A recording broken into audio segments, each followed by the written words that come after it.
shall be a symbol that truth and justice reign in peace, all back to honor, and this we count as gain. To hand unto our children a banner without stain. O God of all creation, grant these our one request. Help us to build a nation where no man is oppressed, and so with peace and plenty Nigeria may be blessed.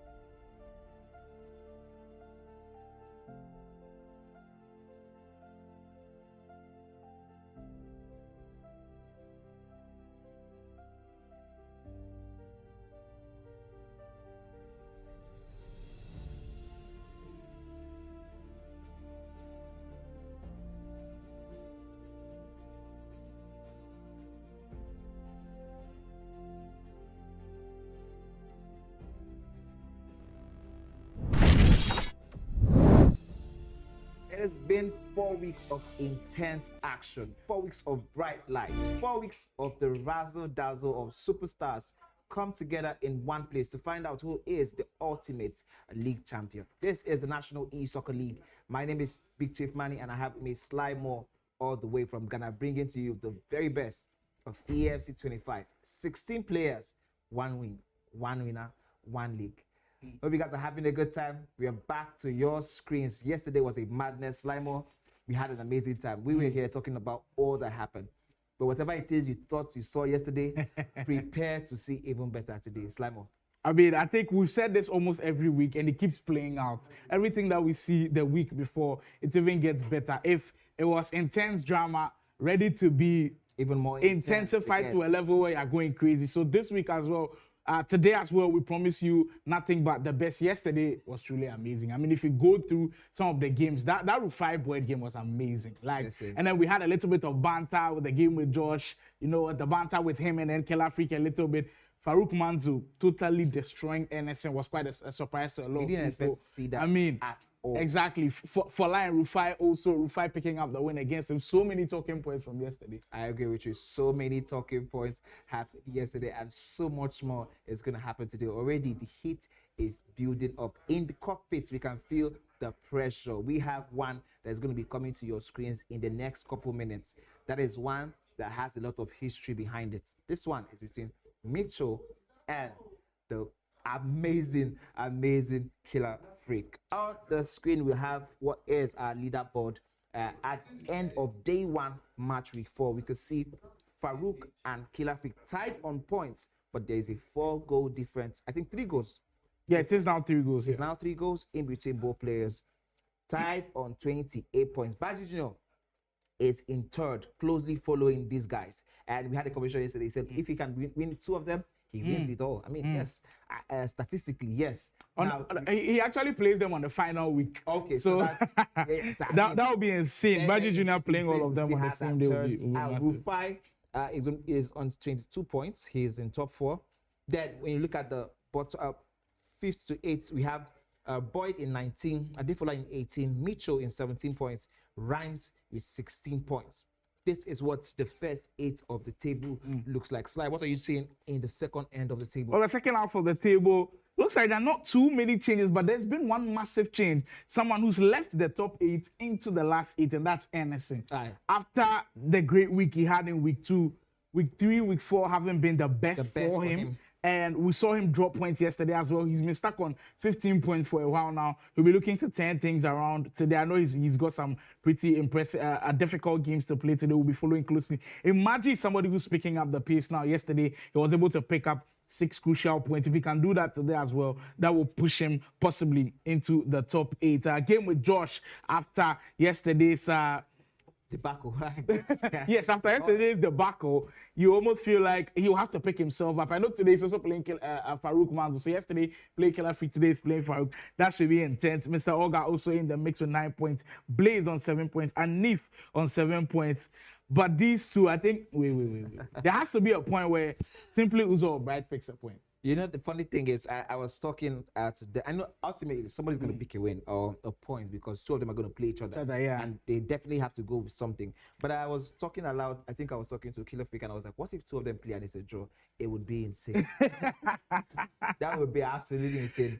We will have to deduct some points in the future from them for such a disaster. Indeed, and we'll get to today's proceedings for the National E-Soccer League, brought to you by Cade Esports, Game Evolution Esports. That is where we currently are, from Lagos, Nigeria, as well, from the Game Evolution Studios. The Esports Federation of Nigeria, of course, backing the National E-Soccer League. Game Pride, Afro Sports, Pulse Nigeria, and Super Sports, of course, all on board to give us the greatness that FC has to offer in Nigeria. For today's action, we will serve it hot from the very start. Once you enter the kitchen, you know there's going to be heat. Killer Freak versus Mitchell, like Manny said earlier. I mean, I can't wait for that game to begin. Absolutely. I see the players already getting ready, and you should be fired up as well. Bright will take on Boyd. Boyd is still in that top 5, but then later on today, he will have a big game, so you need to pick up the points and pick them up early. Right. Game with Josh will take on Baji Jr. That means game with Josh playing Farouk today and playing Baji Jr. That's difficult. And then we'll have Rhymes and Adefola to finish off the first round. All right, that's what is looking like mouth-watering action, of course, as you can see. And then after the first 4 games have gone down, we're going to have Anife try to get something out of this whole season. He has not lived up to the expectation at all. But who he has facing him is a mountain and a tough meat to chew. That is Farouk Mamzo. Farouk Mamzo, of course, he's chasing that first position seriously. He's taking every single match as serious as it comes. Simply also is going up against Rufai. Anderson versus Imad. Now that's a game I'm looking at because they are both, I believe, 9th and 10th. Yeah, and then Imad just picks up momentum. Yeah, it's 4 points that separating them. So if Imad is able to pick up a win, then he closes that gap down to 1 point. And don't forget, Anderson started losing steam while Imad is picking up. Yeah, so something definitely has to give. But Anderson has given us the most draws throughout this competition. So, I mean, that's something to talk about also. While Blaze is going to be doing battle with Mr. Olga. Well, it is indeed impressive. That's just the second round of fixtures. But you know, every single time we serve you with 4 straight. And going into the third round will be another big one. Killer Freak versus Boyd. I've already spoken with people, and people feel like Killer Freak might drop points today because he's playing Mitchell and Boyd. What's your thoughts on that quick? I know it's difficult betting against Killer Freak. Now, just on paper, it makes sense to say Killer Freak will drop points. Of course, on paper, these are 2 top games. Because they are both of them are in the top 8. Yes. Boyd is currently fit, and I believe Mitchell is in like 7th position. Absolutely. So you know that one is something that is going to serve us a lot of talking points in this game week. Well, so, I mean, if he drops points here, I don't think anybody is going to be too angry at him. Well, we'll get to see in a matter of minutes. Mitchell will be taking on Baji Jr. Means Mitchell also has a tough run of games to encounter today. Bright and Adefola will do battle. Game with Josh taking on Farouk Manzo should finish up the third round of the action today, day 2 of match week 4. And immediately they are done with that battle. We have Rhymes going up against Simply Uzo. In a game where Rhymes will be looking to pick up points to maintain his newfound steam in this game week 4. And Nife is going to be trying to do some battle against Imaji. This is a game I have seen happen a couple of times, and I think Anife had picked up some wins in the recent past. But let's see how that serves us in this competition. Rufai is going to be doing battle with Mr. Olga. Mr. Olga seeing some momentum shift yesterday in day 1 of game week 4. Let's see if he can maintain that one against Rufai. But you know, when it's Rufai time, it is definitely crunch time. It's something we have so much to talk about. And the last action we'll have for today will be between Anderson and Blaze. That should be a feisty one. But we're heading straight into action. The boys are ready, and so are we. Like I told you, we'll be opening it up with a banger. Killer Freak, one of our unbeaten players. He continued that run yesterday. He'll be looking to continue that today, but he's got a big game to play, as he's already got 9 wins, no loss. Just that one draw after playing NSN. And of course, Mitchell with 5 wins and 3 losses. 63 goals already from Killer Freak and 53 for Mitchell. Does that win probability suit the caliber of game that we have? I know one is in second place, one is in 7th position. 75% to 25%. I think it's a little bit too harsh on Mitchell. On Mitchell, yes, it's a bit harsh if you look at on paper the name, the brand, the man himself. But with the current form he has brought into this e-soccer league competition, I don't think it's too bad, to be honest. He hasn't really delivered. It's more of like an old taker versus new taker type of event. But we could see in the match behind the scenes, we're going to be having Boyd trying to match on the band that is Bright. Bright hasn't gotten any win or any draw in 10 games. The most abysmal performance we have seen between him and Simply Uzo. Bright has only scored 19, and Boyd has scored 45. Boyd has 3 losses, of which 2 were walkovers because he had to miss one of those game weeks due to some health challenges. The win probability here is absolutely insane. 94% for Boyd, 6%. I think it's understandable. Very understandable, man. I mean, if it was even 99%, I would. Oh, come on now.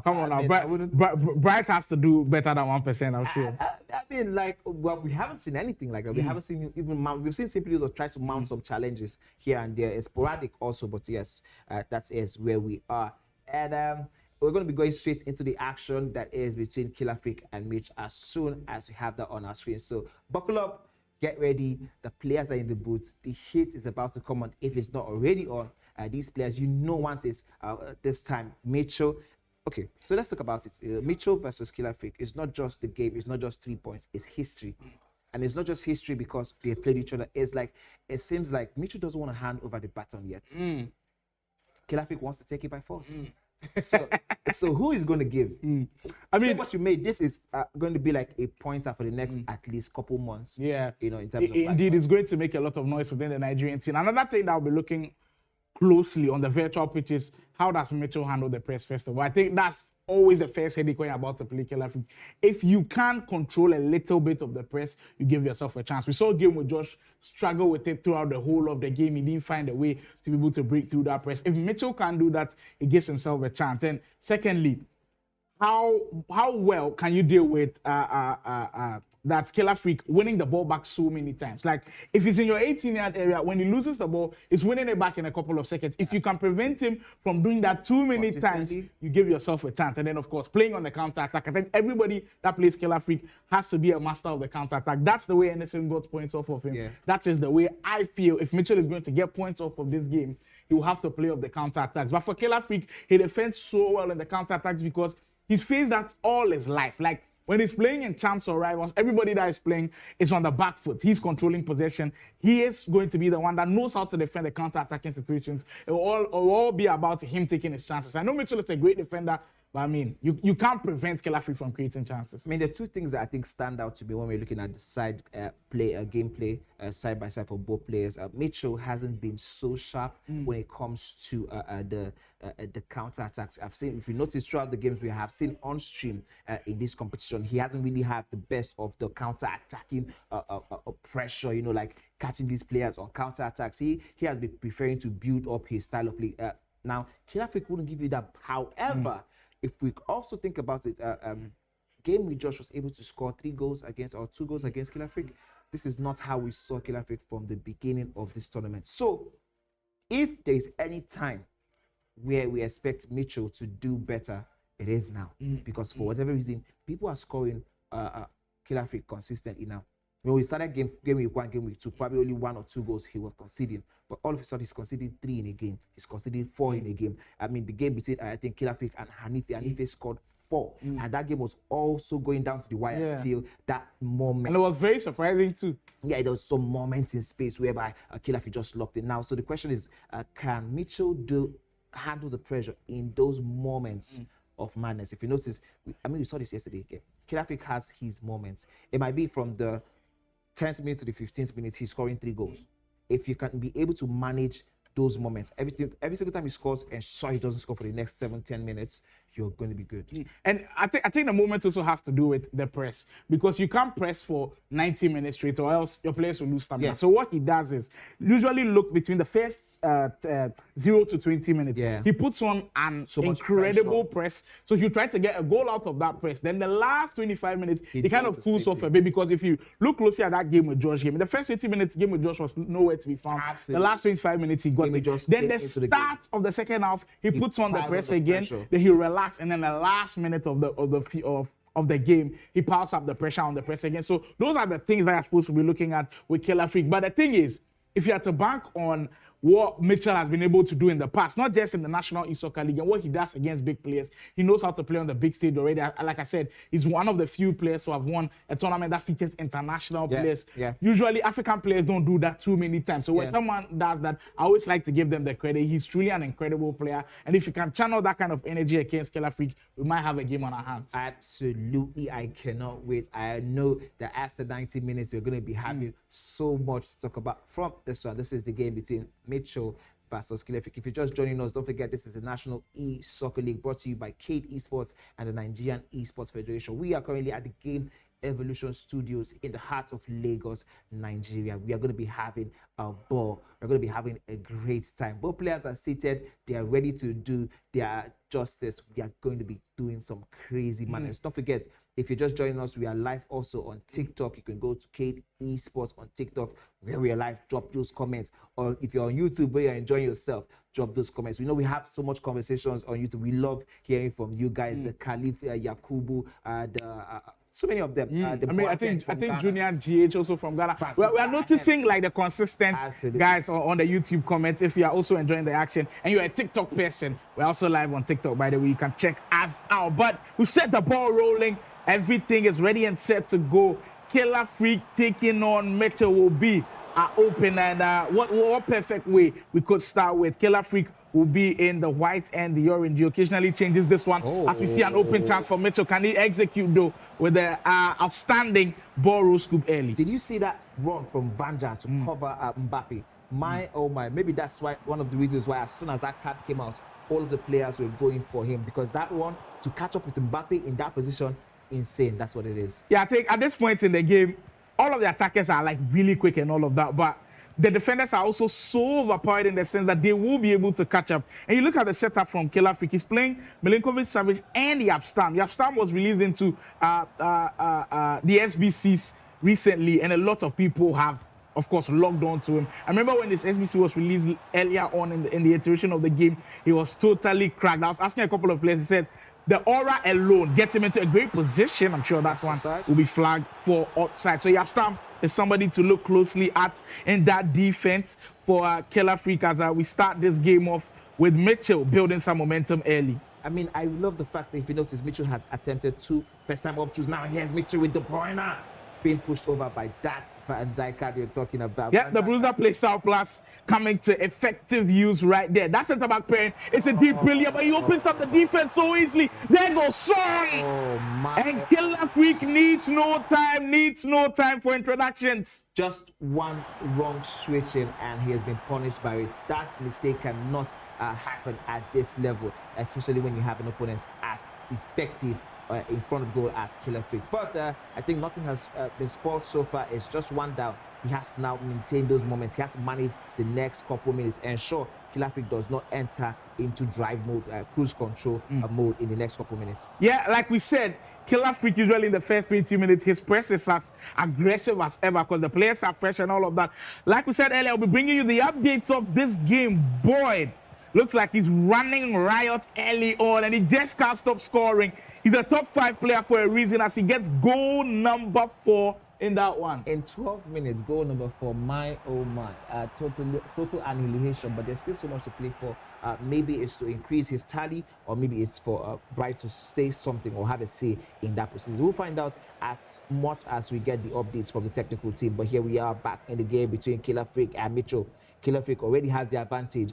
It was a defensive error for Mitchell, but that would be of no concern to Killer Freak as he gets himself in the driver's seat. Well, already in the driver's seat this early on, just gives you a signal. When he does this, when he leads this early on, it just gets him into the comfortability mode. Right now, they want to say some Mitchell to take a couple of risks, and when you're doing that against Killer Freak, it's always a dangerous part to play. Killer Freak winning the ball back, and the speed boost gets him into an interesting position that time. Renato Viega coming up clutch and then picking the ball up. What you notice is, as with the open space for him to shoot at, this is happening way too many times in the first few minutes. What is happening to Mitchell's defense? I think he is not locked in as he ought to be. We have spoken about this consistently. We even did that before we started this game. You have to have 100% concentration, especially in those moments where you know Killer Freak is in the driver's seat, his foot is on the throttle. You have to have maximum concentration. He didn't have that one there, and he's been punished for it. 2 goals down already in 18 minutes. I'm sure this is not how he planned to start this one.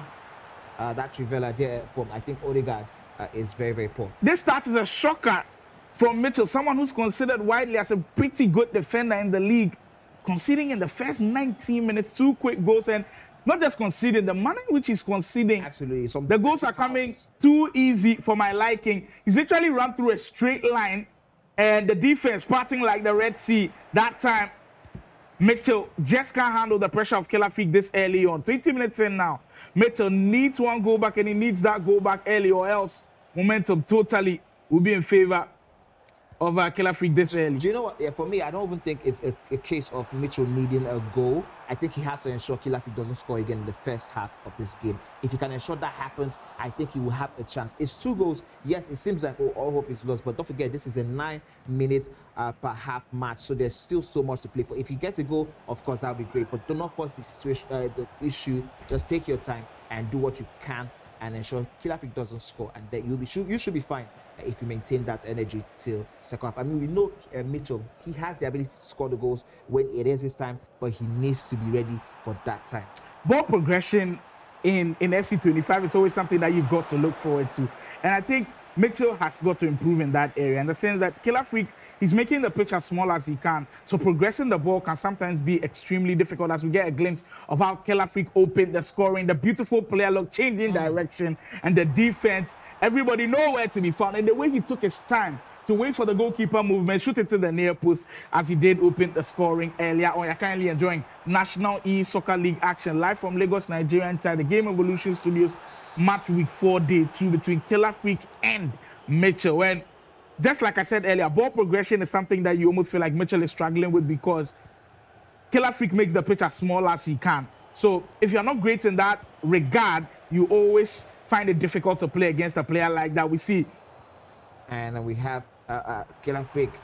There's been a little bit of drop. If you notice, I think he has gotten back into those moments where he has dropped off a little bit in terms of the pressure, and you can see Killer Freak just trying to maintain a little bit of cruise control. We know that once he gets to 48 minutes, he's going to go back on that, his press and his attack that seems to be very relentless, like a battering ram. But in that space, in this moment, Mitchell now has to see if he can get himself a goal or ensure he doesn't concede again in this first half.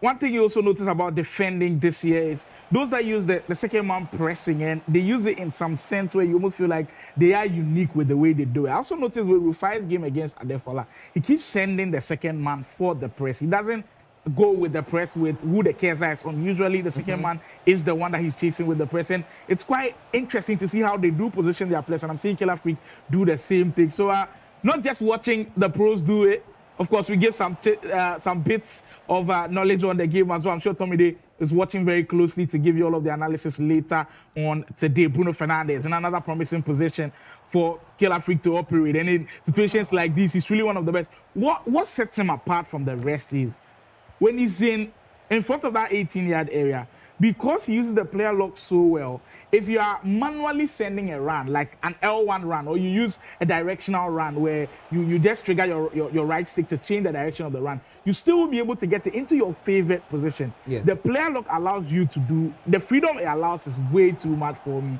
And I think that's why Killer Freak, when he's on offense, he dictates everything that he wants to do. I mean, not just the fact that he gets you into your favorite position, but he makes the job already easy for you. So by the time you pass the ball into the player, lock player, all you need to do is take maybe a shot to the favorite foot, or, do a finesse, something. But you are true on goal at least, at the very least. But if you're manually triggering players, you still have to do a little bit of the work with the dribbling, with the L2, L6 dribbling, and all of that. I mean, we saw the perfect use of the player lock with the first goal. The player was running into a wing direction with the player lock. He switched him into the middle a little bit, got the pass and split open that defense. It's just intense stuff from Killer Freak in front of goal. And there he goes again. Is that one onside? Looked like he was slightly off with the way that pass went in. But 40 minutes in, and Killer Freak, the lead still intact. The over the top through ball's not working by force for Mbappe. That would have been very, very unfair, I would say, to the defender who tried to get that one to the goalkeeper in a situation where he should be comfortable, but he nearly regretted that. But we see, oh my, he is tearing Bright apart. We talk about boys' attacking moves and how crazy it is, and I think Bright is feeling the pressure. And oh, beautiful first time through ball. That one wasn't on the top; it was down, but Mbappe inches wide. Well, the fact that he's played so many times against players that like to play on the counter attack, and I know that wasn't a counter attacking situation, but he uses the get back the ball. The National E-Soccer League match week 4, day 1 already, showing us a little bit of feistiness from Killer Freak. He knows he needs to keep the pressure on Farouk up top, and I think he started that first 45 minutes perfectly. I mean, he did, and he had a game plan. This is the same game plan that's giving him results back to back to back to back, and he has executed that one to perfection in this match. As you can see from the first goal of the whistle, he knew what he wanted to do. He started looking for chinks in the armor of the Mitchell's defense. He got it on 2 occasions, and after that 20th minute, he dropped off, just like we expected. And I expected Mitchell to, take 1 or 2 advantages of the opportunity. Mitchell did get himself in some good positions, but if you notice, he didn't really take any of those ones. But then the second half, Mitchell has to start afresh. The press is going to come for the next couple minutes, next 20 in-game minutes or so. Mitchell has to really, really do well from that moment. We see the game. We are back on the game between Boyd and Bryce. While we wait for that one from our technical team to come back, we had some technical difficulties in the game between Mitchell and Killer Freak. So don't go anywhere. We'll bring you that one soon. But this one is the one between Bright and Boyd. Yeah, Boyd looks like somebody who's on a mission, knows that the goal difference is going to count at a point in time with the kind of positions that he's taking in the leaderboard, and he just keeps going. And his offense, like I said yesterday, if you tune into the stream, I was just alluding to the fact of how unique his offense and the type of players that he's using in his squad as well. What his squad looks like is totally different from everybody else. The likes of Rayton, the likes of Dalglish up top, Cascarino, and all of these Faudi new players that are in his squad is just so different as compared to everybody else. Speaking of Cascarino, there she is, and sets up a beautiful one for Kenny Dalglish to make it number 7 this early on in the game. Number 8, actually, and I have no idea how the mental strength of Bright is right now, because it seems like he cannot have a break so far so good. This one might just be going into double digits. The crazy thing is these are highly rated players. Wait, it's been long since we saw a double digit scoreline. Yeah, I mean, and it being that one-sided. I remember we opened it up with Killer Freak picking up 12 goals in one game. 10-1, I believe, from I think it was Mr. Oga. Okay, we did see a 10-1 yesterday, but this one, this might just be the most goals scored in one game. The way it is set up. 60 minutes in, already 8 goals. Yeah, it's not looking good at all. And it's open again. There goes Petit this time, trying to go for the near post. Goalkeeper led to the danger. Boy's face after he missed that one. He was not happy with himself. My goodness. You mean after 8 goals scored in 60 minutes, you still want to score as much as you can? This is where the mentality of these players differ. And we talk about this a lot when we say that Adefola was lacking a little bit in that killer instinct. He doesn't go for the kill as much as he should, the juggler. He did do a little bit of that against Blaze, but we saw in the game between him and Rufai that one cost him. Well, it did cost him a lot. As he's dropped in the standings, we've got word that we can finally resume the Killer Freak Mitchell game. Killer Freak, if you just joined us earlier on, got those 2 really important goals in those first 20 minutes, and since then he's controlled and dictated the tempo of this game. It's up to Mitchell to find a response in this one, or else Killer Freak will run away with it. And you know he's going to keep the pressure on as he goes on that right hand side. Usually on the wing, that's where he does the most damage. Trying to come back in these areas is always difficult to defend if you are the opponent going up against him. Son, finesse Oh shot. my, we've noticed two posts queued by Killer Freak since they started, but we haven't seen anyone from Mitchell since the game began. That I don't know. That means maybe his trust in his formation and what he wants to do. What do you think, like? Because I was expecting to see some action from Mitchell. 2 goes down, maybe try and bring some fresh legs into it, but we'd rather have seen Killer Freak do that 2 times. Yeah, maybe not happy with how the game is going in the second half. But I just noticed a little bit about the 4-2-1-3. I mean, everybody plays the 4-2-1-3 these days, but like we've had discussions already, the central area, the instructions that you give, their roles are going to be pretty important. I've seen that one player is on deep line playmaker and the other one is on holding. So he likes that one is staying and the other one is dropping deep to kind of pick up the ball and then, of course, be able to spray those passes in. Mitchell would definitely need one to go in. Milinkovic, Savage with the anticipate plus looks insane at the back. I mean, that centre-back pair between himself and Yap Stam is a centre-back pair made of dreams as Killer Freak still preventing Mitchell from scoring goals. There haven't been too many games where Mitchell hasn't been able to create clear-cut chances, but that's what this Killer Freak defense is doing to him. I agree with you totally, but I also want to note this. I haven't really seen Mbappe do something crazy for Mitchell in this one. I mean, I don't know if it's a physical presence that he doesn't have. Oh, talking about Mbappe, look at that quick one. That beautiful, beautiful pass. Mitchell has now been able to ride the second wave of the second half, the second wave of press. Now, I don't know. This could get very, very interesting now if he's able to maintain this momentum and not concede. It is very, very key to Mitchell that he doesn't concede in the next 5 to 10 minutes. Well, it is going to be crucial, and it looks like you have some really great defending to do, and that's what players like him does. Absolutely. In moments like these, they can ride on that wave, and just like Manny mentioned earlier, he has broken that wave of press, and maybe that gives him confidence going into it. 30 minutes to go, and this one looking as feisty as ever. Thuram will find Charlton. Mitchell, you can feel the bounce in the way he's passing now. Looking quick on that one. Look, when you're going in the tussle with Vanja Milinkovic, just close your mind. He's winning the ball back every single time there's a tussle. I want to also say, like, if you notice, there seems to be like a confidence, a spring in the step of Mitchell. Every pass now is very intentional. He's getting quicker. He's like in free flow states right now. That's what goals do. They give you confidence. As soon as he stopped Killer Freak from scoring those goals immediately after he scored, that gave him a lot of confidence. And now Konate is able to step up and also stop Killer Freak from trying that first near post. Oh my goodness. Oh my, we don't see that one too often. Yeah, a little bit of a lapse in concentration. That's what happened usually in corner kicks if you're not paying close attention. And the fact that Killer Freak can score from these is just a plus to his offensive arsenal. Mitchell lost concentration for just 1 second. The corner came in so quickly, and then he's been punished heavily. 3-1 now for Killer Freak as he restores his 2-goal lead. Things not looking too well for Mitchell, and Killer Freak now looking to get in the groove. Neto trying to bully his way against Van Dijk. You know that was not happening so many times. Absolutely not. Dembele being the man trusted with leading the line in Mitchell's right wing, and he has tried his best to deliver the goals. Oh, now we see a pause being cued by Mitchell. Apparently he heard us. Now attempted reverse elastico there, being blocked off and knocked off. But the ball is still in the dangerous courts. This time around, we don't see Killer Freak do a lot of those type of clearances. I think that tells you the amount of pressure Mitchell is currently piling up. Oh my. The goalkeeper nearly gave one up. I mean, the inconsistency sometimes is just mind-blowing. But Killer Freak still holding on to the 3-1 lead. Mitchell, look, in the second half, I think he's been way better than he was in the first half. He is creating chances. He is causing pressure a little bit. Can he get that pass into Mbappe? Yes, he will. Great. What has happened? Trying to go for the shot and he red-timed it. Mitchell, with a glorious opportunity to find a way back into this game, and he fumbles that one heavily. Absolutely, I agree with you. He totally fumbled that one. That was absolutely insane. I didn't expect to see him. I thought that one was destined for the bottom corner. He was going for the ground shot finish. My goodness.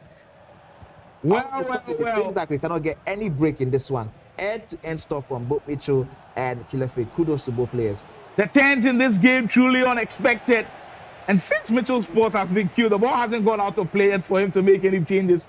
as our killer freak now, still with possession of the ball, and you take his time on the ball as expected, not rushing into anything at all. Him being with his 2-goal lead, yes, affords him all of the time and space to be able to work with zero pressure on him. Absolutely, but goals change games. The next goal is very crucial. Once that goal goes in for Mitchell's press, all killer freaks counter. The pass is just exquisite. He's in once more. Can he finish it off? Pass into Neto, going through, comes in from this. The shot could have gone first time from Son, but he was looking to make things as easy as he can. But that one might have just cost him just about 15 minutes to go. If Mitchell can pull one back here, we've got a serious game on our hands. But Killer Freak, his anticipation and awareness in the midfield is truly insane. And that petit card now, if you've not completed him, please consider doing so. The intercept plus that he's got on there, he's literally blocking every angle of the pass that Mitchell is trying to play, and he's causing serious problems in that midfield. Serious problems, and you can see the fact that the chances have been limited from Mitchell's grabs very well. You need chances to create goals, and Mitchell hasn't really had those huge chances as much as Killer Freak has had in this game. Of course, that's why there is a superior goal tally in favor of Killer Freak. But now Mitchell has an opportunity with Kevin De Bruyne. Does that nutmeg flare into a pass?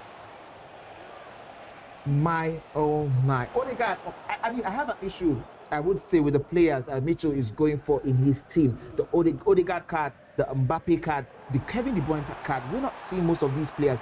Yes, we talk about the uniqueness of the boys' team, but I'm not seeing maybe the reason why they should be there for him. The defense for me, for Mitchell, is great. But then the attacking options, not great pass once more. Can he latch onto the pass? Mbappe rides the wave. Can he get the shot away? But it's a feeble one. Konate, and that one there. The post was skewed from Mitchell in the 70th minute. Still hasn't been able to get into the post. It was end-to-end stuff. That's insane. The ball still not out of play, and that chance that he just missed there, maybe just giving us a signal that Killer Freak possibly is seeing this game out. Mitchell with huge opportunities to possibly give us a grandstand finish, but missing them, or maybe he's got different ideas on this attack. Like we said, against Killer Freak, you've always got to find a way to operate on the counters. Oh, Bobby Charlton, Bobby Charlton. The Odegaard card, like you just said, deserves a little bit of the scrutiny because you almost feel like he's not in the best position to be able to be in this team. I think the shapeshifters item is kind of weird still being in this team, but Mitchell still does trust him, but it will not pay off in situations like these. Killer Freak has surely put all the doubters to bed now. 3 points certainly secured. This is game, set, and match at this point. I don't think there is anything that can happen again, aside maybe Mitchell getting 1 or 2 back. I think the person who's going to be watching this one very closely is, of course, Farouk Mamzou.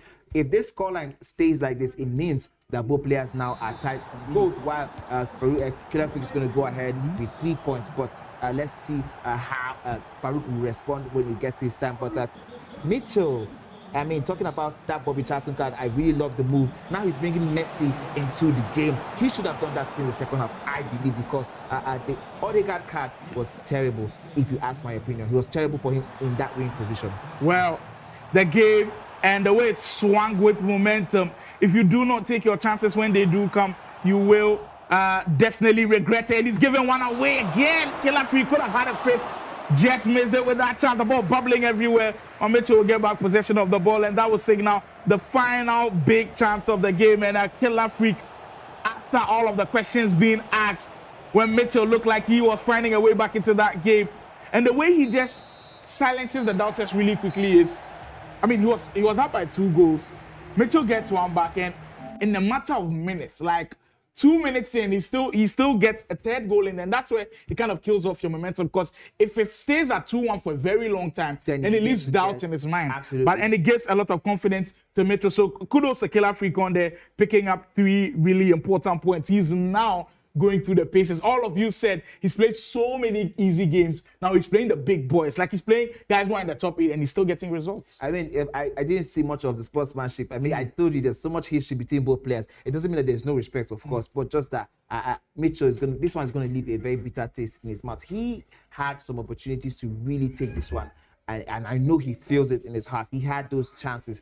That Mbappe card, I'm not so sure again. I'm still worried about Mitchell using that Mbappe card. I believe if that was Henry in that position, I'm very sure Mitchell. The thing is, we don't know for sure if that Mbappe was a footies item. If it was the footies item, he has all of the abilities. I mean, he's a 99 rated player, but I don't know if it was a footies item. Maybe it is the team of the season version, but what a result that is for Killer Freak. We've truly enjoyed that first game. Like we said, it was going to be a banger, and we've opened the curtains for day 2's match. We also just got word that at that game, Boyd cruised through with goals. We've not confirmed the number of goals yet, but it looks like it was heading the double digits way. I absolutely think that was the case because we saw Bright come out. At the party, we saw the 8th goal. Yeah, we saw the 8th goal. And it was still around the 60th minute. That was insane. Yeah. So I hope we get to see, and we get an update, of course, from that one. So we are just starting out, and we've already had a lot of talking points.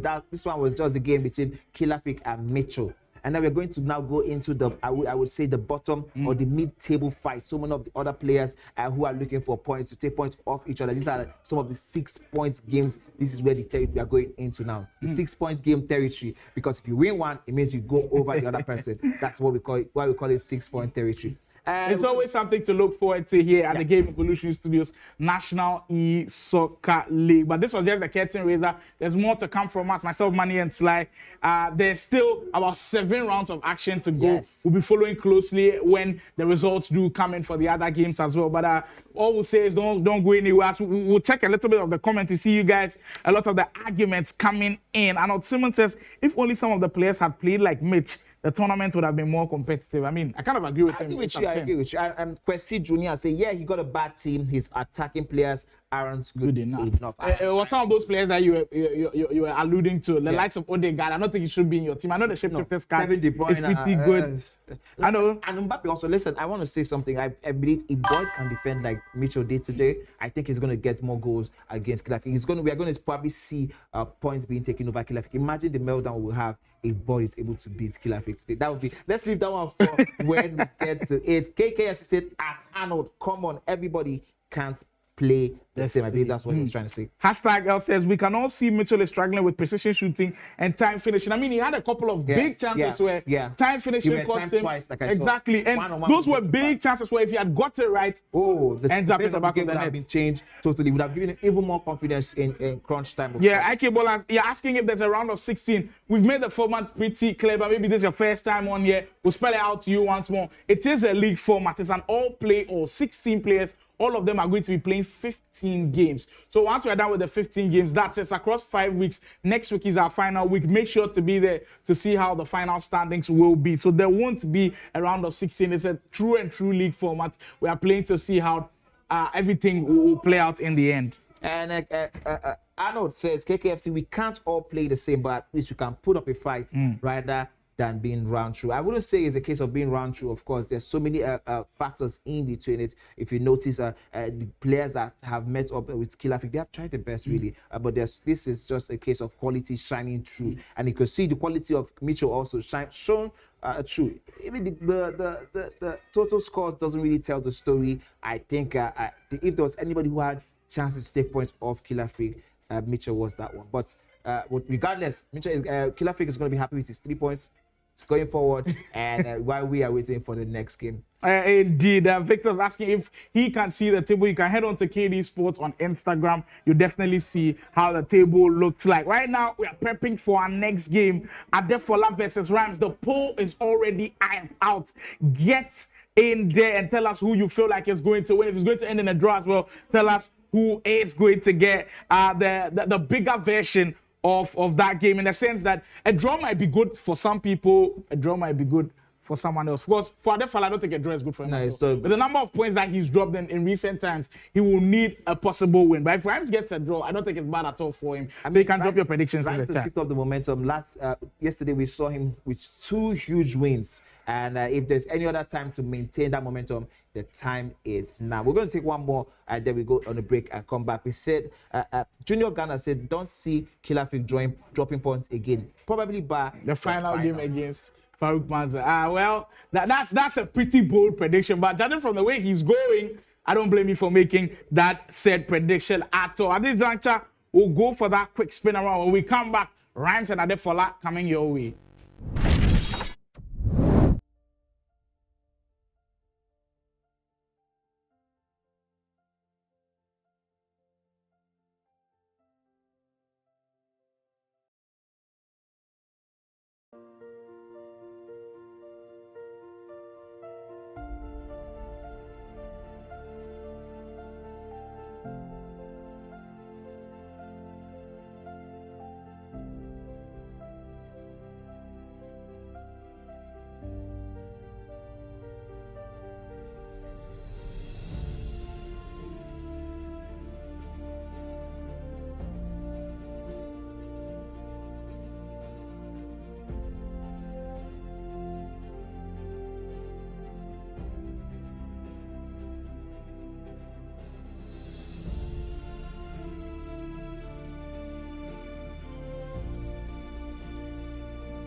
All right, thank you for sticking with us. This is the National E-Soccer League brought to you by Cade Esports and the Nigerian Esports Federation. Thank you guys for staying around. Don't forget, if you're just joining this live stream or you have not done it so far, like the live stream. Share with your friends. We want to hear you guys in the comment section, just like we've been doing. We've been sharing ideas, we've been talking. We read you guys' comments. We love to do it. We love to see it. We love to hear from you guys. The community is growing. We're having a blast. We just saw one game happen, the game between Killer Freak and Mitchell, and we're going to be going straight into another round of action. 9 minutes half each half. You know this is going to be good. This one we're going to have on stream Adefola versus Rhymes, but off stream we have Baz Jr.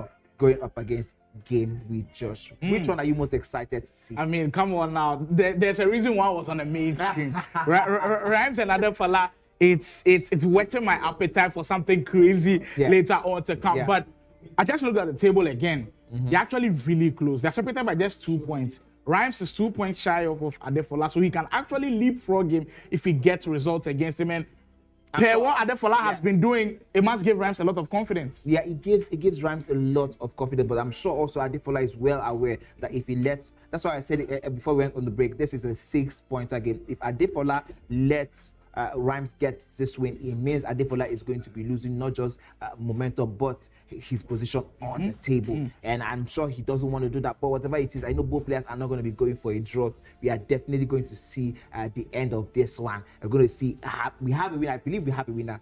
And if you ask me to make my prediction, because I know you're waiting for that. Yesterday I was. Yeah, yesterday I think he was a perfect 3 out of 3 or 4 out of 4. I think it was a 3 out of 4. I think it was a 3 out of 4 because I predicted a draw and then someone else entered with a win. But today, I see Rhymes. We're looking at Manny's crystal ball today.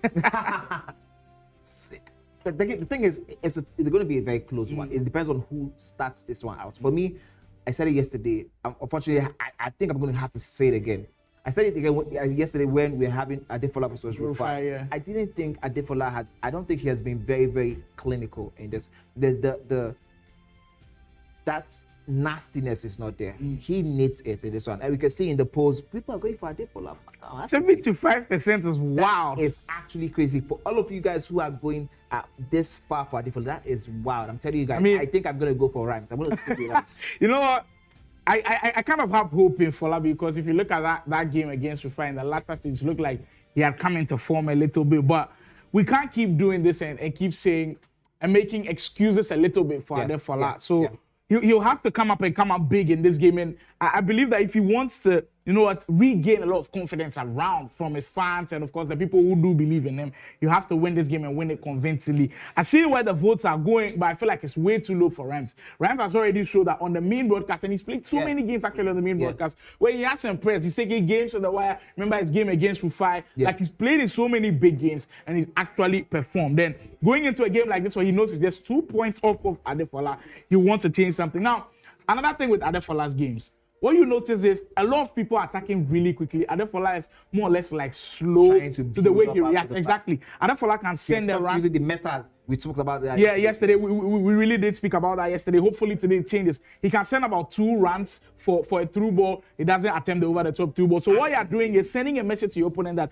he will send the decoy run. By the end of the day, he's not even going to use them at all. So this time around, if I'm defending against you, I'm not trying to track those runs. So those are a couple of things that has to be changing for him. I noticed that he was using a little bit of the player locks, but not using them where it is going to be effective. All of these things we'll be looking out for in that matchup. Before we go into the comments, I also want to just chip in something. In game week 2, after we saw Rhymes do so much wonder in game week 1, we noticed Rhymes had ammo, which was he was going for the near, not the near post finish, the round post finish, the low driven finishes rather. But after that unsuccessful run in game week 2, we saw him switch it yesterday. So that probably has given me an idea that this guy, he knows what he's about to do. He knows what. Like yesterday, we didn't see any of his goals go in the low driven manner. All of them were in the top corner. So if he has fixed that one and Adefola hasn't fixed his own issues, we might just have this one sway a little bit in the favor of Rhymes. But this we're about to find out over a course of 90 minutes between Adefola and Rhymes. Who has fixed their issues and who is ready to take these 3 points home? Well, there's a lot to unpack in this one. And mind you, there's still another game that's happening elsewhere as well. Budgie Jr. taking on Game with Josh. Bring all of the updates as and when the goals do go in. But our primary focus on this big one, Adefola, looking to regain a little bit of that form that he's kind of lost in the National E-Soccer League. And for Rhymes, it will all be about trying to leapfrog this juggernaut in Adefola in the top 8 standings for the National E-Soccer League. The squads also look quite similar. We see a couple of players that are on both sides. Vanda Milinkovic, I think you'll be expecting him in every single defense that there is. Adefola, I believe, is in the white kit, kicking from left to right. And Rhymes will be looking to start the game early in the blue kit. There's Ronaldo pretty early on the roulette trying to get away from Virgil van Dijk, but that's not an easy thing to do. Absolutely not easy to do, especially in these moments, the opening moments where your players are very well positioned in the defense. The opening minutes have been more of a day for the first 5 minutes. But like I always say, as soon as you get these opportunities, you have to take your advantage. I think Adefola is intentionally kicking that one out of a throw so he could go to the formation settings and make 1 or 2 tweaks. Most possibly, he has seen something, he has noticed something that is not right, and he would like to try to fix that as early as possible. However, the opening minutes, the domination by Adefola is something we expect. If you play somebody like Adefola on a good day, no matter who you are, you have to be willing to suffer a little bit without the ball.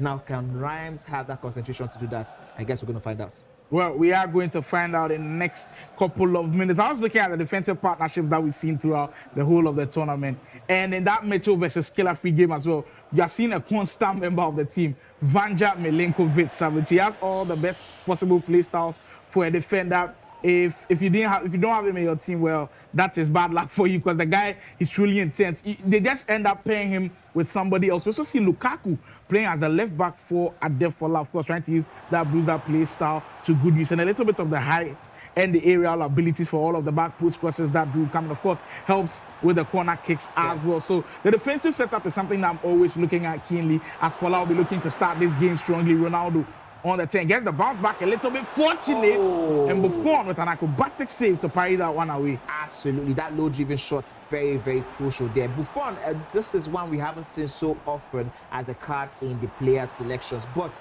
I think I was seeing him in the pre-match game between Game with Josh and Imagine. They were having some training sessions, and I saw Buffon make such a diving save. So I think this one is going to be very, very crucial for Rhymes in those low-driven shots, which we expect a lot from Adefola today. And I want to just mention something, and I think you just spoke to me. When you're talking about the cards, you're talking about their play styles. I think we have an update in the game between Budgie Jr. and Game with Josh. It seems like Game with Josh has started this one out with a lot of his trademark through ball with the triggered run. That is bread and butter. Once he sees it, he is going to find that pass. A Game with Josh, maybe after that horrible day he had yesterday, maybe he will change the way things are going on today. Ooh, that was the times though. But I think that's the only reason why we don't see that one in the back of the net. Cross comes, we've already seen a corner being scored. Well, that's a weird one, the way that one went in. Chance not gone though for Rhymes as he loses possession of that ball. It's already happening intensely here in both of the games that are happening. I know a lot of people were expecting Budgie Jr. to be dominant in that one. Well, it is Game with Josh who's opened the scoring pretty early in our other game happening elsewhere. Petit on the ball now for Rhymes, who's looking to settle into this game a little bit. I also noticed that he's got that Trameni item in that midfield. I've heard a lot of people call him possibly the best midfielder in the footies item that have been released lately into the game. So we'll also be looking at his performance as well. There's De Bruyne, a great pass in, and it fortunately bounces in Ronaldo's path. Huge sign of relief for Rhymes as well. Absolutely. He messed up with that first chance, but you know what? We talk about it a lot. Fortune favors the brave. He got himself into that position in the first place, and because Ronaldo was triggered into making that run, now Ronaldo had that opportunity to bury the bounce back for him, and I'm sure he's so happy with that second helping. I was also trying to bring up to your attention the use of the player cards, the players, and talking about the play styles. Sometimes also I think it's not just about the play styles; it's about the one who you feel most comfortable. If you see a player like Boyd, he doesn't play with the most common players, but there are some players that are so effective for him. The rating, for example, maybe he just loves sleeky players. These are some of the small things, details that you have to take note of if you are a player and trying to get the best out of ESC 25. Well, with the way things are going. You've always got to pay close attention. We're speaking of Buffon just a couple of minutes ago as this corner will come in. Hullits is in a prime position. Speaking of the man, Buffon comes and clean. There's always been discussions about these players when they do retire, who should be an icon, who should be a hero. We've already got word that Zlatan Ibrahimovic would be an icon as he's already been unveiled as an ultimate team cover. There are a couple of players that are in discussion, and I'll just throw one right out there. And I know you're a big Premier League watcher. You definitely watch Sergio Aguero in his prime. With all of that he's done, top scorer for Man City and all of that, we are hearing rumors that he might be a hero. Do you think he deserves an icon status in FC? Sergio Aguero, is one of those ones that are going to, divide the fan base when it comes to that question, because everybody would think, you know what, this is one of the ones who really kickstarted the whole movement for Man City. But I think in terms of who we have as icons, like when you speak of the icons, like the Hullits of this world, the Petit, like we see on the Buffon, Casillas, all of the greats of the game, do you think Aguero stacks up against them? No, really. So I think for me, I would go with the hero item. I think that would probably suit him the most. I think, yes, again, it might divide some of the fan base. So you know what, after Aguero, I know you're a big Chelsea fan, so I'll ask you about the Chelsea legend, if he should be a hero later. I think he's actually been added, Eden Hazard. Oh. Now, if I tell you that one should be an icon, it would be too much to ask for. But I think as a hero, because Hazard is a regular player's favorite player. You know, he's that one that had people tongues wagging, and he carried the team on the back. I think the Premier League in itself was carried on the back for a while by Eden Hazard. So I think the hero status for him wouldn't be so bad. That disastrous spell at Real Madrid not helping him at all. But if he was able to stay maybe at Chelsea and do it for a couple more years, we probably would have been looking at an icon status. Well, maybe, just maybe, we cross our fingers with all of those ones. Let us know in the chat whether Aguero should be an icon or a hero coming SC26. But there's two players in Adefola squad that are surely going to be icons. Of course, Ronaldo and Messi, we just saw that link up coming in there. Player lock for Adefola, who desperately needs to find a way to work his way back into this game, because it's just been slow and lethargic for Adefola when he's playing. The quickness that you see from other players, you just don't see from him, where you almost feel like he's too over-reliant on a little bit on his technical dribbling. And this time around, he wins the ball high up the pitch. These are some of the things that we need to be seeing. He finds himself in a pretty good position once more. Oh, wow. And Milinkovic making a great save this time around. This time going for the near post finish. He should have gone for the far post. And as we expected, Rhymes' risk-taking ability has put him in the front part of this game. But if you notice, ever since that goal went in for Rhymes, there's been a bit of, like you just called it, letharginess from both players. But this will suit Rhymes so well. He knows as long as this is stuck in this format, he is going to have a good time. Well, we've already got conversations going on the Aguero being an icon. Levy says the disrespect to Aguero. Well, I mean, we know Aguero is a great in the game, but you see, when you compare the likes of the icons in the game, I mean, can you say Aguero throughout his career was better than Zlatan Ibrahimovic? I don't know. You know, when it comes to icon, we're not just talking about what you did on the pitch. We're talking about cultural shifts. Yeah, exactly. As well.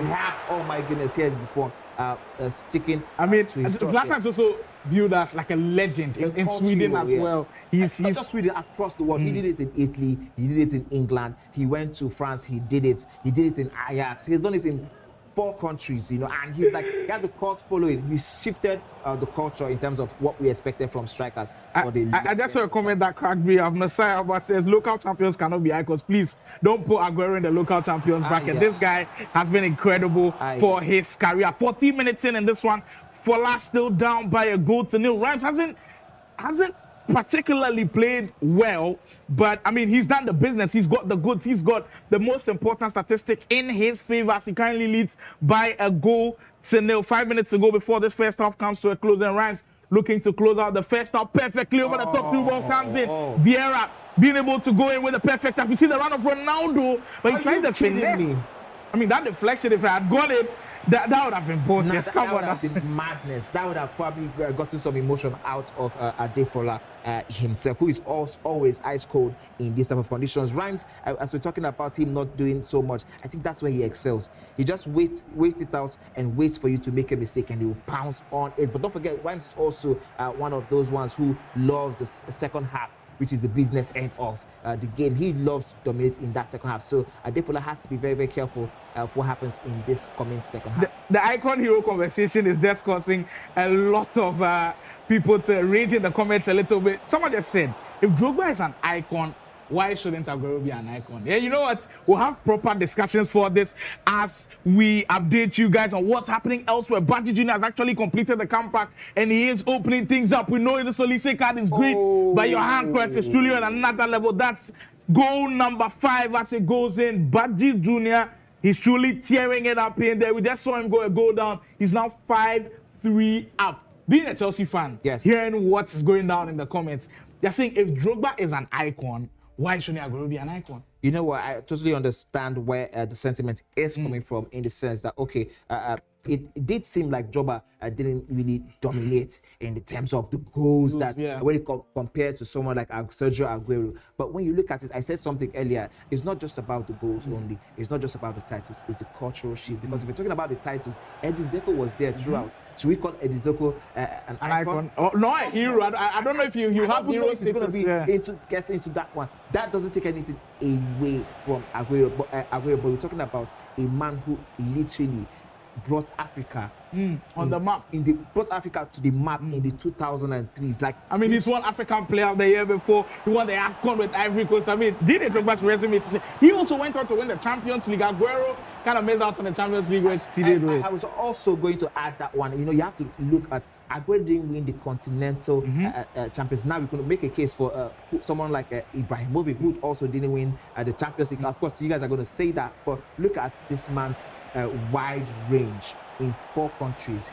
You understand the span of his career. He played, he was probably 40. Aguero, yes, the fact that he retired early didn't do him any justice, of course, but Aguero's run was literally just that Premier League run. He did well for Atletico Madrid, but not as much as compared to someone like a Drogba or a Ibrahimovic, who did it across. Well, there must be open space coming in for last part, the run from Hullet. I saw the run way earlier, just didn't time it well enough to be able to give that through ball. 15 minutes on, and Rhymes still holding on to the lead. Look, in as much as we criticized Adefola's defense throughout the whole of the National Youth Soccer League, his offense has to be questioned now. Like you always say, he hasn't been as clean.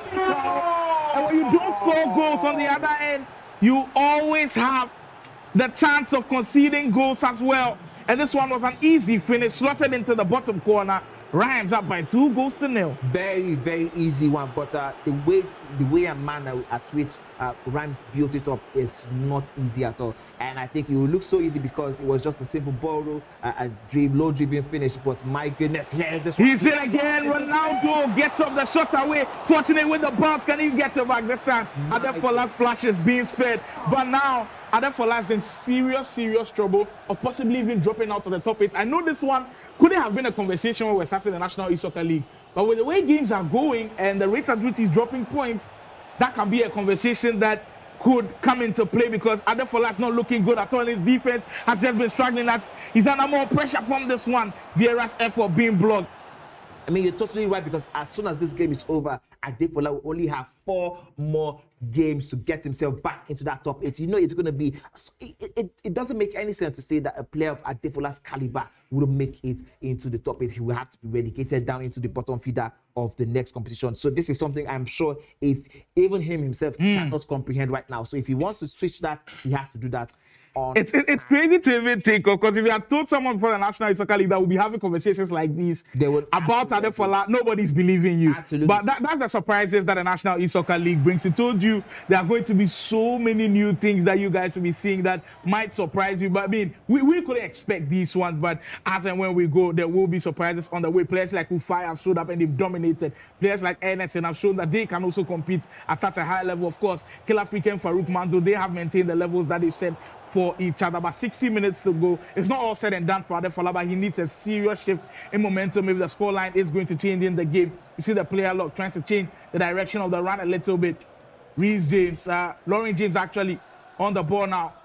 I mean, if that was a Farouk Mamzo in that direction or in that part of the pitch, you know you're expecting a Chivela. Adefola's style. Oh my God. Oh, speaking of the finesse, I think he had you a little bit and he definitely went to that. He's gone into the bag of tricks that we know he can. Yes, because if you notice, Rams wasn't expecting any move at all. So Rams has been a little bit of comfortable. He has had that comfort, in terms of his defending. He has to force. He's backing up it. so many times. Absolutely. Adefola has to be able to punish him situations like those. But indeed, he's got some defending to do. Knocking down pretty well. Milinkovic-Savic to the rescue once more. Adefola now, can he build off of this goal that he's gotten? We've seen countless number of times in the National Youth Soccer League where you almost feel like he's down in games, he's gotten one back, but he just can't channel that one into making a massive comeback. Could this be the change in fortune? Could this be the change in destiny for the man who was once considered at the top of this game? Ronaldo on the 10 now. Luis Figo, we don't see that card. Yeah, the footage actor, we don't see it too many times. Figo for Rhymes. Rhymes now was cruising at one point, has to be wary of this resurgence from Adefola. Player lock comes into play. Can he finish it off though? With so many bodies in the box, you have to find the perfect pass at so many situations. Ronaldo gets into space. There goes Rhymes, and he almost got it off for the finisher. We talk a lot about Adefola's ability, but my goodness, look at how Rhymes is using the left stick dribble to his advantage. The close control from Rhymes is so good in these situations, and I really want to say kudos to him for doing that. Like, all throughout that attacking phase, he was controlled, he was composed, and the left stick dribbling coming into play. Here's that one. I think it's going to be offside. It is not offside. He goes for the finesse. How did he break through from that offside trap? My goodness. Just as Adefola was triggering the offside trap, Rhymes had that understanding to break through, and he was left alone with the goalkeeper. He didn't even take any chance. He had the runner in on the other side of the pitch, but he didn't want to see anything. He just went for the finesse and did the business. This is the first time we have seen Adefola try a trivela, and it was great time, but it didn't go in this time around. The way the game is going now, Adefola, things not looking good for the man who's down by 3-1 in this game, touted to be finishing at the top of the standings, and the fortunes looking like they are changing for Adefola. Back full credit to Rhymes. He's played this game to the best of his ability. Like I said in the preview, you cannot downplay what Rhymes will bring to this game. Every single game that he's had on the main broadcast, he's played extremely well, and he just keeps churning out results. Now you have a chance to leapfrog Adefola on the league standards. Maybe a little bit of showboating. Their speed moves into space, and it's looking as glorious from him now. It's way too easy to be able to break through Adefola's defense. He's got to work on that as the National E-Soccer League gets to its prime stages. And mind you, there are still bigger games to come for Fola. He needs to take advantage of some of these situations. There goes Fola. Maybe a grand slam finish to give us something to think about. Sends the round of volley. Can he get there first before Mama? That's really not on his watch. Rhymes have taking note of the wiles of Adefola, and now he's locked in that defense. This is a very terrible position to be in if you're Adefola. You don't want to have a player like Rhymes 2 goals up in this moment of the game. You know he has that defensive capacities, and if you're talking about composure, you can see that on his face. Man is composed as he can be in these positions. He complains a little bit about not getting that one in, but he quickly reverts back to the status quo. He needs to defend, and he's doing that just fine. Well, there's an interesting thing about Rhymes' formation as well. I think he's actually switched to like a 4-4-2 with Vieira and Ronaldo, both of them up top. And the caliber of strikers that he's using, the type of strikers, he's using the bulky type. Yeah. So they're able to shove off their opponents so many times. That's why we've seen so many of those tassels being won by his front two, and that's a really good change. That's not what he was using in the first half, but he noticed that and made that switch of formation. That's why these key details are really needed when you're playing FC25 at such a high level. Rhymes has done an amazing job, and now in these 9 minutes, he's looking forward to sealing this game. He's truly put on one hell of a performance, and maybe he wants to find that last one to put the icing on the cake and put this game to bed. Another lovely move, one that we don't usually see. But Lukaku comes to the rescue of Adefola. My goodness, that dribble there, that was very good. Now Adefola has an opportunity to switch and just attack him. Oh my goodness, that course of switching, just taking it away from Rhymes, and Adefola rushes it this time around, and he is missing out. Rhymes knows that switch was very wrong. Here's the corner, and Hulit jumps up, but heads is just over the bar. That we talk about defensive switching. It is very key. When we see players like Akila Fake, the Farouks, you see they rarely make such mistakes. They rarely make the mistakes where they switch from the player who is closest to the ball to the one who is far off. as soon as you make that in a high-level competition, you are going to be punished. One person also who has some very, very good defensive switching is Baji Jr. And we're going to be getting some updates. Of course, I do not know how Adefola missed that one. It should have been timed. Sums up the kind of campaign that he's had Yeah. in the whole of the league. Just hasn't been his own. And maybe this might be one of those. That's why I keep reiterating the fact that this is a marathon, not a sprint. It's not just one weekend where you can come and play a really good FC and get away with it. You've got to be consistent for the whole of the 5 weeks. So I remember Adefola being great in the first week and the second week, but since then it's not been looking too good for him. You've got to be consistent throughout the whole of the 5 weeks, and those you see at the top of the table have maintained consistency, and one of them is actually Rhymes. He's played through all of the adversity. He didn't have a really good match week 1. Match week 2 he kind of bounced back. Match week 3 was a shaky one for him, and now match week 4 he's looking to turn the corner with some of these results, and this is going to do him so much good, beating one of the best players around. But maybe we might have something to think about in these last minutes as Fola gets one back. We've got about 30 in-game minutes plus stopping time to go on as we get the pause. That's quite interesting. Yes, I mean, I think Adefola has left this one a little bit too late. 30 seconds in game. You think if he puts on the full press, maybe he might be able to get the ball back?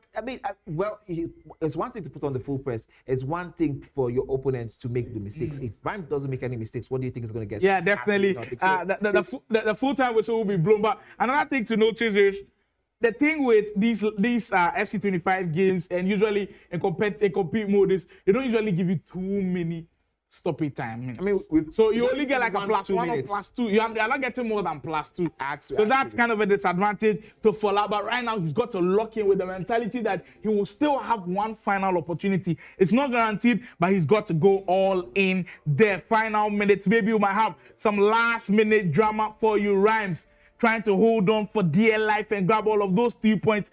Adefola right now just working on a tight shadow as he's on the verge of dropping 3 crucial points, all happening inside the Game Evolution Studios National E-Soccer League. We are good to go now for the last 38 game seconds for this one of regular time. Adefola, I need to see everything in the kitchen sink at this one. We'll see how Rhymes approaches it. He gets into Beckham in a prime position where he'd want to actually stop a time is +2. Maybe a little bit of time for Fola to think about the full press, but Rhymes doing everything he can and is looking like a done deal from here on now, or maybe he might give it away. He does give it away. Lukaku gets it. Maybe we'll see something crazy happen. Fola, can he finish it off? Petit, we will see some drama to finish it off now. Petit, I think referee will allow a last-minute corner. Will we see the corner now going? Yes, plays it short into Neto. Does he have one more craziness in it? Petit tried to dribble his way through, and that's not going to be good enough. Rhymes survives. What an end to this craziness. You can see what it means to him, the emotion, the entire craziness. Adefola once more leaving it a little bit too late to mount a challenge. Show of respect from both players. They know they gave it their all. Well, Rhymes a little bit more than Adefola, and it is a 3 huge points for Rhymes, and you know it. He knows it. Now he has the ability to leapfrog Adefola in the league standings. The first game for Rhymes today, he's gotten 3 huge points. This is going to be a huge confidence boost for him going into the next game. I think all in all, it's fair to say game week 4 for Rhymes has been a great one. Well, it has indeed been a pretty good one. And we in the studios, we've been enjoying all of the action. I hope you are doing too in the comment section. I've just got a quick announcement for you guys. All of you who are in the chat right now, kindly smash the like button on the live stream. It really does help us with YouTube's algorithm. There are more than 100 of you guys in the live stream right now on YouTube. Kindly smash that like button. We really hope you do. If you haven't subscribed to the channel yet, kindly consider doing so. The Cade Esports YouTube channel is truly one of the best out there when you want premium esports content. Absolutely. We are bringing to you. But what a game we just saw. Rhymes, Adefola, and like I said, Adefola going into it, the momentum definitely looked like it was on Rhymes' side, and you can see everybody in the chat as well. That's why I was quite surprised when the poll came out where lots of people were voting for Fola. I mean, again, I started out this day 2 with a correct prediction. Hey, I think you guys should be listening to me. If there were some betting odds, you guys probably be texting me asking for some octopus money. Yes, I like that one. Rhymes no touch for formation, just keep ball. FC can be crazy. Prince Derek, yes. It almost got crazy at the last minute, by the way. You do the basics. You know, that pass Rhymes did with Spence down the line was absolutely not needed. I was expecting a cross-field pass. He didn't do it, but then he survived that one. And Aaron's play says pressure. Indeed, massive pressure. J6 said, damn, that's the same way we felt here when we were going through those moments. Kevin Durant said, yo, let's go. While KKFC typed in pressure. You could just see these guys were just following up with us as it was going down. Junior Ghana says, GG's Fola. And an important win for Rhymes. That's from Michael Undu. That brother wins games you never expect him to.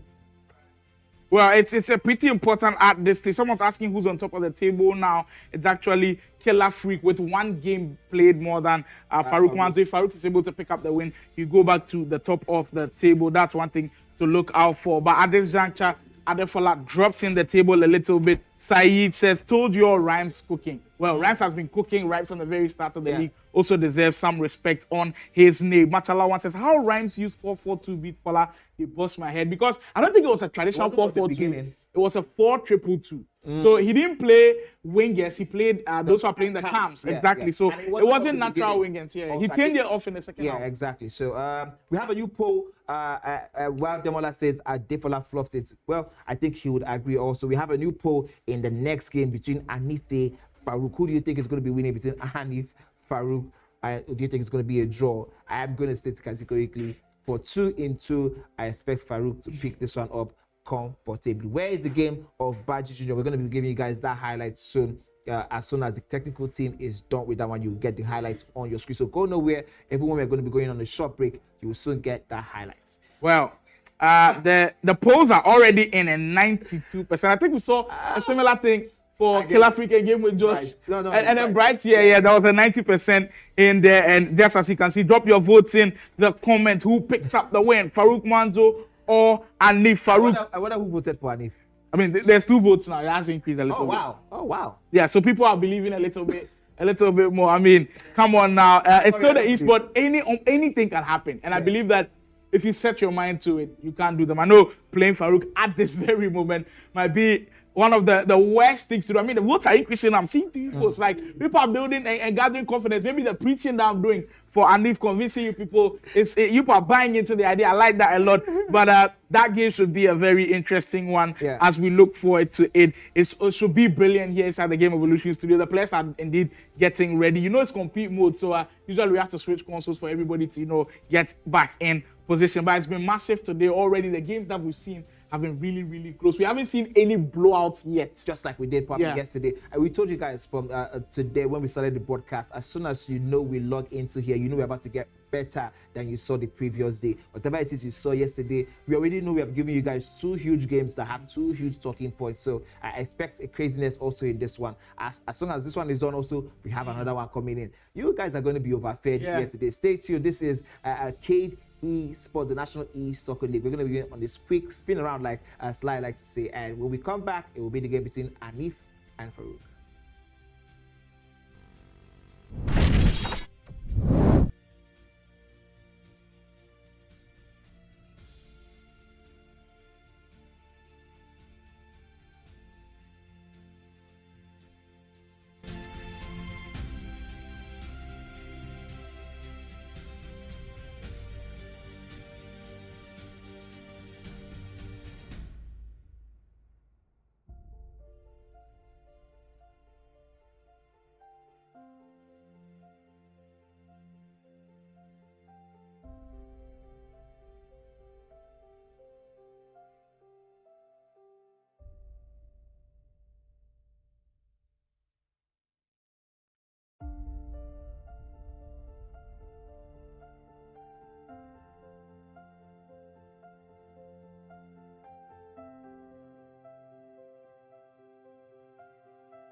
6 more to go here from the National E-Soccer League Match Week 4, Day 2. And the first 2 games, I mean, you can judge for yourselves in the comments. It's been an absolute blast, and we are continuing at the same pace. You know, we like to give it to you continuously. And the next one is featuring Farouk Manzo. He's going to be in action just as he saw Killer Freak do a demolition job. He would like to also reply in the same sense.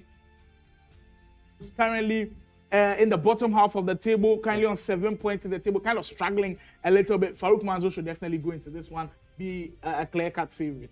On paper, of course, absolutely, but we have seen time and time again in the National E-Soccer League that upsets are served like breakfast. It can happen anytime, but we can see, I think the people are beginning to take heed to your preaching. The preaching I gave off, and if it's working a little bit. You can see. I actually looked in the comments. Someone said he loves an underdog story. Well, so do I. That's why I keep pushing for the underdogs to give us something, but so far, you know, it's not working yet. I mean, so far so good. We've had a wonderful time, but let's see what happens in this one. Demola Ridwan says yes, he loves an underdog story. Yeah, Ridwan, I'm with you on that. Olatayo Dawodu says FC can be crazy. I think he's speaking of that Adefola Rhymes game with the way things ended. Yeah. Dodge Kowa, that's from Abuja. He said Farouk 8-0. Wow, Abuja's Farouk 8. Wow. Has all of a sudden become a Lagos versus Abuja battle. That's one of the players, but he's I think he's located in the Abuja region, so maybe that's why he's giving up the location. JOD says Omomik Anif expects bomb. Yeah. Huh? Always when Farouk is playing, expect a bomb. I think he'd like to go crazy, knowing that Killer Freak also won by a big margin. He'd like to also go crazy. But then, of course, we have to go into the statistics just to let you know how these players have fared if you've not been following the National E-Soccer League. Farouk, just like Killer Freak, on touch so far, 9 wins with just 1 draw. That draw coming in that Rufai game. He's already scored 67 goals, a whopping 67, one of the highest goal scorers in the tournament so far. For Anif, it is those 7 losses that are a dent in his record, but he's managed to pull up 2 wins also on 39 goals. The win probability, totally understandable for the player who's currently first on the table. But for the live standings, Killer Freak has indeed leapfrogged them after getting that win earlier on against Mitchell. But Anif sitting on 14th position now. Yeah, I mean, if you look at the goals, the difference between goals scored by both players, it gives you a clear picture as to why there's a huge difference in the league stand. Let's see what's happening in the Rufai versus Simply Uzo statistics. The current league performance, Rufai has, I mean, given us so many talking points in this competition. He has 7 wins for it, 2 losses and 1 draw, scored 47 goals, and I think that's placing him in pole position in 4th. He currently has the higher win percentage. I think just a little bit below Farouk's win probability over Hanife. 93% against 7% for Simply Uzo. Simply Uzo has not really given us that what we expected from him, for an underdog, from a new entrant into the system. He has not won any game so far. He and Bryce had only ones who have not gotten any points so far. Could this be the day he gets it? We have no idea. 28 goal scores, and that is very abysmal. Indeed. At this level. At this level, you have to find a way of picking up some steam. And I think it's really important in the first 10 to 20 minutes. If you can at least keep the scoreline at 0-0, you start to build momentum a little bit. But once it goes crazy in the first 20 minutes, like we saw what Killer Freak did to Mitchell, in the first 20 minutes, he wants those He scored 2. Those 2 goals, it sets doubt in your opponent's mind. Like, you start questioning yourself, can I really do this? And it forces you to like change from your game plan and, you know, start playing into what your opponent has for you if you're not careful. Yeah, it is indeed very important, and that's what some of these underdogs should be doing. And we've got a case in both of the games that happen concurrently. Of course, we'll bring you all of the updates from that game as well. You got to see the highlights of the Badji versus game with George game. It looked like it was close in the first half, and the second half, Badji Jr. totally running away with it. Maybe we might see a similar scenario in the Farouk versus Anif game. But Farouk Manzo, he's been on a heater ever since we started this league. Since he dropped points to Rufai, he's just been scoring goals and he hasn't ever looked back. He's truly been immense. On the offensive end, we're having this discussion yesterday as to who the best offensive player in the whole of the league was.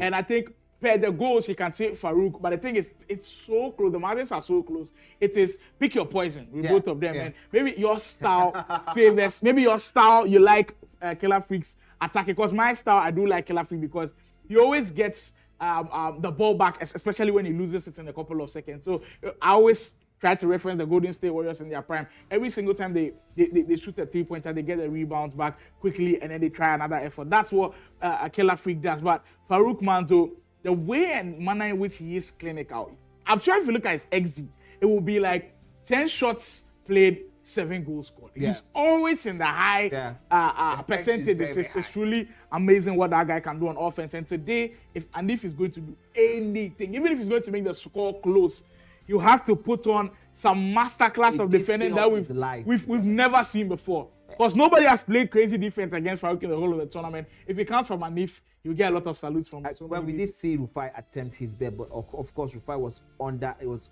going with a lot of momentum after back-to-back wins against some of the tough names. We haven't seen that from Anif at any point. So if there's anything Anif wants to do, he has to play what will be the game of his life. He has to defend like he has never defended before in FC25. Does he have that? We have no idea, but we're going to be finding out over the course of 90 in-game minutes, a 9-minute half across 2 halves. You already know that has already served massive talking points consistently for us, because there is a lot of time for you to cook and for you to be cooked. Well, speaking of cooking, I saw a lot of cooking in the chat. A lot of people saying Farouk is going to cook Nigeria jollof, Ghana jollof. I mean, I see all of those comparisons and all of them. I see like the guys are ready to go, and so are we. Farouk taking on Anif in a 3rd round of fixtures today, as we did start earlier on with all of the games coming in the first 2. It has been closer. Maybe the pattern might follow, but Farouk will be going into this one as the heavy favorite. All the best to both players. In fact, the other game also happening right now. Rufai and Simply Uzo also starting as we speak. Bruno Fernandes in space. Farouk already looking to score in the first few minutes. What is with these guys and trying to score in the first 5 minutes? Like, it feels like a trend at this point, and he almost did. I mean, it's a part of the dominance, part of the structure. If I can be able to take off your confidence as early as I can and force you to dump your game plan from the very first minute, then absolutely I'm going to do that. And if it's been working, if you notice, it's been working. We haven't seen anybody score in the first 3, 4, 5 minutes and go on to lose the game, especially from the guys who are currently in the top, I would say 8 at least. Oh, now Anif takes the lead with a well-worked one. A bounce back falls kindly for him, and he takes that one. And it's 4 minutes in. Did my preaching for the underdog story energize some people? Let me see the underdog shouts in the chat. But I mean, there's still a lot of time to be played. We know Farouk Manzo's prize to always come back pretty early. 5 minutes in, Anif opening the scoring. Now, the big questions will be asked off of him. Can he prevent Farouk Manzo from creating chances? Speaking of those chances, here they come already. Farouk dancing in the box, and he's got a huge chance as you get a penalty out of this one. Late tackle from Anif.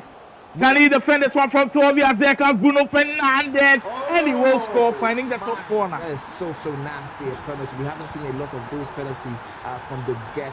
I think after week 3, we haven't seen a lot of that.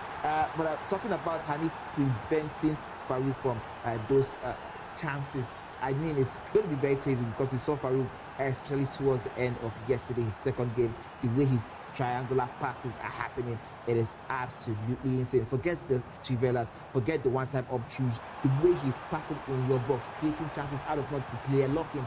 Then this guy is on another thing this game week. Well, the two of the wingers for Farouk Manzo, and I know he loves the wings a lot, is 2 heavily left-footed players in Maradona and Rafinha. So naturally, you think, oh, then he wants to try a lot of the trivelas, but that one he certainly didn't need any trivela. Power shot into the bottom corner. Farouk Manzo, just like that, 11 minutes.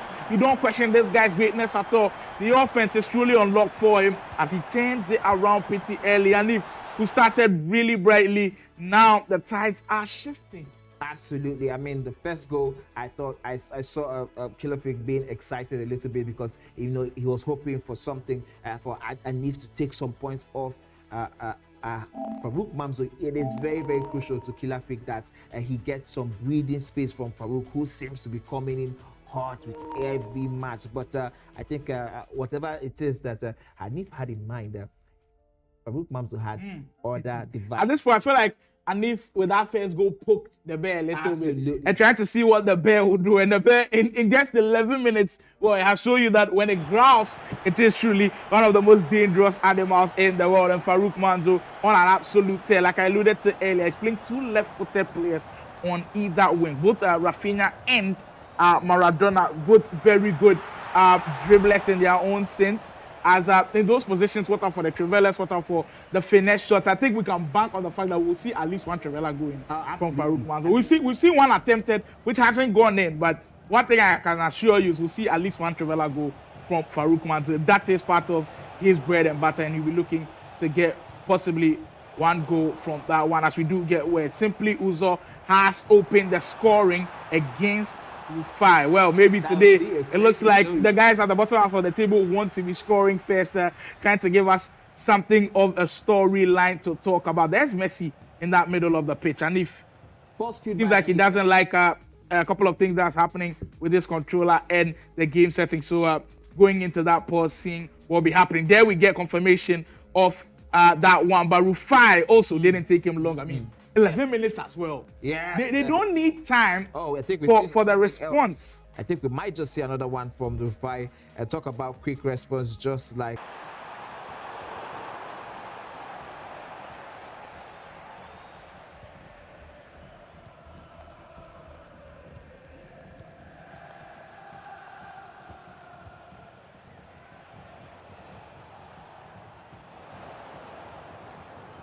trying to see if he can dominate this one. This is just the 22nd minute. Oh, clean tackle there from the defender. But Maradona saw that all the way through and was out of the way before it became anything. This could be another chance for Farouk. Yes, it is. He buries that one in the near post, and he asks him to call him. Rafinha, danger man for Farouk in those situations. Currently giving Farouk a 2-goal cushion.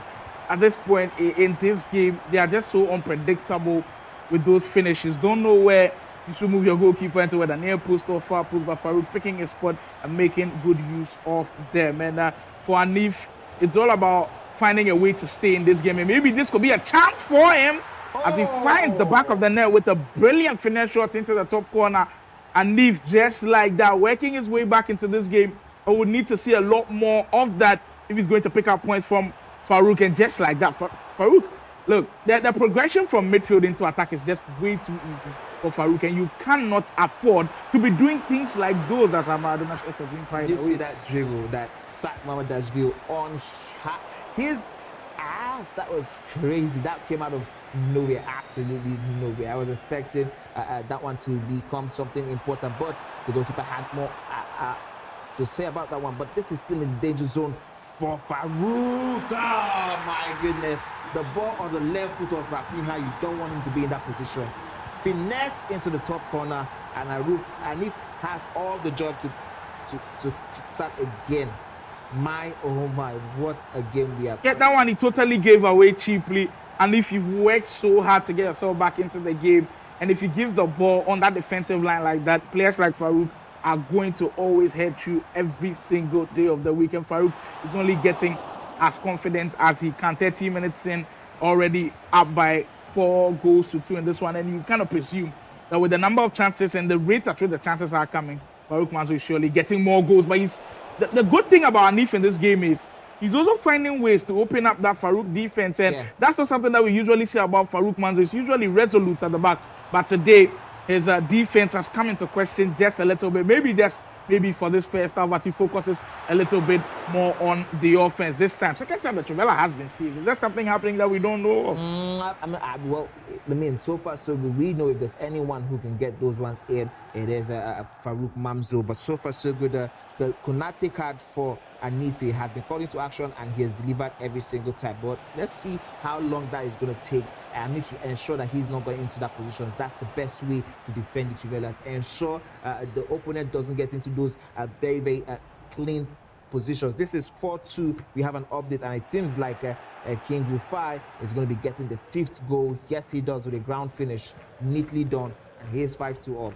Well, that one turning pretty quickly. Rufai settling into that game and looking to pull away from that one. Remember earlier, Simply Uzo did take an early lead as Farouk Manzo picks up goal number 5. Very similar scorelines, you will say, right from the get-go. Simply Uzo scored while Hanifi scored here, and as soon as we could say Jack, both players came back with 2-1, and now they are both 5-2 ahead. Very, very coincidental. We don't see that often. Yeah, we don't usually see that often. Farouk looked like he might just be running riot in this one. Just about 5 minutes to go before we come to a close in this one. For those who stuck with us during the stream, we say thank you and apologies for the break in transmission earlier, trying to rectify a couple of problems in the technical areas. But of course, we've got the stream back on and we hope you enjoy it every step of the way. And Nif has worked his way through again pretty well. He does find his way into pretty good situations and takes the risk, and that's one thing that I love about players.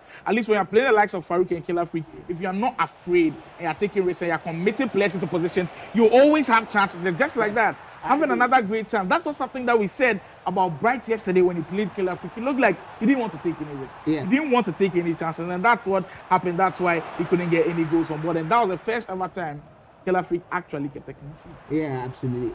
I think that was the second time because we had 12-0 in the beginning of the game. But yeah, you're totally correct. You have to take chances. How many times do we say that on here? You have to be able to take the game to your opponent and do something. And all the players who got to this point in the competition, I mean, they are players who have a lot of talent. Yes, the gap might be there in terms of the skill, in terms of the talent itself, but then I mean they actually have what it takes in their locker to deliver per time, so that you expect these players to take these chances. You have to take chances, like you said the last time I think we were here.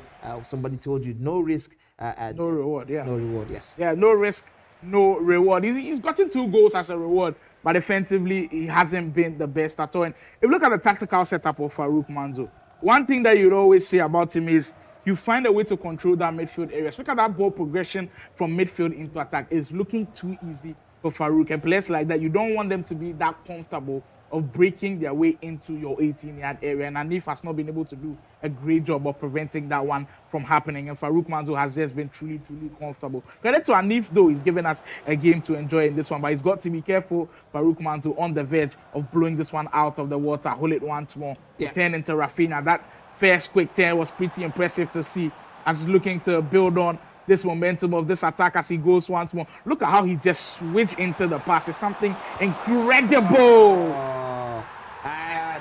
Before the pause cued by Anife could come into question, Farouk Manzo gave him something else to think about. There are just so many details with this game. So others use player lock usually in cutback situation.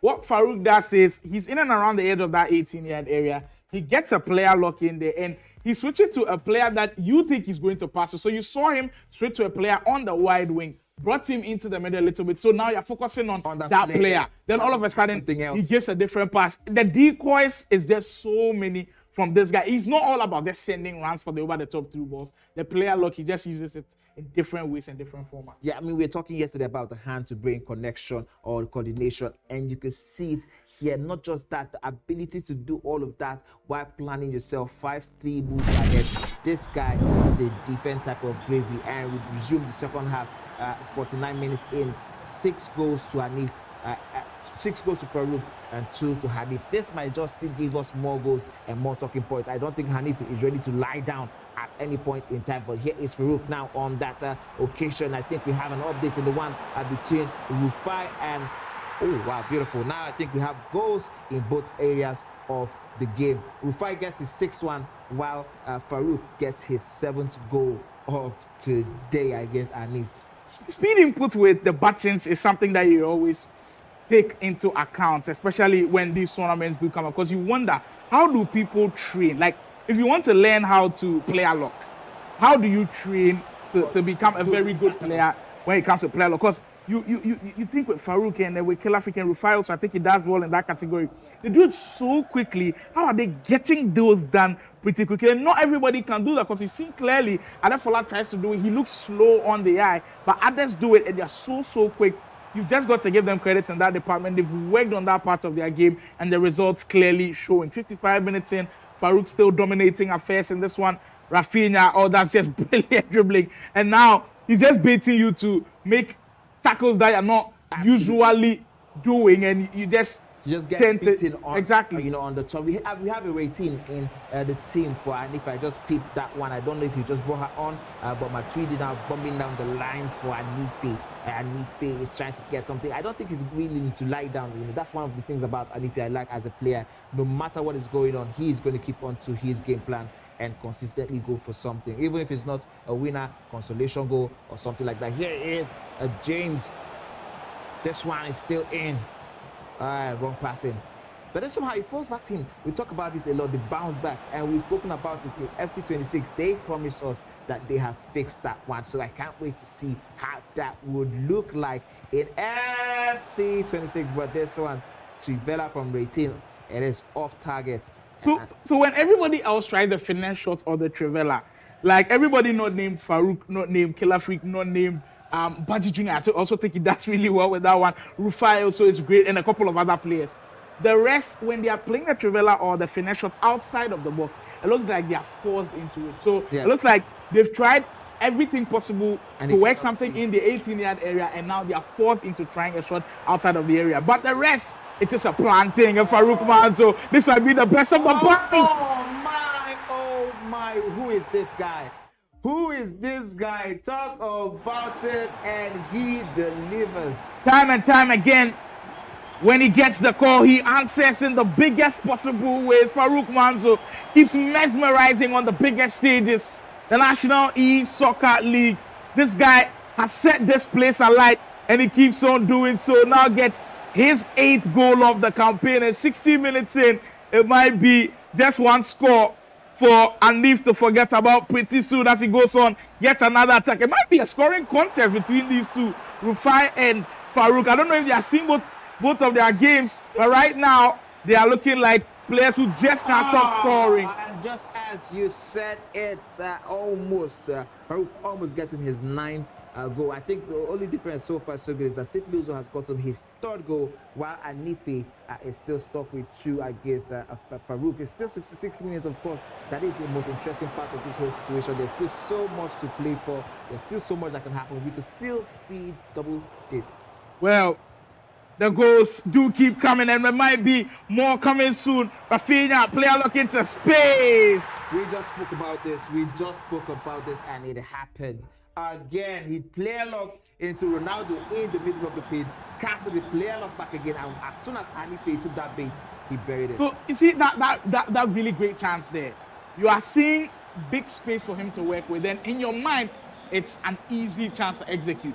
But the thing is, about 20% of FC players might miss the opportunity where they're trying to go near post, where they might go for finesse. Finesse can actually work, but if you don't green time, if you're not using precision shooting to get it into the corner that you want, you might not have the clinicality that Farouk has. So he's leaving nothing to chance, and he wants 100% results. That's why he uses those finesse shots, and he uses those precision shooting as well. And it almost worked again. This time around, it is so close, and Anife is going to be very, very happy that that one didn't get to double digits. So far, so good. I think right now it's just Anife should just be playing for the love of the game, the pride, and ensuring that it is somehow kept respectable a little bit. But because as it is, I think it might just, let's say, Farouk is still going. We spoke about this, I think, yesterday when I told you the reason I love watching Farouk play is that he never takes his foot off the gas pedal. He will keep going at you. If he gets himself 22-0, he is going to score 22-0. You know it. My oh my. What have you seen so far? He has caused problems for his opponents all the time. I don't think there has ever been a game when Farouk has scored less than 5 goals. Or maybe in the Rufai game. In the Rufai game, what was the score? I think it was 5-5, right? Yeah, 5-5 or 5-5 or 4-4. But like every single time he is scoring goals, he's guaranteed goals with this guy. He is truly a special player. For these special players, you just hope that they can make good use of their prime as we speak. Through ball comes in, and if maybe to get a consolation back as Vieira's through on goal. And that just sums it all up. He doesn't get too many chances, and when he finds his opportunities, just can't finish with them. Did it take that one at all? I was expecting him to be more composed, on calm and cool under pressure. I mean, he wasn't chasing a win or anything. He was just trying to chase to make it comfortable. You can see Farouk taunting his opponent, ensuring that he's giving us some content for his fans. I wonder what the comment section looks like right now. If you can get that on screen, that would be wonderful to see how the chat. You see, the thing is, we speak about putting in the work as an FC athlete. As a Rufai is still very comfortable in, like, speak about the work that they do put in, the hours of training that they do put in.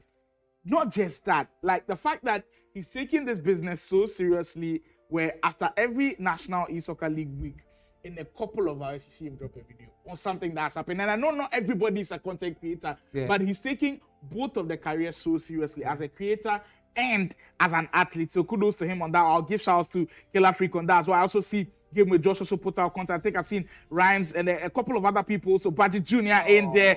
Adefola also dropping a couple of content. But for Rufai, well, we've not seen too much of content from him, but he's doing his business as an athlete. I mean, he's giving us the content in the studios every day, back to back. Look at this one. It's a 9-4 victory for him. I think he might still have the opportunity to score another one because as it is, he's insatiable. He's running down the stream and look at it. He has everything he needs to go. This time around, it is just a little bit wide.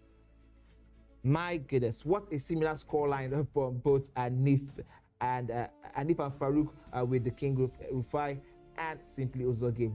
Boy, oh boy. It is so crazy that every single time we see Uzo, he is that kind of person that concedes a lot, but he also tries to score. You know, we have seen a lot of these type of situations or these type of score lines, the 5-4s, the 7-3s. You know, I think what he needs to really work at this point, aspect. At this point, if I'm to ask you for your prediction of the Bright versus Simply Uzo game, where are you going?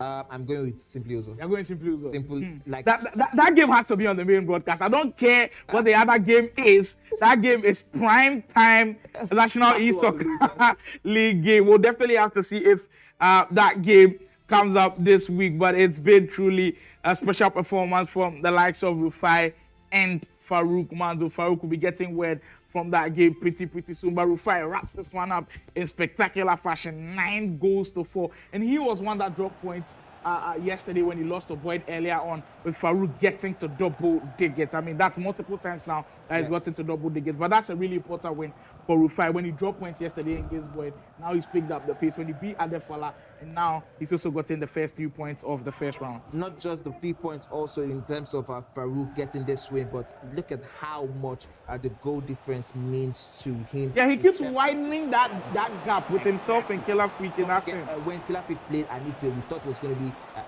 a blow up, but it turned out to be a very close one. Very funny enough, it was a 6-4 victory for Killer Freak, and now Farouk is getting a 10-2 win. He might just even increase the tally if he's able to get this one over the line. Almost did this time around, but he survived. That's about 8 goals difference now on top of whatever it is Killer Freak has over Farouk as he is currently on the standing. This is very monumental for Farouk in the running, and you can see how much, because I saw Killer Freak's face a little bit earlier in the day, you can see how much each of the goals is hurting his chances.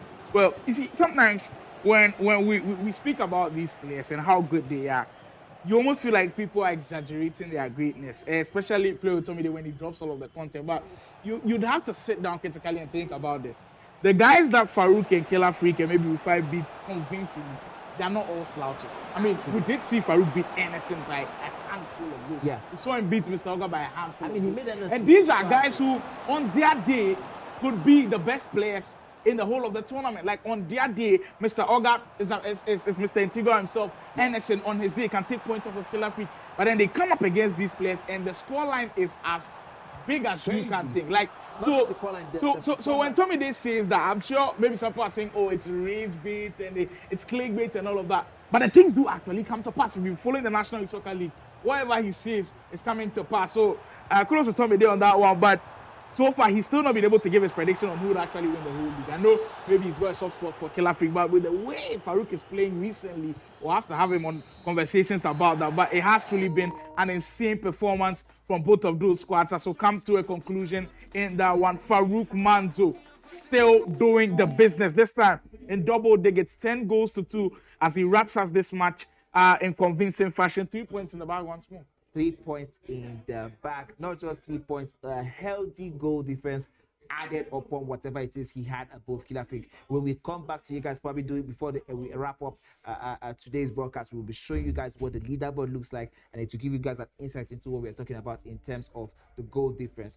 This is very important for Mamzo Farouk in the run-ins. This is going to be very important. This is absolutely important. Well, I think that's the one we just saw, the game between Farouk and Anife. So we're going to see what the comments is saying. We say from Junior Ghana, Farouk versus Killer Freak is the last man of the tournament. Okay, I think he's responding to somebody.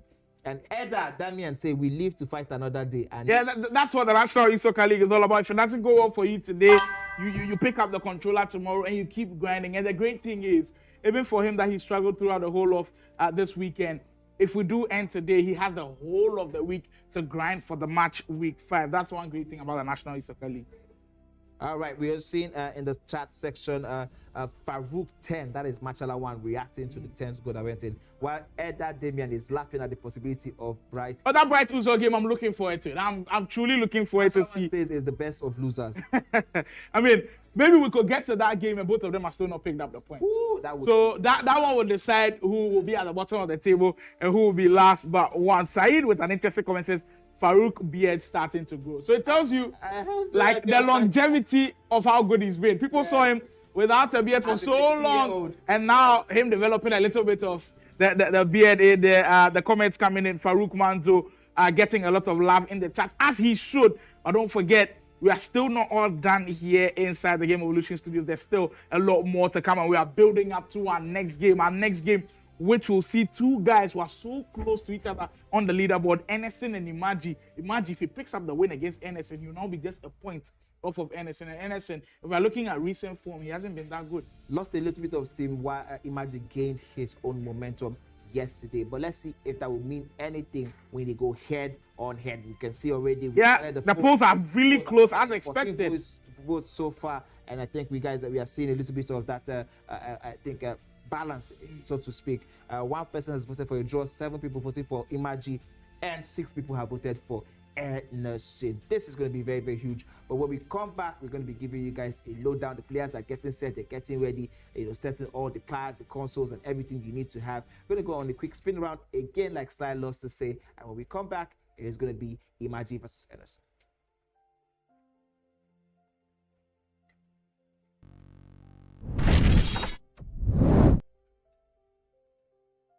This is myself.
It is hot in the kitchen, of course. Each of the games we have seen so far has given us something different than the one before. We saw some very tight games, and all of a sudden there was a blowout from Farouk to Anif. It was a game that ended 10-2 in favor of Farouk. And in the background, we had King Rufai tearing apart his opponent, his prey. It was a predator prey moment, 9-4. Now we're going into another one that we believe is going to be a very tight one. And per the polls already, looks Yes. like you guys also believe that it's going to be a tight one. Absolutely. It's a tight one on the leaderboard because, mind you, Ernest is currently 9th position. Imaji is on 10th position, and they're separated by just 4 points. He's spoken of Imaji having to play all of the big boys in the first round. Of the National E-Soccer League. Now, it looks like he has much more easier opponent, but these ones are the tougher ones going in, and you have to take points off of these games. If you can pick up a win, now the point difference will only be 1. But now it looks like we're seeing a little bit of separation. But for 26% for Imaji, I mean, it's a little bit harsh.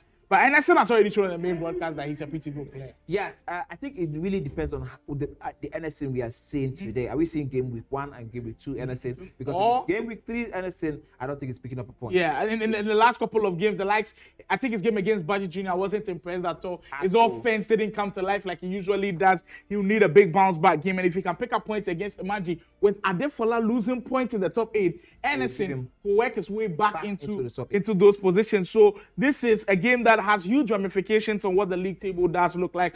I was in the comment section during the break, and all you guys were talking about, a lot of people coming in. I think this is your first time at the National E-Soccer League. They were asking, how many weeks is this league running for? We keep saying it's for 5 weeks. We are into our 4th week. Next week will be our ultimate weekend. And a lot of people also asking of the format. It's still an all-play, all-league format. Someone's asking winner takes all. No, we'll be awarding a lot of players in the whole of the tournament. So do stay tuned. We'll be updating all of you guys. In week 5, we'll tell you who wins what, where wins what as well for the positions. We'll go into our main featured game. Anderson taking on Imaji. Both of them, they've been quite similar because I said they were so close to each other in the table. Yes. They've both got 4 wins for Anderson, 3 wins for Imaji. And then, of course, the 5 losses for Imaji are just brutal. Yes. I was expecting Imaji to lose 5 games after 10 matches. I mean, to be honest, he's played Killer Freak, he's played Farouk in this space. He's played Fola as well. In this space. I think he's also played Rufai, if I'm very correct, in this space. I think in the beginning. So like you said during the beginning, he's played all the big boys, and that probably is the difference. And now we're looking at Blaze versus Mr. Oga. This one is very interesting because Mr. Oga just recently... Well, I feel like these matchups were set up because they're also close in position, 13th and 12th. I mean, I told you guys today we're having a lot of 6-pointer games that will decide who is swapping positions in the table. This one has Mr. Oga going up against Blaze. Mr. Oga hasn't scored a lot of goals. Blaze has tried his best, but we haven't really seen a lot of difference from him in terms of the points. He has 2 wins as much as Mr. Oga. You can see the win probability is very, very similar.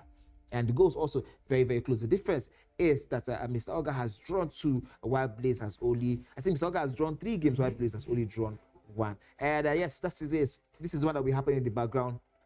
Blaze versus Mr. Oga. But meanwhile, we're going straight into it. And I want to say, going for 3 out of 3, I'm backing Anderson to win. Well, so far, you're 2 out of 2. 2 out of 2. Octopus Man is working overtime, people. Absolutely. Talk to me when you need some betting odds in FC25 in this competition. Yeah, we begin now. Anderson passing the ball, but he quickly loses that one out to Imaji. Imaji is in that white and pink shorts. Imaji tries to get that first goal in.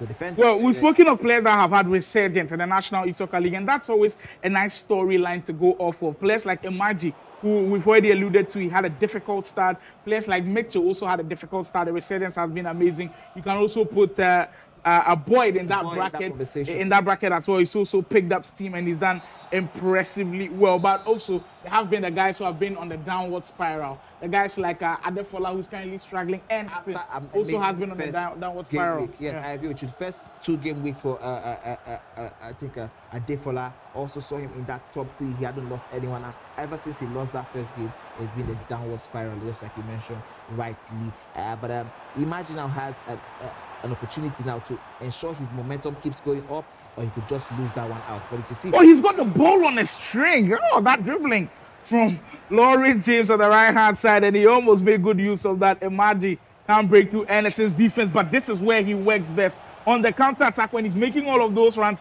having too many players as good as Imaji on that sense. That's how come he got those crucial points against Killer Freak. He's got some defending to do on this possession, though, as Lauren James will now hold on to it. I mean, it seems like a lifetime away in which he had that a wonderful run where he took points off Killer Freak, because so much has happened in between that time and now. So he now really needs to refresh our memories why we are pointing out for him to be one of the surprise players in this tournament. Initially, it was Anderson and versus Rufai, but I think as it stands, Rufai has taken the upper hand in that conversation in terms of the surprise player of the tournament. But here's Anderson trying to create something for himself. Roll it into Thierry Henry, and I think I've noticed in the beginning or stages of this match, he's forcing the balls. He has to stop that. Imagine he's a very disciplined player on his day defensively, and of course you don't expect a lot of holes, so you have to have a little bit of patience, calm, and perseverance if you want to break. I see a lot more of questions being asked. Maybe the format of the league still not clear to people. Someone's asking how many people will be relegated. Actually, it's the top 8 that we are focused on. The top 8 are going to be the ones that will stay in the main division for the National E-Soccer League. So anybody that you see outside of the top 8 is in serious jeopardy. I don't know what's going to happen to them yet. There's been talks of maybe a different division being created, or maybe them being knocked out. Well, Imagi's working on progressing to the top 8, and that is the positive way to start to do it. A very, very composed finish, a very, very composed Imagi there. He knew what he wanted to do as soon as that cutback was going in, and he went for it. A very low degree shot into the bottom right corner. That one caught Anderson off guard, I'm very sure. And then I think it's a good way for him to kickstart this game, Imagine. Yeah, pretty impressive start to the game. And he worked that one so easily on the eye. You'd think everybody can do it, but no, Imagine, he's just getting back into that group. We did say he had a difficult start, but in the last few games, I mean, at this point, he told me there, and he was quite confident Imagine can put on like a 5-game stretch where he'll go for positive results only, and looks like he is on the right path as we speak. Just 15 minutes in, and he's had a very impressive start. For Anderson, like Manny said, I have to quote Manny on this one, there's been a long time since we saw that great game against Killer Freak. Since then, he hasn't had the best of performances, but you have to find a way to shut us up in that regard as he was looking to possibly cut into that deficit. I think it's giving us a little bit of flashback with what we said about Adefola also. A bright start to the competition, and there's a bit of a gap, a lull in between, because both players are refusing to, update the way of their style of play, the one they brought in. Every single person else who has been winning that we've seen this competition has done something different each week. There was a week where we came in and we saw Killer Freak do, I think, the finesse. There was also one week where it was only speed boost that speed boost. You get what I'm saying? We had a week where it was just Farouk doing the triangular passes, the triangulating passes. The next week he came, it was the trivelas. But whatever it is, you need to learn how to act. He always used to say, chop it up and mix it up well if you want to stay ahead in this one. But here's Thierry Henry bombing down that channel. Beautiful move there. Gets that one straight in. This time around, it nearly falls as he bounces back from the goalkeeper into Anderson's lap, but that one doesn't go in. In recent weeks, this is the first time I'm actually not seeing Milinkovic-Savic in either of their defenses. That's quite surprising. Very surprising. I'm seeing the Saliba card, the 40-sided Saliba card. He's also got amazing play styles in there. I'm seeing Jaap Stam also being in the mix. Virgil van Dijk, of course, is going to be a feature. I'm not seeing Milinkovic-Savic is quite shocking. And we'll see how the defenses are able to play their part. That's a brilliant through ball, I'm sure. And setting that one is onside. Can Anderson finish? No, great pass. Oh, he nearly missed that. It looked like he had overworked there a little bit, but fortunately for him, at the right place, at the right time, and he gets the goal back in this one. But one thing I always say about Anderson, when he's playing on those counter-attacks, nobody is as good as he is. I think he makes so many right decisions that will always put him in pole position to find a goal or two. There goes Kaka once more. It is here that I think he struggles with his gameplay. And he's got to build up against a set defense. When everybody's behind the ball a little bit, Anderson kind of struggles. But when he picks up the ball from his own half, where you've committed so many bodies in his half, on the counter-attack, when he's defending on the fly, Anderson turning it around pretty early in this one. And we see so many goals from the corners today. This is different from what we saw yesterday or in the Wow, so in week 2, we had a lot of the finesse going in. Week 3, we saw so many sweet boots. Headers, Week sweet 4, boots. we'll call it The headers. the headers from the corner kicks. I mean, every single week delivering different types of performances from these players. Absolutely, and if you're just in and you're just watching us, I think you just pick all of some of these things every single week. You now know something is different. Maybe in the game, maybe this week is a week for you to try the corners direct from the corner post and get those headers in. And if you notice, it's usually either the near post headers or the far post headers. Just these are the little things you need to be looking at to be chopping. I think the near post headers are the ones that are really Very like the ones that you are seeing all of the time. You see the cross come in, the player look into space, will have someone run into the near post, and you get the header to go in. Ellison is turning it up a notch, people. Is how He's putting Amaji in the blender now. He's getting the offense to look, like I said, in transition. There are not so many players better than him. And the flow of his game is just so nice. So, well, there are not so many breakages in his pattern. He's not going to pass the ball around and think too much. Yeah. He's going with the flow, and he does that extremely well. And Amaji, after going a goal lap now, has All got of a sudden, some serious yeah. questions to answer. And he now finds himself on the back burner all of a sudden after that very impressive first 5-10 minutes. But now let's not account. Imagine how he could quickly get this one back, and he nearly does. This time around, that one doesn't go in for him, and you can see even him, he grimaces because he knows how close that one was. That one was pretty close. Just had to play his cards right, and he just couldn't get it on read. Trying to get away from Michael. Michael also released into the SBC earlier on when the footage items were released. If you did complete it, you can give us a review in the comments as well. We will be reading them later on. But this game has truly been impressive. We still haven't gotten word from the other game that's currently happening in that other one. We'd like to see how the Mr. Oga versus Blaze game is also going, because they're also very close in standings. He went to back. This is things that you do when you want to win games. Didn't he shoot right there as he tried to recycle it once more? Maybe he's got other ideas on this one. On the turn, Ellison. I have no idea why he didn't take that one on a turn. This is what we talk about. You have to be deadly. And you know one thing, I think this is a possible idea as to why he has been going down and down the league table. He is not as clinical as he is. He's overthinking himself. You know, when you start questioning yourself every now and again in these moments, it is not good for you. It is indeed not good for you at all. And if you want to be as dominant as you cannot leave a window of doubt. Right now, I'm giving Imaji something to think about. Saying Imaji is telling himself, well, this guy's not taking all of his chances. When I do get one and I do find the back of the net, I will put serious pressure on him. You've got to find a way to bury all of those chances. And that was a big opportunity for him to find the back of the net. Just about 5 minutes ago, till we come to a close of what has been an entertaining first half. It's been end to end as expected. Both Imaji and Ellison on offense have looked pretty good, but Ellison being as clinical as ever. That's a great interception from Petit.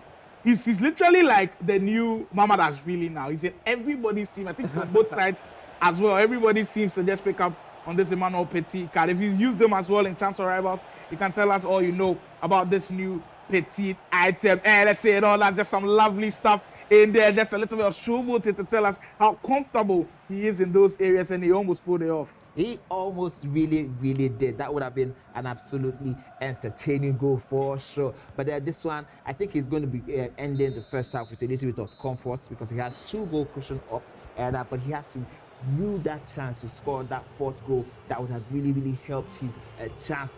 Imagine it's not the kind of player you do these kind of things with. Imagine we play for the draw. He doesn't care. And if you see, he might just come out of the second half racing.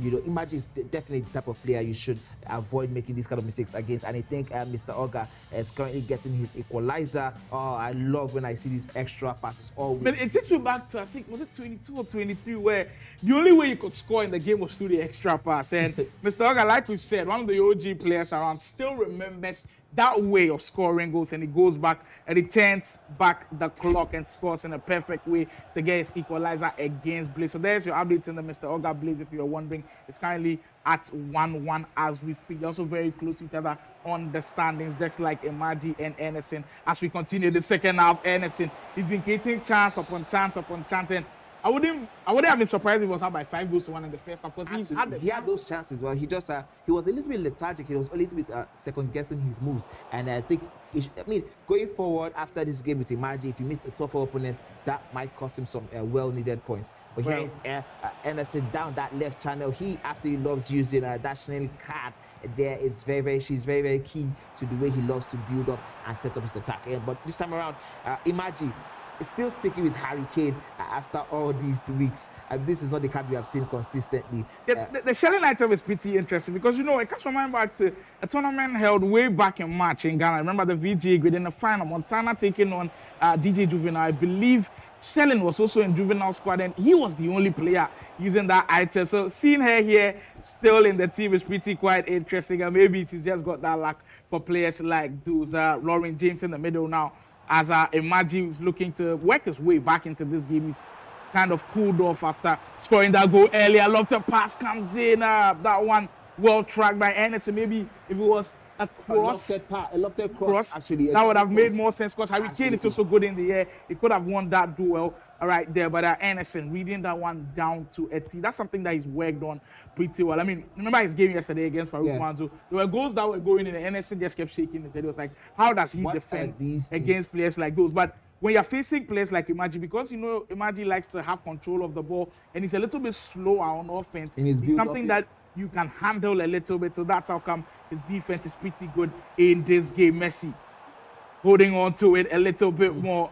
I mean, Thuram in that position is also quite interesting. Usually we see him in the right back spot. So the thing is, Thuram is back for right back in the right back position. Imagine has had so many opportunities to shoot, and he could have shot way before this one, and the angle's just not favoring him on that one. So the fact that we are seeing Thuram make a move and be aggressive, going to the midfield area and make the tackle is because right now Anderson is comfortable. Yes. He knows he can commit a body and still not necessarily recover. Exactly. Yes, I think that's one thing that Imagine has to really, really quickly change in the next coming minutes. You should not let your opponent be so comfortable defending with their right backs and their full backs in midfield. That is something that you shouldn't let them do because that gives them an opportunity to grow into the game beyond where you want them to be. You have to ensure they are uncomfortable, push them back consistently. And this time around, I think that's why Anderson is 3-1 up. And Imagine is currently chasing. But we know in the National Youth Soccer League, no lead is safe at all. There's still about 30 in-game minutes to go. But Anderson is working as hard as he can to put a stamp on this game, to put the 3 points in the bag. And speaking of 3 points, Mr. Oga is working so hard to leapfrog Blaze in the standings. And I believe he's gotten the second goal of the game. That was an excellent pass to split open the defense. These are the passes that you need players with the incisive play style plus to be able to execute. Excellent goal from Mr. Oga. I just want to ask you quickly, Slimer, at that moment, if you are Mr. Oga, where you saw that animation of Cristiano Ronaldo slow down before he got that one, what are you thinking? I mean, the enemy is raging a little bit if that happens because I played it perfectly. You cannot go and miss the opportunity, but fortunately for him, Ronaldo was able to knock it in. But that's why the pros do it at that level. They face situations like these before and they know not to panic at all. Cristiano Ronaldo, team of the season item, knocking it down and smashing that one in. Mr. Oga, after going a goal down pretty early, has also turned around the corner. I think today we've seen lots of comebacks. Yes. Farouk made a comeback. Mr. Oga is making a comeback. Rufai also made a comeback. So in this game, Imagine scored first and Anderson making a comeback. Well, today it might not be the headed story. It might be a comeback story for match week 4, day 2. But there's still a lot more to go. We'll see if the comeback trend continues. First half comeback stories, yes.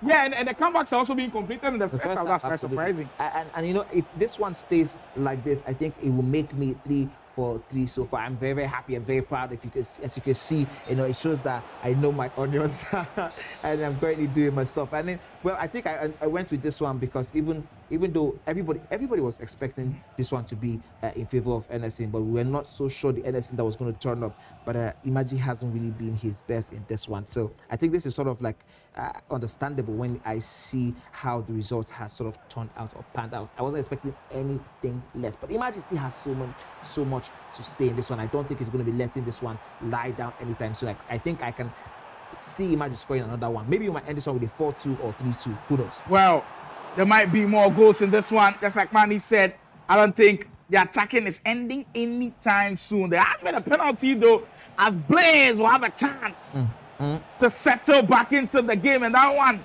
is settling up nicely for a grandstand finish. Of course, we'll bring you all of the action from that game as well. Both of them so close to each other on the table, 13th and 12th. That is Mr. Blaze and Mr. Oga, respectively. That one setting up pretty nicely. We just need one goal from this game to spice it up perfectly. If that one comes from Imaji, we are in for a massive 20 in-game minutes to go. But kudos to Ernest. He's kept Imaji under elation. Not many players do this in the National E-Soccer League. Messi on the turn now. Imaji getting another promising position. He's been here quite a couple of times. Yeah, it's just been the over the decision past 10 making minutes. that he's just lacking right now. Maybe this might be the moment for him. Great pass into Cade. Can he find the extra pass? I mean, it was right there for him. Yes, consistently we've seen time and time again where the players are actually going for the extra pass, as that's the easy. And now he might be punished on the break. Ellison, that's what he does best, in space with Kaka. Oh, that is how you score the goal. And if Imagine needed any tutorial on how to score, Ellison has just given him that. We've seen so many scenarios where you can in fact go for the extra pass or go for the finesse shot immediately as soon because as possible. if there's a finesse pass there, if there's the extra pass there, your opponent will react to it.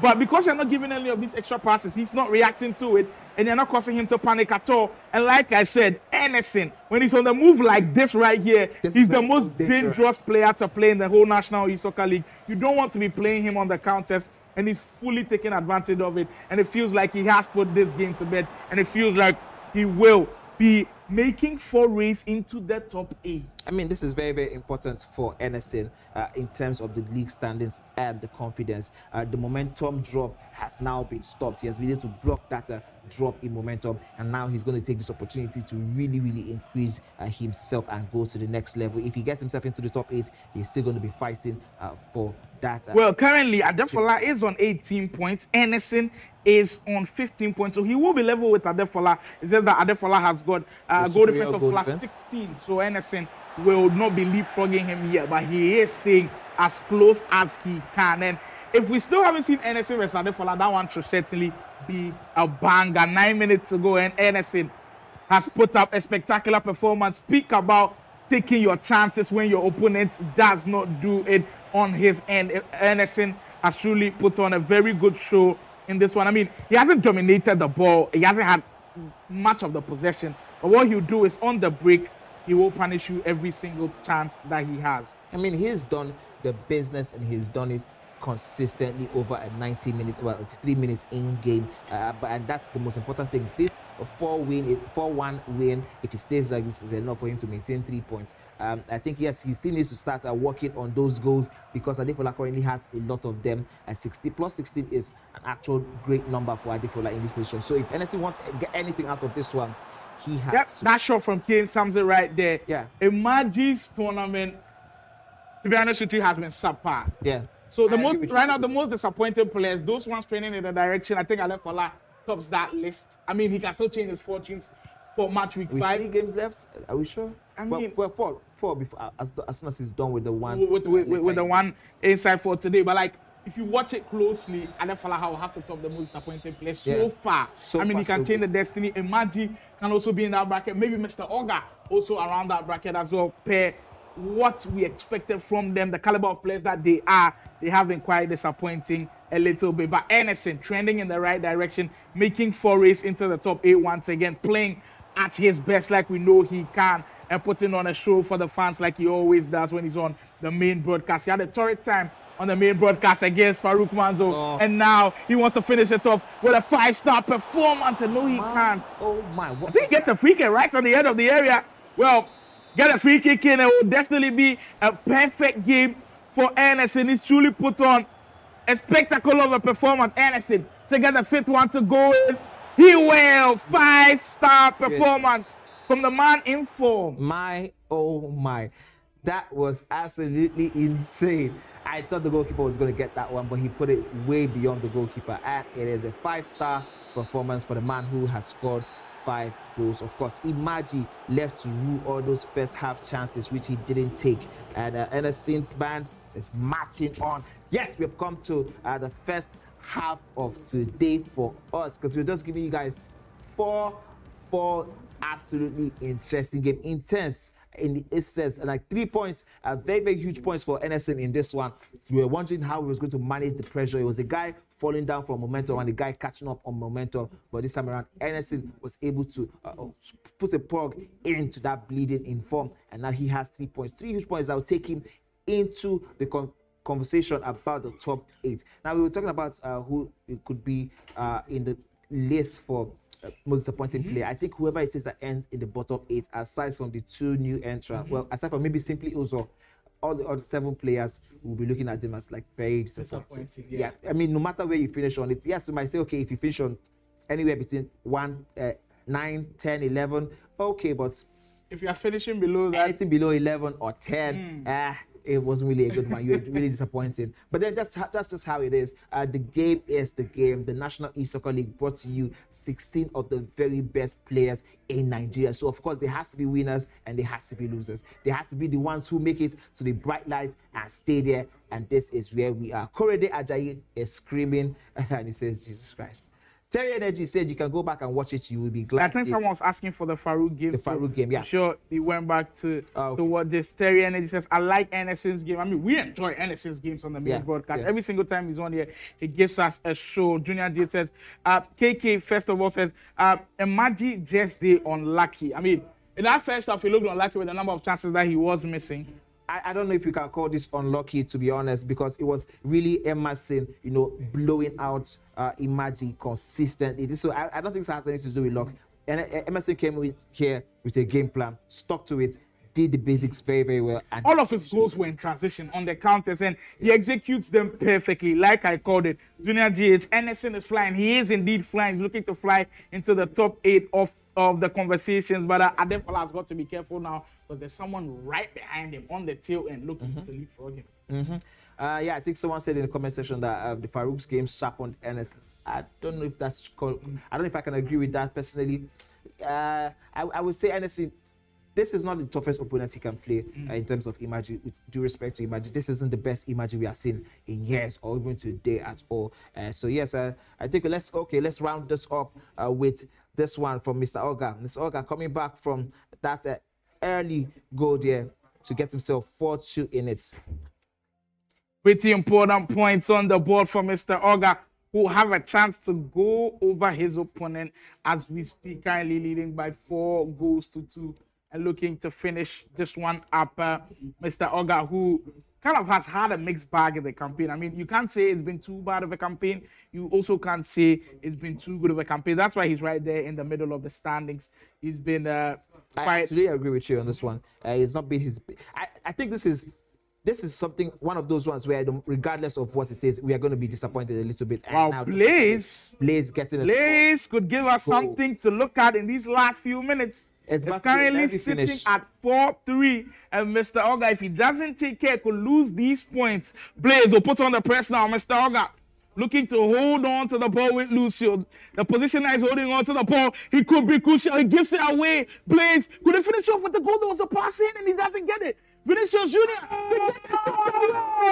What a way to end this one. My goodness, from 4-2, Blaze has turned it around in 6 in-game minutes. You can see what it means to the man. Even though it's a draw, he's celebrating with so much happiness and so much emotion. That's going to hurt so much for Mr. Oga. He had the win right there at his fingertips, and he just couldn't get over the line. Blaze shows all of the emotions, and he's putting the work, the press work for him. Yes. I mean, everybody was right on the edge of that 18-yard area. Maradona getting the ball back, and I thought he had made this opportunity with that, but it was truly incredible. I tell you, with the National E-Soccer League, you just can't expect some of these things. Unpredictable. You cannot even blink. You blink, you miss it. Yeah. You thought this one was, game set and match, and in 6 in-game minutes, Blaze turned it around. And if you're wondering why Blaze is showing so much emotion for a draw, Mr. Oga is currently behind him. And with that win, Mr. Oga was going to leapfrog him. All of a sudden, with 1 point, Blaze stays. Yeah, there's a little bit of breathing room now. There's a little bit of breathing room. So, in terms of the league standings,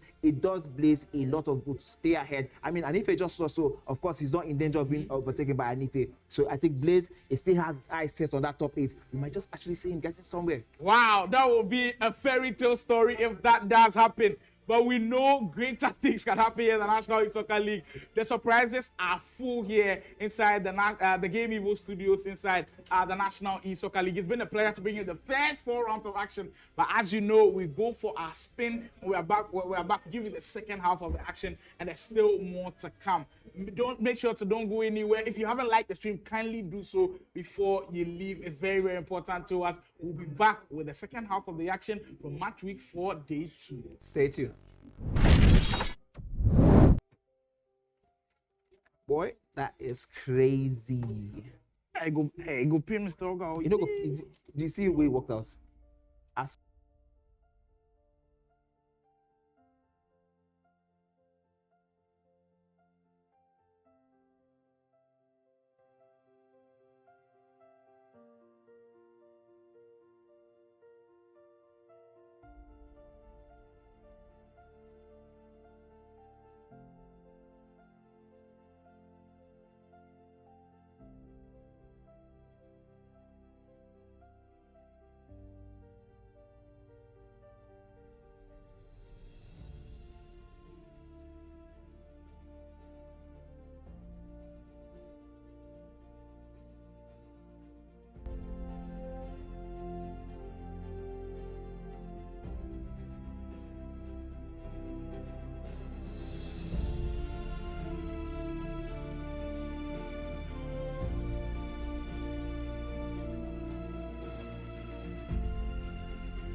It's been splendid action already. We've brought to you premium entertainment. Now it's time to learn something about what you've seen within the first 4 rounds of action. I'm joined here by 2 very interesting gentlemen. Of course, FC expert and creator Tommy Day joins us, and someone who was just in the ringer with the action earlier on against Mitchell, Killer Freak also. Tommy Day has got a special package for us on this one. All right, so I know you guys were expecting the normal orthodox analysis and everything, but I did try to switch it up a little bit. My main reason was because there were some things I saw today I've not seen before. I don't know if it's because these guys just raised the bar when they're once they enter that room, or I don't know if it's because they just have this personal beef with the players offline. I don't know what it is. But first off, was there a personal beef between Killer Freak and Mitchell? I mean, you're here now, so you can answer that. I'm going to have to answer that question because I did notice that after the match there was this cold intensity in the room and everything. But is there like some kind of beef at the back of all of this? I would like to know, Killer Freak. Would like to know. Well, I'm not beefing anyone personally. I don't have no problems with him. I think he's a good player, but I mean, I think that's what happens when you're at the top. People don't really want to see you shine, so just there's normal stuff in the FIFA scene. Okay, cool. What a way to just shift the question away from what I asked you, but you didn't answer my question. But then we'll keep moving. There were some attacks I saw you pull off, even though I consistently play you offline, but it's nowhere close to this level because practice games is not the same as tournaments.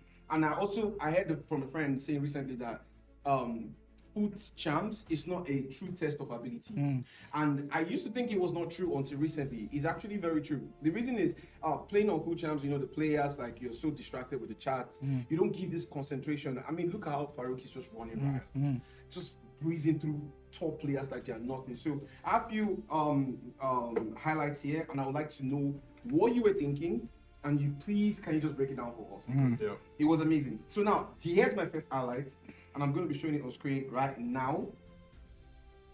Yeah, the gameplay from that Killer Freak vs Mitchell game was something else. As Tommy Day set it out beautifully. I mean, if you saw the goals go in, you just keep wondering to yourself, how does he do this sometimes? And I don't know if it's pre-planned for you with some of the goals, but are you? I actually want to analyze that first highlight. I need to give me the first highlight. I need it so bad because I'm like, what is going on in your mind? Like, is it okay? First question: is it that you have a pre-planned move? Okay, this is what I'm going to do to my opponents based on how they attack, or it's just intricate? It just comes out when you're in the game. That's the first question. It's a mix of both. It depends on who you're playing and how they defend. I feel like when you're playing an opponent, you need to see how they defend in the first 5 to 10 minutes. I think I already understood how he was going to defend the whole game. So the first attack was. Wait, hold on. Before you analyze it, please, can we play the first attack first? I need the viewers to see something. Can you show me the first goal?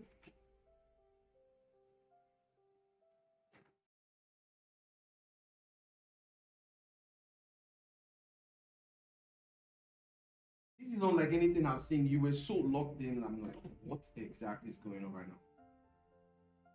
now? Can we just hit the play button here? Good. Yeah. So you player locked into Neto, give a true pass, and then you went near post. I have a question. Yeah. There was an open. There was the person you player locked into. Was it anticipated that you were going to give a first time true ball? Because most people do a pass into a first time true ball. You did a player lock into a first time true ball, which was the idea behind the player lock to actually take his defensive line out of his position, or it's just intricate? What's the game plan? That was 100% planned. I noticed that every time I did a player lock or I sent the trigger run, he tracked it. So I used that as Wait, you noticed that in just 9 minutes in of the 9 game? minutes of the game, you noticed that? I had the kickoff. I was already on the attacking and the kickoff.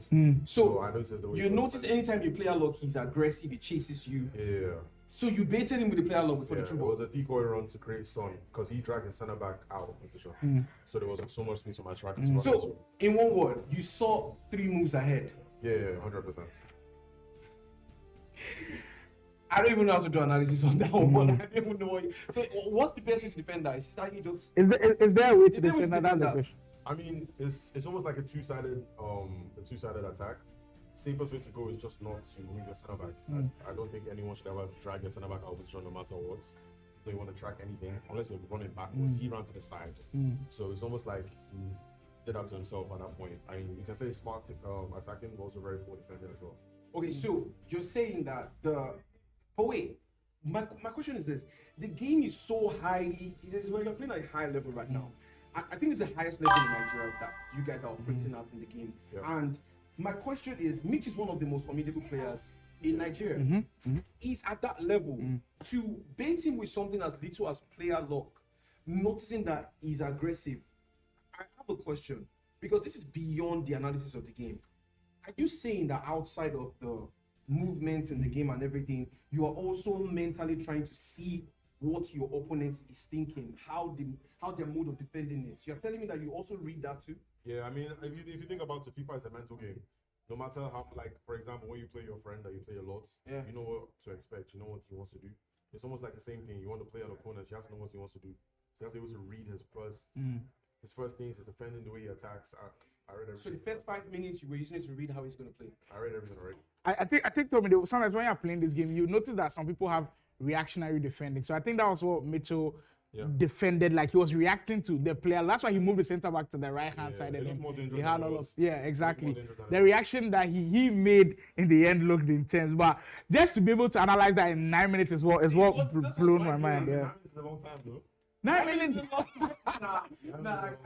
guess I'm getting old there. Anyway, I would like to see the second clip. I would like the second clip because, bro, I don't even think I can do analysis on that one. That's why I had to bring him on screen. Okay. So here we have the second replay. Can we take it back a little bit? Let me take that back a little bit. Before they got to the byline, I mean, Before you go to the byline. things happened in the build-up before they got to the byline. Thing That is, most times when people come through the byline, like they're coming through the byline, there's always a run, like there's a pass waiting for you. The problem that when I saw that last attack you had for the byline, there was nobody there. There was only one player and it was marked. Yeah. How quick do you have to be to play a lock in that position? Manny and I were having the same conversation. To drag him out of that place. And mind you, you're using precision. At that angle, it's so tight because if you don't get the angle right, the ball goes out. Yeah. So you're telling me that you knew it was a definite goal before you ran down the byline. Yeah. I mean, like I said, FIFA is a mental game. It's already the 89th minute. He's basically already given up. So it's almost like, okay, this is a free goal at this point. It was a counter attack. Only at least like what three players back. And the thing about player locking is when you're on the byline, everyone expects you to cut back. Yeah. No one expects the pass straight across. So I baited him with the sun run backwards and ran back in. So the pass straight across is just a normal X. It's of course, player It lock, was just normal normal X. X. You can't do driven pass with a player lock. So yeah. You can't do driven passes with player though. Yeah, you can't. We get to learn something new every day. That's why I told you, you're seeing it on an entertainment level. They put in the hours to be able to see some of these things. And I like that the fact that you pointed that out, because usually on the byline, even if someone player looks, I'm anticipating them to pull their players back. Exactly, to pull him back, but he pulled Him him forward. forward. That's in front of the keeper. So I'm like, what exactly is going on? Yeah, in but your you mind? also have to pay attention to who passed the ball. Bruno Fernandes. He's got all of the passing Yeah, plays. so he had the passing place how to play a pass like that, So, okay, straight to the keeper. You wouldn't have made that pass. That was like Son. Nah, 100% no. If that was Son, I won't make that pass because Bruno has all the passing play styles. Hold on, pause. You're telling me that the player you were using there was what made you say, okay, this pass was going to go? Yeah, 100%. That's how the game works. It's all play style based. Sam, I don't know if you have any questions. At that point, I don't know if I'm thinking about the player in that position, In but that kind of, I don't know, man. I'd probably have a question. yeah, that's why we get to sit behind the decks and then just see everything. That's why they are in the rooms playing. But I mean, to be able to like learn from what he's been able to see already is just something immense. But I have one question though before we take your leave. Adefola was my top 3. I did think he was going to finish top 3. I still believe in him. I'm not saying he's going to finish top 3 in this league. Yeah. But I do know he's going to finish top 8. And I do. We are confident in the top Yeah, I eight. know he's going to finish top 8. And I do know that Adefola is going to come back. He's going to bounce back. He's had this moments where he's had this moments when he's just like he plays down for a while, seasonal changes, and then he just comes, boom, wins everything again. So there's that. So I have a question. What do you think is the major setback in Adefola's upward movement in FC 25? Because he's been playing bad for a while now. So what do you think is the major reason for Adefola's relapse?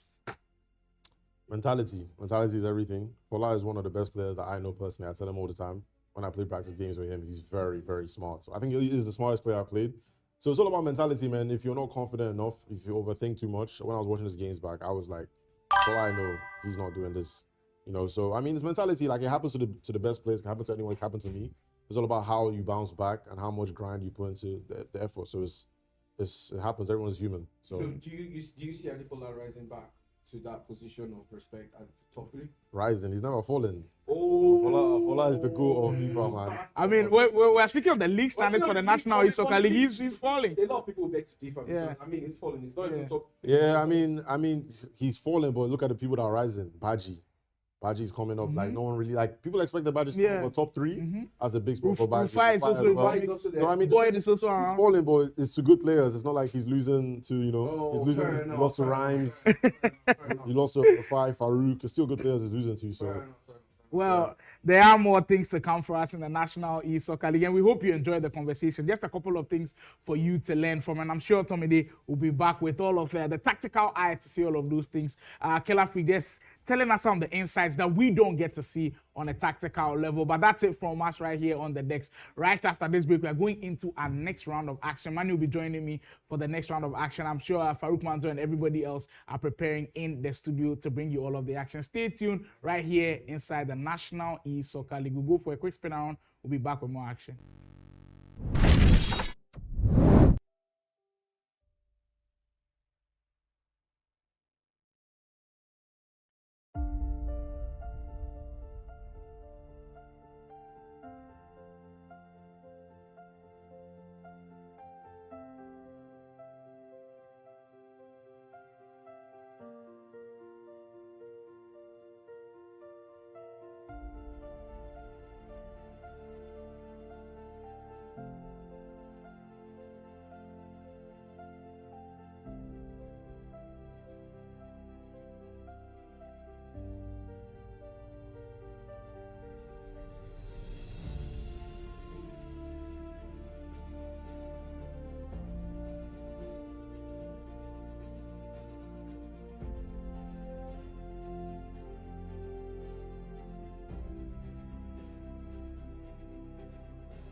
Welcome back from our well-deserved break. We just saw 4 intense action back-to-back games we did see in the first half of this day 2 of game week 4 of the National E-Soccer League, and we're back for the final lap. This is the one that will take us to the end of the day and the end of the game week 4. I and Slimov have been holding down the fort since the beginning of this one from game week 1, and we are going to be all the way here till the end of the game week. But meanwhile, we are back and we're rested and we're ready to go. Simon, what do we think we are going to be seeing in the next half of this? Yeah, with the outlook on what the first rounds of action have been, you know that the second round will surely give us nothing but the best. It has been consistently like that throughout the whole of the tournament, and there have been updates that we'll bring to you because there have been changes in the leaderboard after the first round of action. Everybody has played in the first round, so there have been changes. We'll give you the live standings as we do see them. There's still the changes at the top has still not changed, but the goal difference between first and second is now showing a huge gap. There's 8 goal difference now. Farouk Manzo, when he got those double digits, he has now opened up that gap. When he got those double digits against Anif, really did him a number. now it's an 8 goal difference between himself and Kelafi. He's looking to pull away from that one. Baji Jr. still continuing in the same fashion with that important win earlier on. Rufai, we also saw him in action get big goals in that one, staying on 25 points. Boyd also got a win earlier on. Rhymes getting that important win against Adefola, and now look at position 6, 7, and 8. It's intense. Just 1 point separating that position. Just Anything could happen there. It's just also, even if you put in context at 9, it's just 1 point separating 6 from 7 and 8, and 1 point Yeah. and number 9 from 7th. So Mitchell, Anderson, Fola, Rhymes. I mean, Next teams are very out of these 4 players, someone is definitely dropping out of the top. Definitely, because so I have Adefola going up against Bryce. I think that would be an easy win for him. We don't know who Anderson is playing at the moment. However, we know that Mitchell is going up against Baji Jr. Rhymes might be picking up points or reducing points depending on his next match. So it's all eyes are on Rhymes and Anderson to see who maintains their position. Funny enough, I don't think any of them are going to be playing each other, so we might just see an upward movement of every single person. I mean, that's like a wish saloon if that one happens or comes to play. But let's also talk about the 10th position downwards. Imaji is in. Rhymes is actually playing Simply Uzo, so he's also got a chance to pick up points there. Oh my goodness. I feel for Simply Uzo because, I mean, once his name and Bright come up. And Anderson is also playing Blaze, so it looks like the second round of action, Rhymes and Anderson look like they have, I wouldn't call it easy fixtures, but ones that they look forward to winning, comfortable in some sense. Absolutely, I agree with you totally. So let's see how this one pans out in the moment of it. I think Blaze should be looking forward to causing some problems for Anderson. That huge win he just had, draw rather, he had with Imaji.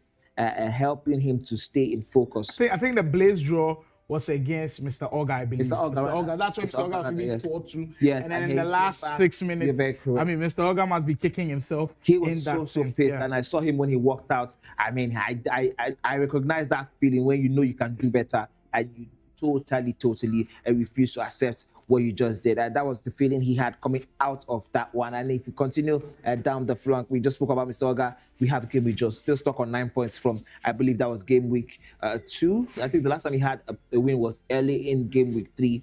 And he's still stuck on 12th position with 9 points. At this point, mathematically, it's becoming impossible for some people to actually finish in the top 8. I think yes, I mean, Bright and Simply Uzo look like no, duo those are totally out of the conversation. Don't forget, as it stands, we have 4 games only to go. So we're talking about statistically 12 points. 12 points. So the only way, statistically it's actually or 15 mathematically, points. Mathematically, it's actually 15 points because they'll play 1 round today. If they do get 3 points from that game, and of course, the 4 matches later also come in match week. no, that will be 3 matches in week 5 because everybody's playing 15 games. So everybody's playing 15 Yeah, actually, so okay. Yeah. So that's actually 14. Yes.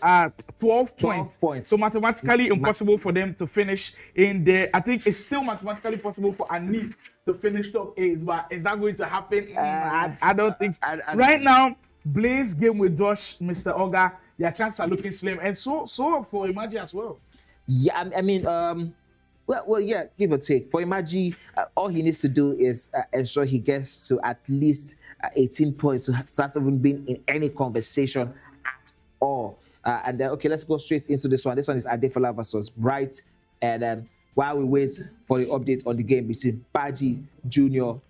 And Mitchell, that one is coming up soon while they try to get that one started for players. All right, I think we have We'll kickstart the action, and then Fola taking on Bright.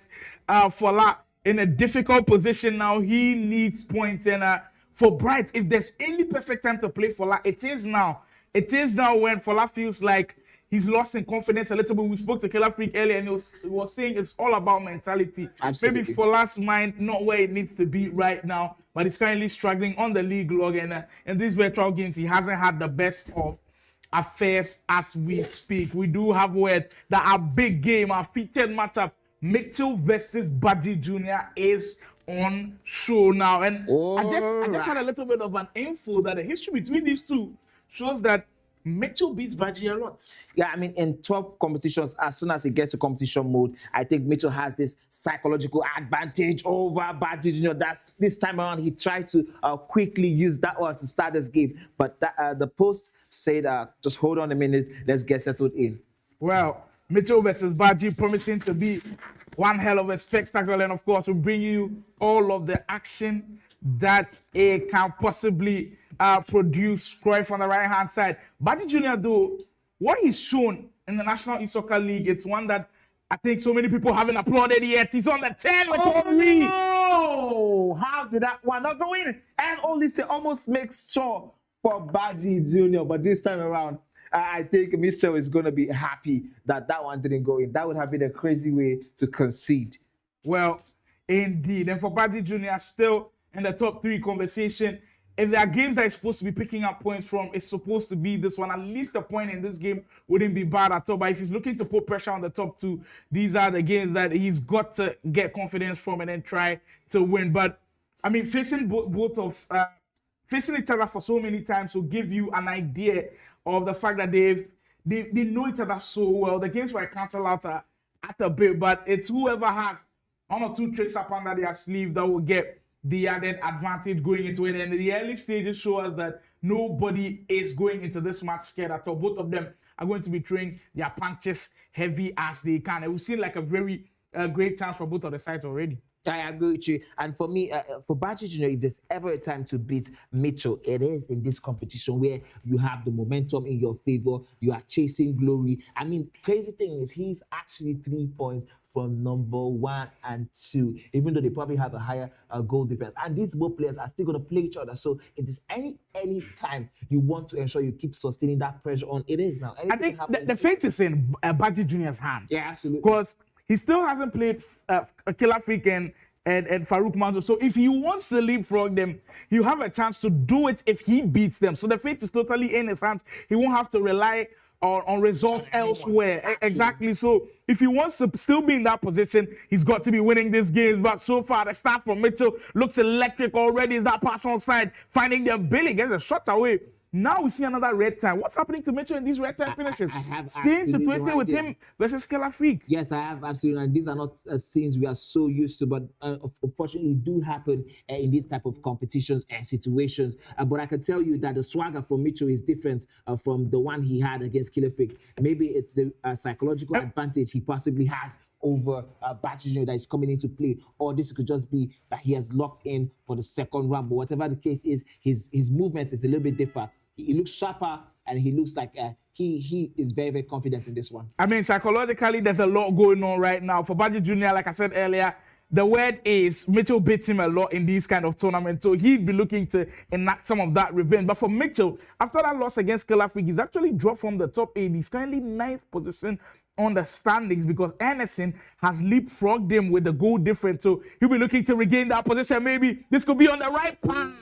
Trying to outsmart the goalkeeper a little bit with that shot. I think he nearly caught Bajicino off guard because Bajicino was probably attempting to go with the goalkeeper cursor, and this time around, just because he was a little bit slow, it fell in the lap of the goalkeeper. That one would have been a good way to get the opener. Yeah, I mean, like you called earlier, there seems to be a different feel about how Mitchell is playing. It looks much more quicker, much more relaxed. I mean, your questions about Odegaard still remains to be answered. He is still in the squad.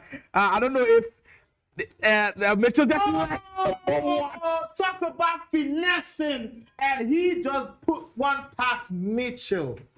Johan Cruyff, the man who has that star goal for Baji Jr. I tell you, if there's any time at all Baji Jr. Should be getting a victory, it is this one. Well, totally against the run of play with Mitchell creating all the great chances and all of that. But once you are caught, I remember I mentioned earlier that those guys who play in that position, but Mitchell, I mean, this is well deserved with this goal. I think he deserved the goal in that one. But going back to that Baji Jr. goal, he's not somebody that you want to back off too much because I think when it comes to the Trivela realm, he's high up there with the very best. But Mitchell, the way he's creating in this game, it looks very comfortable. I'm expected to see 2 or more goals from Mitchell in this one. I feel like the way he's playing and the way that ball is moving, you're not going to be stopping him anytime soon. You know what? I think I'm going to use this opportunity now that they're both level on earth, and I want to call it out for Baji Jr. I think he's going to be going on to get the win today. This one will make me go for probably my 4th. If I can get, I've got 3 out of 3 so far today. Let's see if you can get 4 out of 4, or if you're going to be stuck on 3 out of 3. I'm going for Baji Jr. because I think with that goal, I saw a little bit difference in mentality shift for Baji Jr. He's not stuck. I was worried about that. Is he going to be stuck in that psychological disadvantage that Mitchell has? We've seen more than 6 opportunities where he's red time the finish. What's happening to his time finishing? Wow, that's quite surprising at this level. It's something that usually these pros have on lock.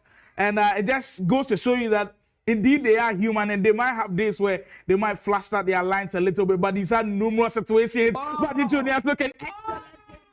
What the save that was from Konate. My goodness. And I think Baji Jr. was just trying to outsmart Mitchell in that one. And we've seen 2 times now where both players trying to outsmart each other's goalkeepers. And this time around, Mitchell steps up. He went to the right direction and he was able to get that one out of the post. Literally crawled that one back out of. Look, Baji Jr.'s ball progression might not excite you, but immediately he gets into your 18-yard area, you know you're in deep trouble. What the tackle that was from Stam, and he's wrestling it out with Kevin De Bruyne. 30 minutes in, and we are in for a banger for this one. Talk about the aura that we saw Tomide talk about earlier when we were asking why he thought people were going for the Stam card, even though he didn't have some of those play styles that you were usually seeing. That aura there to make that tackle there. And I was hoping that would have been a penalty for Mitchell because that looked like the animation for a penalty. But somehow, Baji Jr. survives that one, and he has a counter. This time around, Renato Viega, one of Mitchell's stalwarts in defense, in that left back position, being able to take that one out. Pretty important sequence now as both players throwing very heavy punches at each other. And so far, the game has looked so balanced because once Mitchell gets into your 18-yard area, I know it's causing you trouble. We get word from the Adefola game. He desperately needs points, and he's finding them at the right place at the right time. His 2 goals up against Bright in that one, looking to secure all of those 3 points in the bag and give him an assurance of finishing top 8, maybe just for today. Finishing top 8 at the end of the day is going to be the main priority for Adefola, and hopefully next week he bounces back from everything that's happening. But this game is as balanced as it can get. Mitchell is creating chances, Baji Jr. is also creating chances. Nobody is shying away from the bright lights at all. We haven't seen too many mistakes at the back, but on that occasion, just as you're Trameni almost giving it away, and there goes Baji Jr. once for me. Renato Viega with the Bruiser Playstyle Plus looks pretty good from the Nations League special items that was just released. I mean, he has been a consistent feature in Mitchell's squad ever since we began this tournament. He has not taken him off from left back once. I think he's the only one who has consistently left him at left back. We've seen Thuram, we've seen the Lukaku's, and we've seen also the one from I think same with Baji Jr. as well. It's also in that squad. Kevin De Bruyne goes for the fake shot, and that's a plum of a finish. That time the fake shot looks spectacular, and that's why you have midfielders like those. Kevin De Bruyne, for him, even his base gold card, has a 5-star weak foot. So you've always got to be wary of players like those. And that's an excellent finish into the roof of the net. Mitchell taking control of the game. What is the comeback story for today? Everybody seems to be doing comebacks in the first half. And the first half comeback story have been a major feature of today. West Cade Esports is going to let that one go. I don't think he is. It stays on. And even though Mitchell is going to feel very, very unfair about that goal, Bajino is going to take that one with both fingers. He's going to grasp that one. Bajino not letting our comeback story stay for so long as he's gotten himself back in this one. Already, we have seen 4 goals in the first half of this one. We already knew from the beginning that this was going to be a crazy, crazy one, but we didn't expect this amount of goals from the beginning, and that's why we love what we're seeing on our TV screens right now. Hope you guys are having so much fun, as much as I and Sly inside the studios are having. That's the end of first half. 2-2 from both players. Well, electric first half that was, and just as expected, it was going to be difficult to always call it. And going into this one, the narrative was Mitchell beats Baji a lot. And I think he's had a lot of the ramblings around, and he's really taken this game to Mitchell. I mean, he was fortunate with that second goal, but impressive first half from both players. I think this is one of the more balanced games that we've seen in a very long while. The last time we saw a balanced game like this, I do believe maybe NSA Killer Freak or Rufai versus Farouk Manzo, but both of them have created similar amount of chances. They've also done really great work on defense, and I think the scoreline here is well deserved. I agree with you totally. Well-deserved score. Like both players are going at it. And we've seen that willingness to attack from the very, very first beginning. That was given to us by Mitchell in the second minutes. And both players really doing so well. We've seen a lot of good movement off and on the ball. Here is Baji with one great run from Thierry Henry. He has runners in and out. This time he's being crowded out by Mitchell's eagle-eyed defense. When you look at this game critically, you look at where the game might be won and lost. It doesn't look like the midfield battle is being won by anybody, because it's a little bit of helter-skelter in there. Anybody controls the ball for some minutes, then the opponent gets it once more. Open space for the finisher. I thought was going to go for it. But Mitchell wanting to outsmart that defense. But that time, the defense coming up tops. But that midfield area is very unbalanced. Nobody seeming to win that battle too many times. And it looks so balanced right now. On the wing is where I think if you want to do your damage, you have to go on there. By that time, Mitchell being stopped in his tracks. It's been an enjoyable 50 minutes so far, and I feel like there is more to come. I mean, Thierry Henry on the wing is a quite interesting one. We usually see him in that number 9 position, but I mean, when you've got Olise, who you can play in that number 9 position, the shapeshifters item, there is always consideration for Henry at the wing. And I mean, players like those as well with the passing game. What a finish that was, Mitchell. To get that one with space from right back, that is absolutely insane. And Trivela with a full back is something I didn't expect to see on my screen today. And what a goal that was. Well, I think that Trivela actually came from Thuram in the midfield. It was one thing of a beauty. As Mitchell regains his lead, he is looking like the dominant man. In there comes off the post, Baji. Coming so close to getting the equalizer. And now the Odegaard card being moved out of the team. Yeah. I mean, Ronaldo finding his way back into the team. I think that's where he belongs. I don't know why we saw Odegaard. I think we spoke to Killer Freak immediately after the game with Mitchell, and he also said he was surprised to see the Odegaard card in there. And ultimately it's Mitchell's decision, but it's something we can actually question and wonder why. Messi and Ronaldo have come into the fray, and my goodness, they both have combined for the pitch of a goal. Cut back pass into Ronaldo, shimmies here and there, and he ends it with a reverse elastico that allows the goalkeeper to be left in no man's land. Who said two goals cannot coexist? Well, there it is. Mitchell showing us the way. He's taking the second half by the scruff of the neck, and it looks like he is in cruise control. Baji Jr., well, that third position is in jeopardy now, because if Rufai picks more points later on today, then we'd have conversation of Rufai regaining his points back. And if he goes on to lose this game, that means Killer Freak and Farouk, if they do win later on today, they open up that stretch between first and second, and then the rest of the pack. That would be something interesting to look forward to. But Mitchell, I mean, there was a reason why a lot of people expected Mitchell to go on and win this game, because the thing is, once there's history backing you, once the statistics say you've beaten your opponent so many times, you can still go in confident. that and the might be confidence is oozing all over. Mitchell, after losing his first game, this is the perfect way to bounce back. And he feels like he just has Buddy Junior's number. I absolutely agree with you. I was hoping that this would be a moment for Badji Junior to come out of that lock and key that Mitchell had from him. But my goodness, has Mitchell turned up today? And as soon as he made those changes, you could see the game was changed. I wonder where these teams were, where these players were that he didn't play them against Killer Africa. We could have seen a different side of that game if there was a Lionel Messi and Ronaldo from the get-go in that match. Well. The script keeps writing itself once more.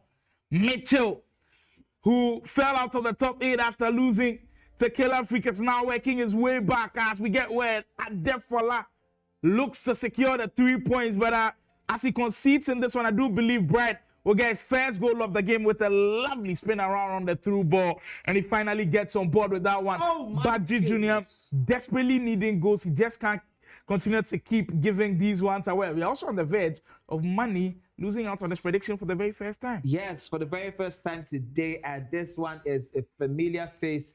Mitchell calling or dialing the number of one of his favorite persons to play in the game, apparently at major tournaments, who is Badji Junior. Wasn't expecting this amount of blowout. Look, no matter how good you are, there's always your arch nemesis, like a guy who you just don't know what to do to beat. And maybe that's the same story for Mitchell and Badji Junior. The story keeps writing itself, and Badji Junior will just have to go back to the drawing board. I mean, he's got 20 minutes to change the way the narrative is going right now, because as we speak, Mitchell, well, he's running rings around him, and it looks to even make it a match where scoreline as he's in again. Lionel Messi trying to go for the flare now and again to the pass that time to ram in the way to stop that offensive progression. I mean, Rudolite midfield has also looked very solid for Badji Junior, but not solid enough like the likes of Thuram. I think that this Thuram card actually, people have been sleeping on this card a little bit. We saw him score from a finesse, meaning that he's a versatile midfielder who you can put in there and do a couple of things that others can't not do. Badji Junior needs one and needs one right now desperately. Can he find something to hang on and cling on to as hope on the 10 with Henry, the pass? The space had opened earlier, but just didn't seem to locate the pass. Just overthought it in that moment. And I think this is the reason. There's a whole lot of psychological advantage that Mitchell gained with that third goal in the beginning of the second half. Ever since that third goal went in, it seemed as though Badji Junior lost a little bit of his team and he wasn't creative as he started out this game. He wasn't taking those chances. You know, he usually is 2-3 steps ahead, but this time around he's been left on the back burner for such a long time. And you can see the pause queued by Badji Junior has been on for the past 10 to 15 minutes, and his ball has still gotten out of play. That is one of the craziest things that UT gives you, especially in these moments where you need a pause. You need to make some changes, but there's no moments unless you're going to lose some steam. And my goodness, he gets one. Well, we're about 30 minutes to go before the close of the game. Badji Junior, he has an uphill task, but it is not an impossible task. 2 goals in 30 minutes. I mean, we've seen worse. Yes, we saw that in the game between Blaze and Mr. Olga. It happened in 6 minutes, of which you saw the reaction Mr. Olga had to that one. And now it will all be about the approach of Mitchell going into the last 30 minutes. Yes. Is he straight away going into game management mode, or is he looking to add more to the scoreline? We find out right now, but Badji Junior is on the verge of dropping points, which he usually doesn't do. Mitchell gets it away. This one is important. Oh! 2 goals in the space of 2 minutes. We might be on for something that is a craziness. We just saw it in the last game we had before we left for our break on the broadcast. And now all of a sudden, what we're saying 2 happened in 6 minutes, all of a sudden the goal difference has been reduced to 1, and it's 10 minutes still left on the clock, plus whatever it is we get on extra time. The atmosphere is charged with tension. Can we get the finish that we all want to see today? Well, the look of the game has totally changed now. Badji Junior can smell fire. He can feel danger. That pass, that locked up pass really well read by Mitchell. Now he can go on the break. Now it's critical time for Mitchell. He's got an important decision to make. Do you keep fighting for those goals? Because they're just about 8 minutes. If you can hold on to it. I mean, we did speak about this earlier. What a break from Badji Junior as he still maintains possession of the ball. He's got about 7 minutes to work with. And now the professional foul comes in. I love the way Mitchell uses the professional foul. I think he's possibly Olo the one who does it with reckless abandon and very effectively in the whole competition. Mitchell using that one to break down the momentum a little bit, but let's see if that's going to help him in any way. Yes. He's opened it up. There goes Baji Jr. We could see something special here. The tail's just a little bit too much in the final third, and he almost had it. But there's still time on the clock for him to operate. Although he's got some defending to do in the rear guard. Stam stepping in once more after the ref blows the whistle for a very important foul at the juncture of this game. My, oh my. What my God, this is about to get crazy. What an end to 90 minutes. Now look at the game plan. Game management is coming into play, but this could be very, very risky at this moment. Is just one goal on the block. The last time we saw game management, it came from Mr. Oga, and he lost possession of the ball. Not saying this will happen, but Baji Jr. just feeling the nerves a little bit. We don't usually see red times from him, but it did come in these crucial moments. Still, opportunities not going to now. Look at the press. There are 5 men right on the end of that area. Mitchell's got to be careful to be playing these out as he keeps playing at the back with Van Dijk. Holds on to it with Van der Ven. Baji Jr. fighting to at least grab a point in this, and he almost does so. But kudos to Mitchell for holding on to the ball. There's just about 30 seconds plus at the time, and he wins it back, though. There is space for him to work with. Olise, what a turn that could be. Van der Ven. The most important tackle of the day. It is still on, Simon. It is still on. Olise Green stands at effort. It's back to Sherwin area. There's a penalty in the 91st minute. The referee points to the spot. My goodness, I cannot contain myself. Even Mitchell is currently feeling the pressure. It is too much pressure, and Olise buries it for Baji Jr. What a way to gain a point from 5-2 in the 76th minute. Man has come back. Slimer, do you have a word for this? No way. There's no possible way to describe the pandemonium inside the Game Evolution Studios. Speaking about coming back from the dead. What a spectacle we just witnessed. The Mitchell. I mean, he will be so crestfallen after losing that he just had it right in front of him. Just hold on to the ball for the last 8 minutes. And I know it seems so easy to say, but so difficult to do. Did you see that press?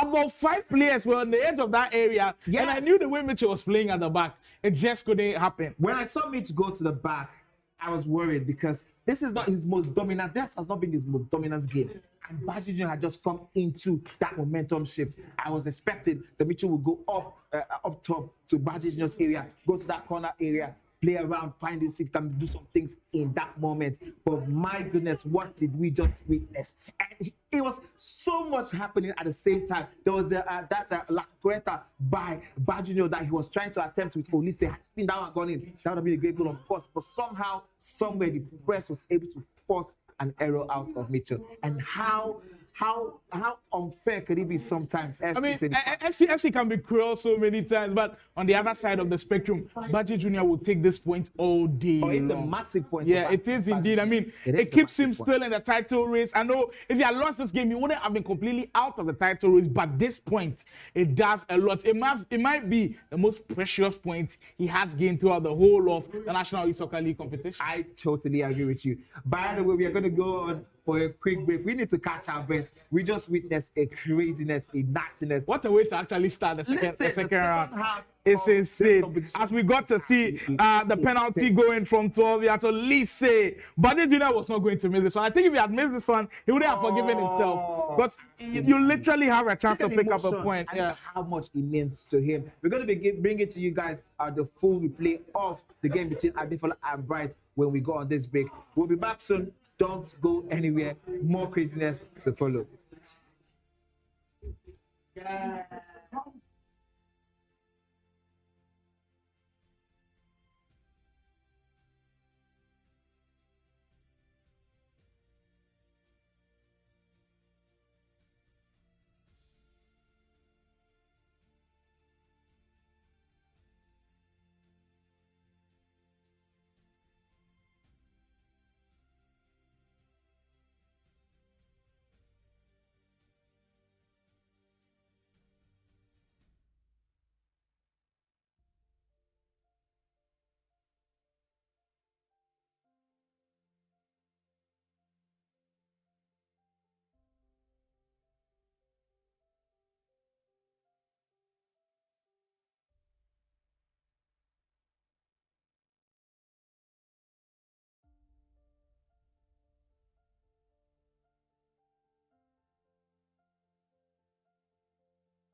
comeback story continues. It looks like that is the trend for today. Every single game, somebody wants to do heroic stuff. That's the story of day 2 of match week 4. And what a game we just witnessed. Listen, as long as I'm concerned, keep giving it to me. I love to take it. This one was served on the platter for us, and we enjoyed it absolutely. Every moment of it. The game was moving from left to right. The momentum shift was absolutely insane. First it was Badger Junior, next it was Mitch. Now Mitch. Do you believe you came from 5-2 down? Listen, it just gave us the same feeling we had with I think that was Blaze versus Mr. Ogre. Just that this one was even better because it was the goal that Mitch gave away to make it 5-4. I think that would be the most painful goal ever. I agree with it you. It was such an unnecessary giveaway. There was not even an aggressive press from Badger and all of that. But that game will now have to put it in the rear view mirror. That's how quick and fast these games do come on the National E-Soccer League. We move ahead. There you see the poll. The next game coming on your screens. Game with Josh taking on Farouk Manzo. Game with Josh will be looking to turn the tide around, but Farouk Manzo, the stats that he's already scored double digits today. He might return the favor today in this one as well.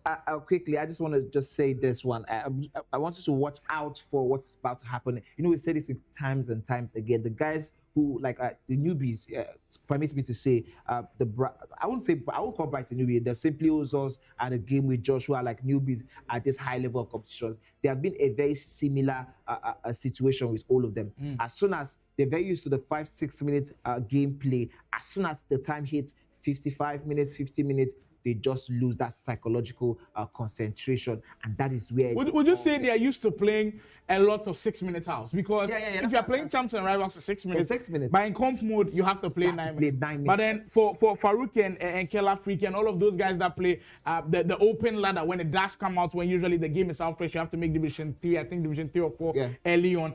It's in comp mode, so you're playing 9 minutes halves the whole time. So they are used to that kind of food. But the polls are out now.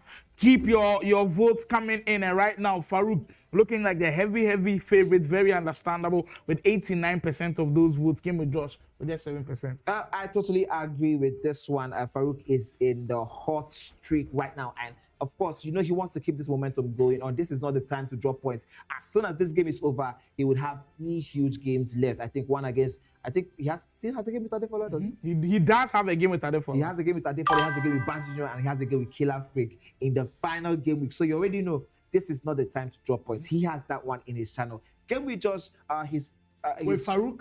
Yeah. Farouk has played Fola. Okay, so Farouk has played. He beat Fola 5-1, I believe. Okay, yeah. So we're talking about Banji Junior, Killer Freak, and one. Yeah, he hasn't played Badger, he hasn't played Killer Freak. Has he played Boyd and Mitchell together? I don't think he has played. I don't think he was supposed to play Boyd, but it was a walkover. I remember that. Yeah, so he hasn't played Mitchell instead. Okay. So I mean that even makes it even more interesting. 3 huge games coming up. He's not trying to drop points here. Josh, on the other hand, is fighting a little bit for name, glory, just to ensure he doesn't get stuck with the rest at the bottom of the table. If he can make it to top 8, that would be a massive one for him. But from what we are seeing, 9 points.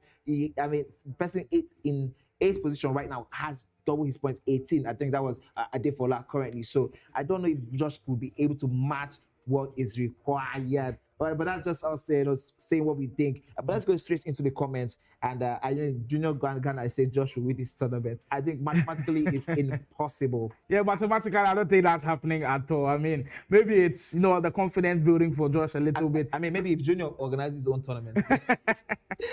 Daniel Olorumo says, I asked again, Boyd and Killer Freak don't play. They'll play later on today. I know you guys are looking forward to that game. It will surely come on the broadcast. We are all looking forward to it. Hashtag says another double-digit performance coming from Farouk. I mean, you took the words right out of my mouth. I'm also expecting maybe something like that. Maybe the double digits might come from the combined scoreline, not just from Farouk only. We get to see how the current league performances do look like. Farouk Manzo, still no loss. Do you actually believe that we'll finish the whole of the league and either of Farouk or Killer Freak can go on and still say they have not been beaten? Listen, if that happens, I think for the next 1 year, nobody can talk shit to either Killer Freak or Farouk. If 2 of them come together in a competition and they don't lose at all, nobody can put any disrespect on their name. They have that.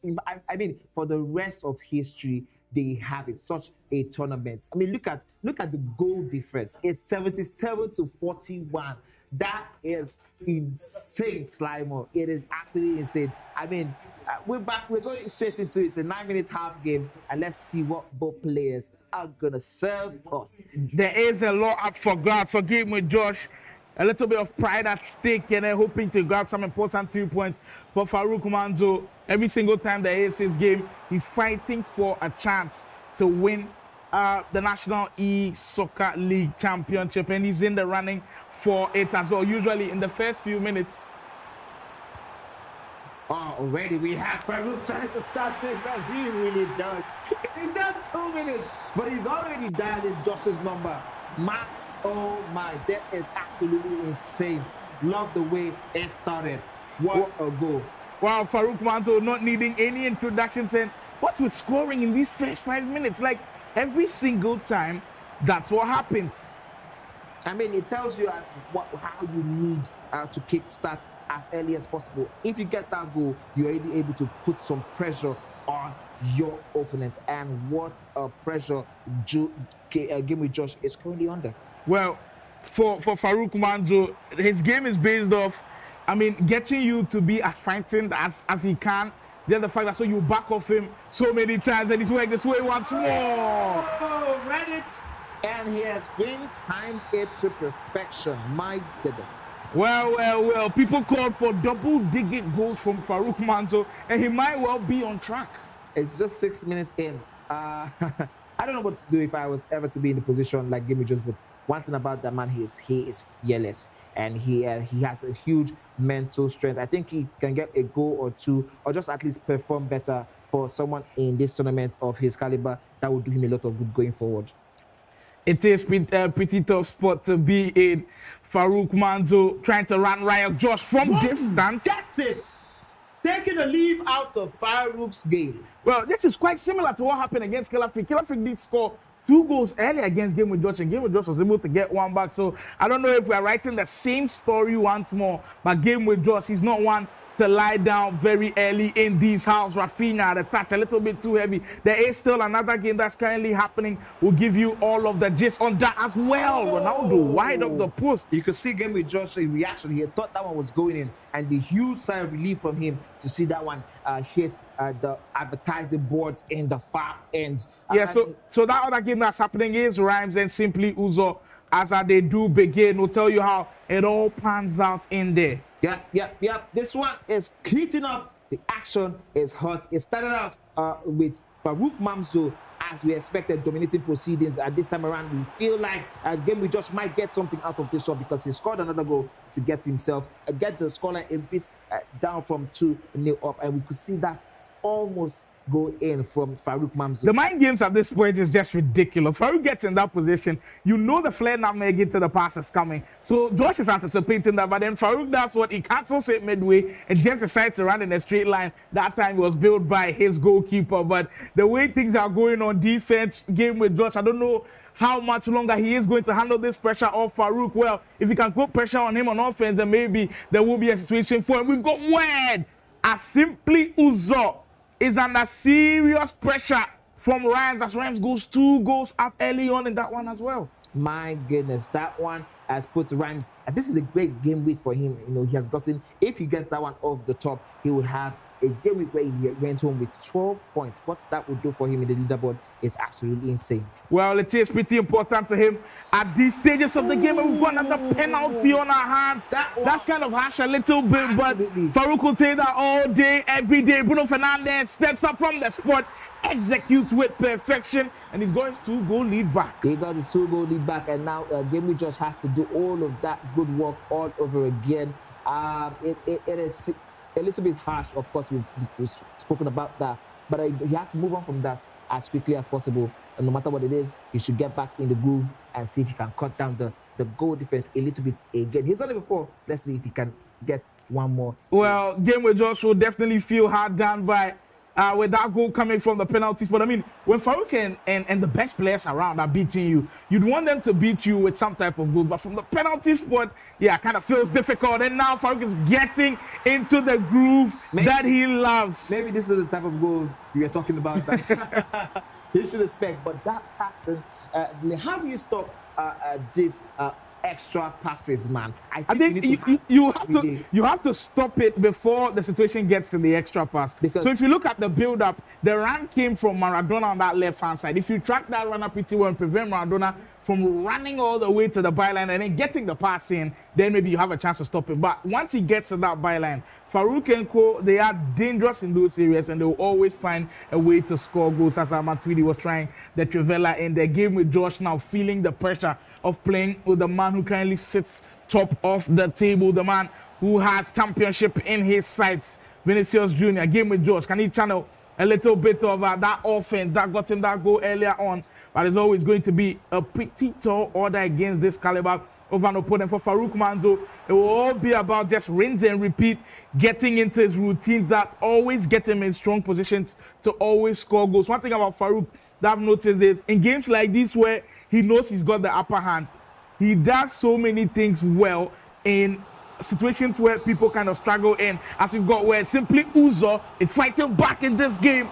And we'll need 5 backs like this if he's going to grab points on board in this league. Absolutely. I mean, this is a great moment for him to see if he can get some points and not be stuck, rooted down in the bottom of the table without anything to show for all his hard work throughout this competition. But moving on from simply Uzo's fight against Rhymes, we're going back to this one where Farouk is up by 4-1, and he's had his eyes set firmly on the prize. Again and again, we see him increasing that goal defense tally, and I'm very, very sure Killer Freak is sweating in his pants wherever he is because. And the thing is, Killer Freak also, his last game is against Boyd. I don't know if he'll be able to get so many goals against Boyd with how well Boyd is playing these days.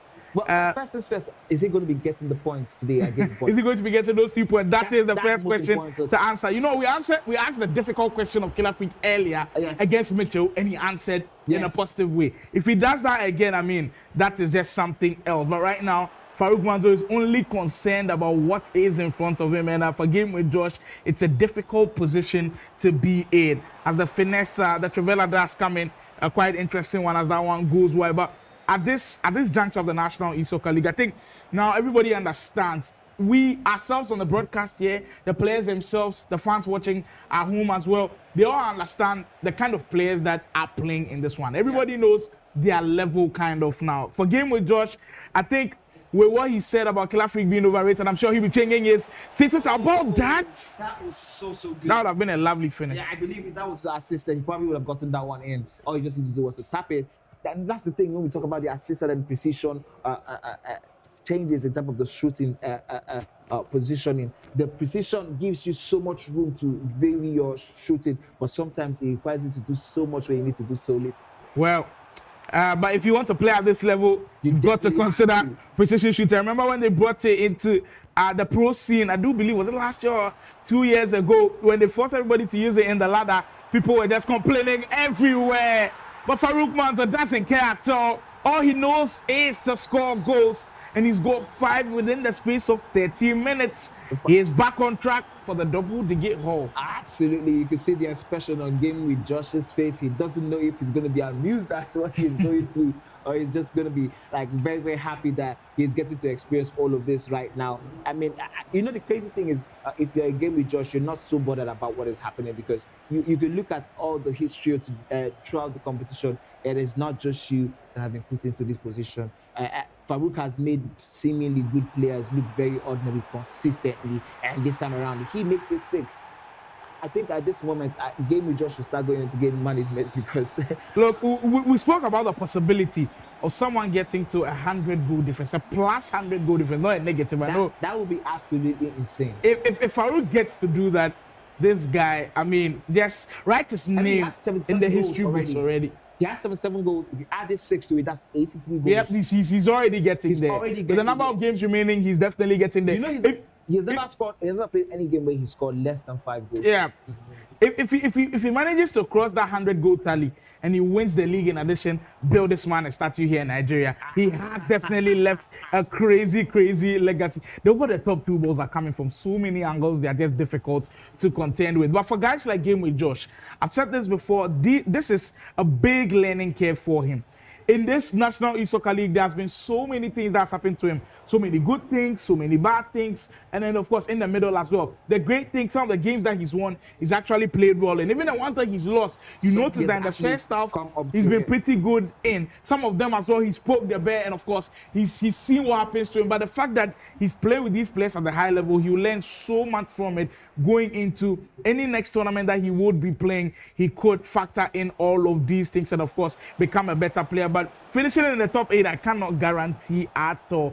As for this game, Rhymes is not leaving anything to chance. With just one man show, the pass into Ronaldo, of course, the low-driven finish is becoming dead near unstoppable. Like, even with the angles that you feel like are acute, it gives the player a much added advantage. And for Rhymes, it looks like he's not trying any other shot technique unless it's the low-driven.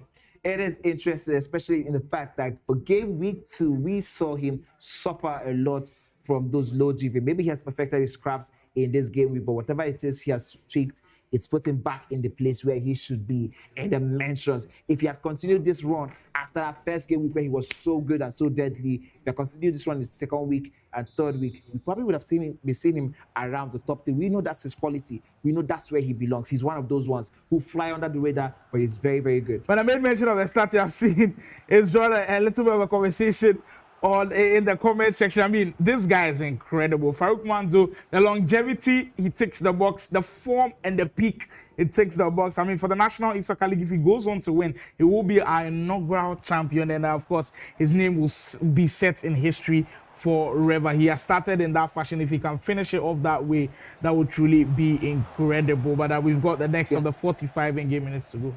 I'm going to also quickly add this, that whoever wins this one is giving him an opportunity to create history. That's why the competition was this. There'll never be a first-time winner of the National E-Soccer League. Till date, we still call Mr. Oga Mr. Integral. That tells you how important it is to win this one. His name is going to be forever in the annals of history for being the first ever to win such a hugely publicized and hugely successful commercial tournament in Nigeria. I think Farouk has his eyes set neatly on this one. It's an opportunity for him to ensure that Khilafik doesn't take the shine. Of course, in the past couple of months, it's been a little bit conversation about Khilafik alone. This is an opportunity for him to ensure he bridges that gap and take back what is rightfully his. Yeah, putting the fear factor back is definitely part of his bucket list. Farouk Manzo, and he's right on track. I saw a conversation in the chat. I saw that one from my fellow Ghanaian. Afo says he wants 9 minutes half to be banned. He wants them to bring back home and away. What's your whole take on that? Home and away fixtures. No, I mean, we've kind of put it to the idea of the 9 minutes half now. Yes, because this is beautiful, but my goodness, he lost that one. That would have been a good goal for a game with Josh. Now, the thing is, if you want to compete with the rest of the world, Europe, Saudi Arabia, the emerging markets, the emerging talents, you have to be able to do it in 9 minutes half, because that's what every other person is doing. That's what every other country, and where the top players, that's what they're doing. So why do we want to go backward when we want to move our players and ourselves forward? And if the guys who are complaining about playing the 9 minutes half cannot do it, then I think it's time for the players, the young players, the upcoming players, the people like Rufais, the Ernesons, the upcoming or the Baji Juniors to take the mantle to the next level. Well, speaking of taking that mantle, the thing is, when we were making mention of the young players in the system, I realized he didn't mention Farouk Manzo. The thing is, he's dominated at such a young age that he's still considered as one of the young players. Like, the guy is just so good. The longevity is indeed insane. I think Rhymes is adding one more goal to the tally. We get that near post finish from the corner kicks once more. Those ones we've seen a lot today. Today, it's been a story of comebacks. It's been the story of players who have been down in games and they found ways to get back in games as well. So we'll have to give credit where credit is due. I know there have been no comebacks in this one, but if you were here earlier for the National E-Soccer League match week 4, day 2, you'd have surely enjoyed all of the action that you saw earlier on. Absolutely, I totally agree with you. But now we have 61 minutes on the clock. It seems like Farouk has this one totally in cruise control, unless we are going to expect a miracle somehow, somewhere from game. Let's not write this one off entirely. We just saw a Baji Junior come back from 3 goals in about 15 minutes anything can happen in that case. But I honestly doubt that's happening anytime soon. At best, we might see game just reduce the tally a little bit, or we might see Farouk go straight into 10 digits land. Interesting, pretty interesting. This one that has me wondering if the National E-Soccer League in Nigeria is taking shape like this, and I know this is player based. Then I know the Ghana Esports League just released their communique saying DS will be team based. That's Farouk trying to get number 7. DS will be team based. How is that going to change the dynamic with all of the goals that we are seeing? And I mean, it will be interesting to see how the Ghana League does pan out. And remember that there's something in the works for the best Nigerian players and the best Ghanaian players to face off after the Ghana League is done. So make sure to keep tabs on that as well. We've had conversations about this every single game weekend. Will not be ending anytime soon, as that one for sure will be coming on. I just can't wait for the Ghana League to also start, and then we see the best of the athletes also emerge from that, and then we can have like a top 4, top 5 conversation in there as well. But the way things are taking shape, if you were to choose from the top 8 currently right now, I know Killer Freak and Farouk Manzo will certainly be in your top 5. If you were to choose the last 3 to possibly make the trip to Ghana or be part of the squad to represent Nigeria to face Ghana, who would you add to that? I know definitely I'm taking Rufai. I know definitely I'm taking Baji Jr. That's 4. I won't. That's for that make the list. In this current state, that's where my head is now divided in the current form. I wouldn't take Fola, but you know the crazy thing is the competition is so stiff here. That you look at it and it looks like he's below his power. But if you put him in competition with other players across Africa, you can actually see his qualities shine true. But that's interesting for me, the way you mentioned it. I think it's something I'm going to have to give some thoughts to. I know definitely. So that last player, I'm still thinking about it. Rufai. Yes, I know. I mean, for the guys in the mix, it's supposed to be Fola, Boyd, Mitchell. Those guys are Boyd. You're taking Boyd. I'm taking Boyd. So Boyd makes your list, and you take out Fola. Yeah. Wow. Yeah. I mean, that's a bold statement. And we just saw someone actually back you. Ken FIFA in the chat says he's also taking Boyd in his list for his top 5 Nigerians to go on and face the Ghanaians. For the Ghanaians, I wouldn't be making a list right now because I need to see the way our league is going. Okay. And I know there will be a shout for a couple of players in there, but I mean, there are a couple of favorites who will definitely be in the mix. But I want to see how the league will go. It's been a long time since we actually played a tournament in Ultimate Team. It was way back in March when we had the VGA grade. That's when we were able to see what they could do in Ultimate Team. So once we have our league, which we are playing in Ultimate Team, then we'll be able to see the guys that are on form and the guys that could, of course, lift the Ghana flag high. But right now, all attention still on the National E-Soccer League in Nigeria. That penalty, definitely it is. I mean, with the animation coming in there, Josh himself knew. Yeah, I mean, the reaction kind of gave you a little bit of a hint. I think it speaks a little about his timing where consistently he nearly got that one, but I don't think he followed up through properly. Considering 2 penalties at such a high level is a little bit disappointing for a player like Game Week Josh. But I want to ask you quickly on this topic, Slimor. I mean, with what you've seen so far, I'm bringing to Ghana a squad that consists of Killer Freak, Farouk, Mamzo, I'm bringing Baji, I'm bringing Rufai, and another one goes in to make it 8 to even pile on more pressure on you to answer this question. I'm bringing Rufai, and I'm bringing a Boyd to Ghana for a top 5 versus top 5 tournament. Tell me, Sly, how are you feeling? Do you have as much confidence in your players? Well, before this competition started. I'll answer this in a caster's perspective, and I'll answer this as a Ghanaian as well. As a caster, I'm super hyped for this one. I mean, we've never had anything of that sort. I think we've had it online as simply Uzo gets one back. We've had this online, but never in a LAN event. If we're able to pull it off in a LAN event, that would be amazing. And if a part of the broadcast, well, hallelujah on that part as well. But like, as a Ghanaian hearing this, I think all it does is put pressure on us, because there's always Ghana and Nigeria in a conversation, whether it's jollof, whether it's dance, whether it's music. I think we need to make it a big thing when it comes to esports as well. So if we're able to pull it off, that would be amazing. But am I confident as a Ghanaian that we can pull it off? Why not?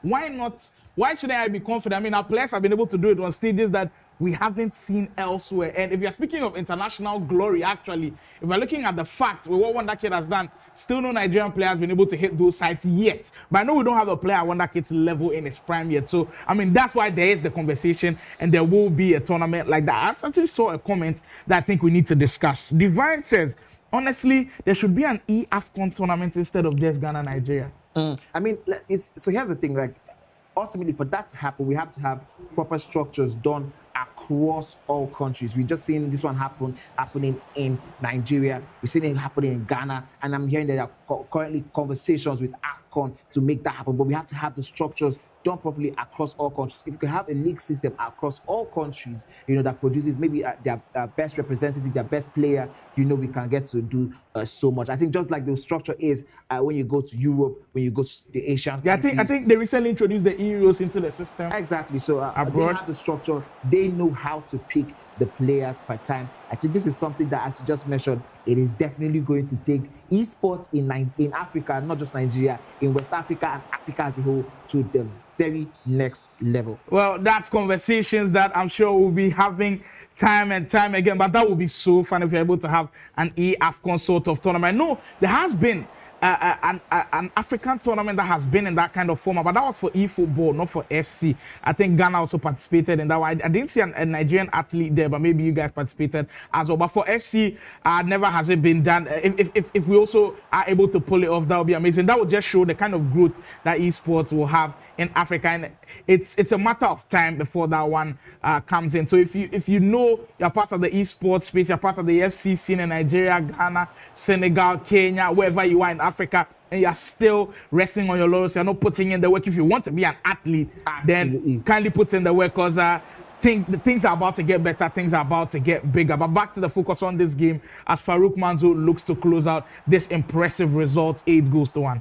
8-1, 3 huge points for him to ensure he's maintaining his lead ahead of that big showdown between Killer Freak and Boyd. Also, aside the 3 points, he has about 7 goal difference. Oh my goodness, what a trivela from Rhymes to make 8-9. Rhymes is another one who is cooking up those goals. He will need it in the ultimate showdown and run down. This one is ended. This one is between Farouk Mamso and Game with Josh. I was just going to say something before we wrapped up on that conversation across Africa. I was like, imagine how far we've come from the barber shop, from when we were hiding from parents. Yeah, from the game centers where you run away from school. Yeah. So now making it on TV, making it on YouTube. Guys, we have come such a long way. Put our hands together, all hands on deck. We love the way you're showing us the support since we began the live stream. You guys are connecting with us. You're having this conversation with us. It means a lot to us, not just in Nigeria, but across Africa. Our structures are coming up. Our structures are beginning to make sense. And that's all we need in this moment. See how far we have come. And it's just a matter of time as we get into the comments. The final day says exactly, all this one country versus one country, no sweet. I beg. The one country versus one country is sweet. Ghana versus Nigeria, sweet. Yes. But you've got to start from somewhere and then build it into the bigger stage. So Ghana versus Nigeria, if it's anything, if it's Ghana sand versus Nigeria sand, it's still sweet. Like Ghana versus Nigeria, anything is sweet. So I always go for it. Paco says Wonder Kid is finished. I don't see Ghana beating Nigeria. I mean, saying Wonder Kid is finished, I don't disagree with you too much, because right now, he stopped playing for a very long time. He's now picking it up a little bit. I don't know if you're able to get to those levels, but knowing Wonder Kid, I mean, the guy is a phenom. Any game that he picks up, he's really good at. But if you don't see Nigeria beating Ghana, I totally understand where you're coming from. I share a different opinion. Divine comes back and says, arguably the best in Africa right now is Kayla from South Africa. And I mean, you can't doubt that too much, because when there was the open ladder, he was actually the top 2 from Africa that's playing in the Esports World Cup playing. It's him and Musa from Egypt. Do you share a different opinion as to who is the best in Africa? I would say personally that my best in Africa right now would probably be going to Killer Freak. Killer Freak, best in Africa. Yes. I mean, I can't blame money at all. If you are supporting your fellow Nigerian, that's only understandable. Khalifa says, Padia won't beat Farouk in a 9-minute match. That should be an interesting. That is if Padia makes it a really interesting, especially in the Ghana League. Because mind you, if that Ghana versus Nigeria happens, it will definitely be based on how you finish in that league. Alpha keeps reminding me on this success slide. Drogba doesn't have an AFCON. Coming back to the icon hero conversation, Drogba doesn't have an AFCON, but he does have the Champions League. He has the Champions League, and we're talking about icon. And I mean, if we are speaking of who had the more impact on the national team, Drogba compared to Aguero, you definitely say Drogba. What he's done for Ivory Coast is brilliant. The Aguero team didn't win anything, to be honest, for a very long time, but the Drogba team, they went toe-to-toe with some of the best. Even though on the national team, both they win in their time. But I was also talking about the sure Drogba doesn't have an AFCON. I think it was the year after he retired. That's when they won. AFCON, so yeah. But wait, that's Yaya Toure have an AFCON. I think Yaya Toure played in that one. I'm not so sure, but I think he does. Wow. I mean, you can check for us if Drogba has an AFCON, but it was still part of the icon hero conversation. Who should be an icon? Who should be a hero? I think it's time for the big one to come on your screens. Killer Freak taking on Boy. This one, we've been prepping you guys. We've been whetting your appetite a little bit. This could be a game that could determine so many things happening in that top 8. Both of them are top 5 players in the standings as we speak. Killer Freak with 85% of the vote. Do you think that's misleading a little bit? I think it is, because if you pop into this one, you think this is one of those games where Killer Freak is absolutely going to dominate Boyd, and Boyd is just going to take the lie down and taking all the goals and all. This one, I doubt totally. I think this one should be more of maybe a 60-40. A 60-40, I think it's too close. I mean, without Killer Freak has shown. Listen, I said something, I think from earlier in the day. I said something about Killer Freak has shown chinks in the armor in terms of his conceding. We've seen Farouk consistently only concede 1, 2, 1. But we've seen a lot of goals from Killer Freak, even against people like our game with Josh and all of that. But that's just it. Let's see some of the highlights in the game we've seen. I think that was simply Ozo and Ryan. And when we come back, we're going to be going into this one. Well, there were some impressive goals that were scored early on that we couldn't catch.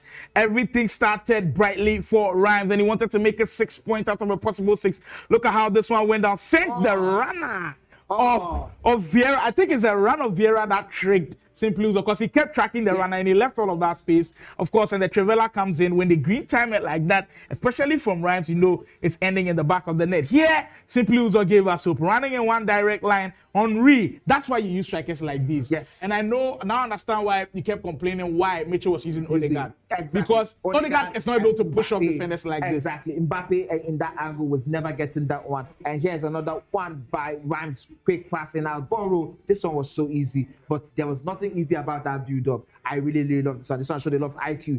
And he made this one for almost similar to that last one. Luis Figo was the man who threw away the defense. This was very, very similar and reminiscent of the third goal. Simply Uzo must have been beating himself up after conceding that one. Here was another one. This one was the one that made it 5 for Rhymes. This one was 5-star performance. Look at it. Vieira bombing on that channel again. Buried it. You expected this. And, you know, it was an easy day in the park for Rhymes Bobo. Almost got this one in Borrow, but then the corner kick gave us a spectacular one. There was an overhead kick. Yeah, this one was truly, truly special. So the comments asking, when is the Ghana League starting? Well, it is starting right after the Nigerian League. We want to be able to have everything in schedule so that big Ghana versus Nigeria goes on as he got the rebound on the break. Simply Uzo. At this point, I think he himself knew it was just for consolation, but Rhymes didn't care at all. He wanted the goals. He knows these goals are going to be important. Another spectacular finish, bottom corner that was. And that was not the end of the scoring. Rhymes. What? I think this is highest scoring game. I don't know. I think we've seen Rhymes in 10. We'll have to confirm that with other teams. Wow. But the Trivela right now, everybody seems to understand the assignment. Everybody seems to understand where to put these Trivelas that the goalkeepers are always going to struggle. Well, this was the main game. If you missed out on it, Farouk Manzo taking on Game with Josh. And at this point, Game with Josh was already under a little bit of pressure. And Farouk aiming for that near post. This is where Game with Josh was kind of confused because he was expecting the extra pass. Farouk Manzo had a sight set on that near post finish, and it was truly special. It was absolutely special. And here we had Game with Josh pull out a leaf from Farouk Manzo's own book and give him a Trivela worth thinking about. But then this penalty, we did say it was harsh, but it was regardless of it, we saw Farouk Manzo take that one absolutely happy. This one was in the 20th minute. The quick passing here was absolutely insane. I remember asking how you could stop that. And Sly's response was, ensure it doesn't get to that point. Because once he does, if it gets to that point, you're in serious trouble. And at this point, it was all just, you know what, the well-oiled machine working the way he knows best. And Farouk Manzo was in his groove and he didn't look like he was stopping any time. So look at where the build-up comes from. And look at where the trigger of Ronaldo comes from. Game with Josh, not expecting this one. One-on-one Ronaldo, he's certainly not missing that. Absolutely not. You know that man's right foot has everything it needs to tear apart the defense. This one was the 7th one. Another penalty that gave. Yeah, the way he considered those penalties, I don't think Game with Josh will be happy at all, especially the one that took Farouk 3-1 up, because we looked like we had a game in there, but then it cost him so much. Farouk Manzo. it was the end of it. Yeah, Farouk Mando picking up 8 goals in this one. Pretty important, but there's more to come. The big one, Killer Freak taking on Boyd. Get in the comments. Let us know who you think wins this one. Let us know if Boyd has what it takes to take points off Killer Freak. We'll be bringing more right here. National E-Soccer League. Stay tuned.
We're right on cue for the big one. The big showdown is here. Killer Freak taking on Boyd. And of course, our other game in the other broadcast will be Imaji versus Anif. You've seen a little bit of the change in the setup. Someone with red hot hands from the game he just had, Farouk Manzo, joins me, not just for the interview, but for the whole casting as well. Farouk, you're welcome to the broadcast. Thank you very much. This is the second time I'm casting the Go Slimer here. I hope I don't take it shine too much on the broadcast.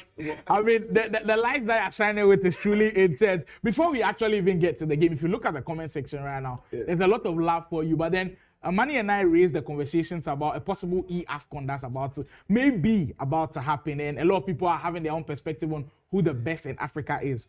If I ask you the best in Africa, you might probably say yourself. So outside of yourself, who do you think the best in Africa is? Because you've played a lot of African players. Yeah. I mean, there are a lot of good African players in the mix. And we have the Egyptians, we have the South Africans, we have the Moroccans.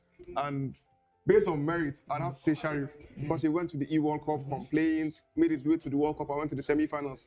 The top 4 finish is very good. So, yeah, but now we have Killer Freak versus Boyd, and the 74 win probability for John. Oh, you think it's too high? Well, not to be biased, I would love a Boyd win because Killer Freak on like the same points. I mean, totally understandable from Farouk Madzo there. And just like we did it the last time, if you've got any specific questions for Farouk, you can drop them in the chat. I'll be asking them during the whole of the stream. But Killer Freak, just like Farouk, hasn't dropped a single game. And but Boyd has been one that has been flying under the radar. 7 wins. That's pretty impressive. Currently 6th position. So 2 top 8 players going head to head. Boyd, I think he's one of those that is really heavily underrated in this league. Yeah, he's heavily underrated because Boyd was the best FIFA 22 player in Nigeria, but obviously that's like glory days gone. But yeah, I back Boyd to have a good game. Obviously not lose the match by like 6 goals or that, but we'll have a good game. Are you backing Boyd not to lose by those goals because you don't want Killer Freak to catch your goal tally? Well, both. I'm not even going to lie. I wouldn't like John to smash. Well. After all of the talk, the big one is finally here. Boyd taking on Killer Freak. Boyd, who already dropped points earlier on today, will be looking to right the wrongs. And for Killer Freak, it's all about the rinse and repeat, to be able to pick points on the board and keep the pressure on Farouk Manzo. Joining me on the broadcast, of course, Farouk here with me. We'll be looking at the tactical side of things and maybe seeing a couple of things that are usually Manny and I don't see, because to be honest with you, there are so many things on there. But we kickstart this game with Killer Freak in the black and the white strip, as Boyd will be in the pink pretty early. Playing Killer Freak all of the time, what would you say is his best traits? Is it the pressing for you? Is this his finesse? Like, what's the best trait about Killer Freak? It is definitely the pressing. I think if you ask anybody what is John's best ability, it's the pressing. When he presses you, you feel suffocated. And he uses 100 depth for most of his matches, so you can imagine him and the game obviously using 100 depth, which is very overpowered. And yeah, but I think Boyd would have a very, very good game because Boyd uses 4-4-2. He plays a very attacking football, while John plays 4-2-3-1. So if you want to have a chance to beat Killer Freak, you'd have to use a very offensive formation. Well, maybe that 4-4-2 can come in handy in this one, but it's always going to be a difficult one playing game against Killer Freak. And for Boyd, Manny and I noticed he uses a different squad as compared to everybody. There's a Cascarino card in there. Kenny Dalglish, a lot of people are using. I'm seeing, of course, Lionel Messi is in there. A lot of people using Vanja Milinkovic with the bruiser play style. I was asking Tommy there about this one. For the defensive play style pluses, if you had to choose anyone that you can have on a defender, what's that one necessity that you feel like every defender should have? Only one? Only one. I would say anticipate. Anticipate. I also went for that one as well, but it seems like Tommy didn't really like the block play style plus. But you know what? So many defenders in the game right now, at the current state of the game, have those attributes. The through ball is in. Boyd gets in there with a pass. Messi, can he try that finesse? Off the post, man. Off the post. Early stages on, and Boyd sends the early warnings to Killer Freak. This one is telling us that we've got a special game on our hands. This match is going to be a very attacking match because both Killer Freak and Boyd are known for their attack. So it's going to be a very end-to-end game. Indeed. And already, both of them looking like they're testing each other out pretty early. And for Killer Freak, all of the games that he's played, there's nobody that has really tested him in these first 15 minutes. We are so used to Manny and I, we are so used to seeing Killer Freak being out by 2 goals in the first 20 minutes. This is a whole different terrain for him, and we'll see how he goes on and adjusts a place like this. If you were in his shoes, what are you doing differently in these first 20 minutes? Well, you already know not every game is going to be the same. Some matches, because it's a league, you're going to play 15 matches. Not all matches, you're not going to be winning all matches with 2 goals in like the first 15 minutes. So you'd have to come with a mindset that, okay, even if you concede first, the match is not over, because obviously we know it is 9 minutes half. So your ability will come out there's no luck in the 9 minutes half match. So if it's better than Boyd, he will 100% be Boyd. And if Boyd is better, you'll 100% be John. So we're in for a very good game, boys. Well, we are indeed in for a pretty special one. Boy, how did he ride that tackle? And he almost got it in sneakily. Watch out for the corner. The corners are always pretty impressive from Killer Freak that time. Couldn't execute.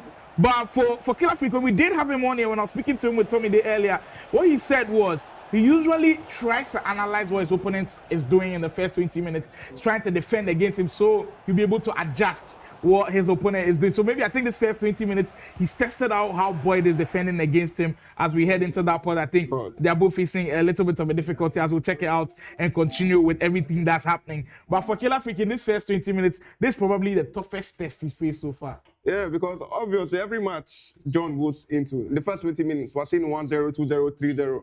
But now it's still 0-0. Of course, except the NSL match that he drew. I think NSL was up in like the first 20 minutes, but Boyd is putting up a fight. Yeah, he is indeed putting up a strong fight. The other game that's currently happening, Imaji taking on Anife. For Imaji, when he dropped points earlier on, this is one that will be on his mind to pick up points from. And then currently, he's up by 2-0. What's happening to the OGs these days? Adefola is struggling, Imaji is struggling, Mr. Oga is struggling.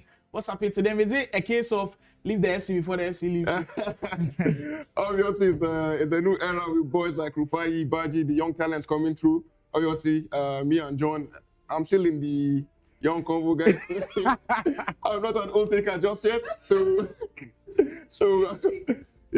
I hear seeing the younger boys come through, because with people like Oga, they do not want to learn the meta. They want to play the old way of FC.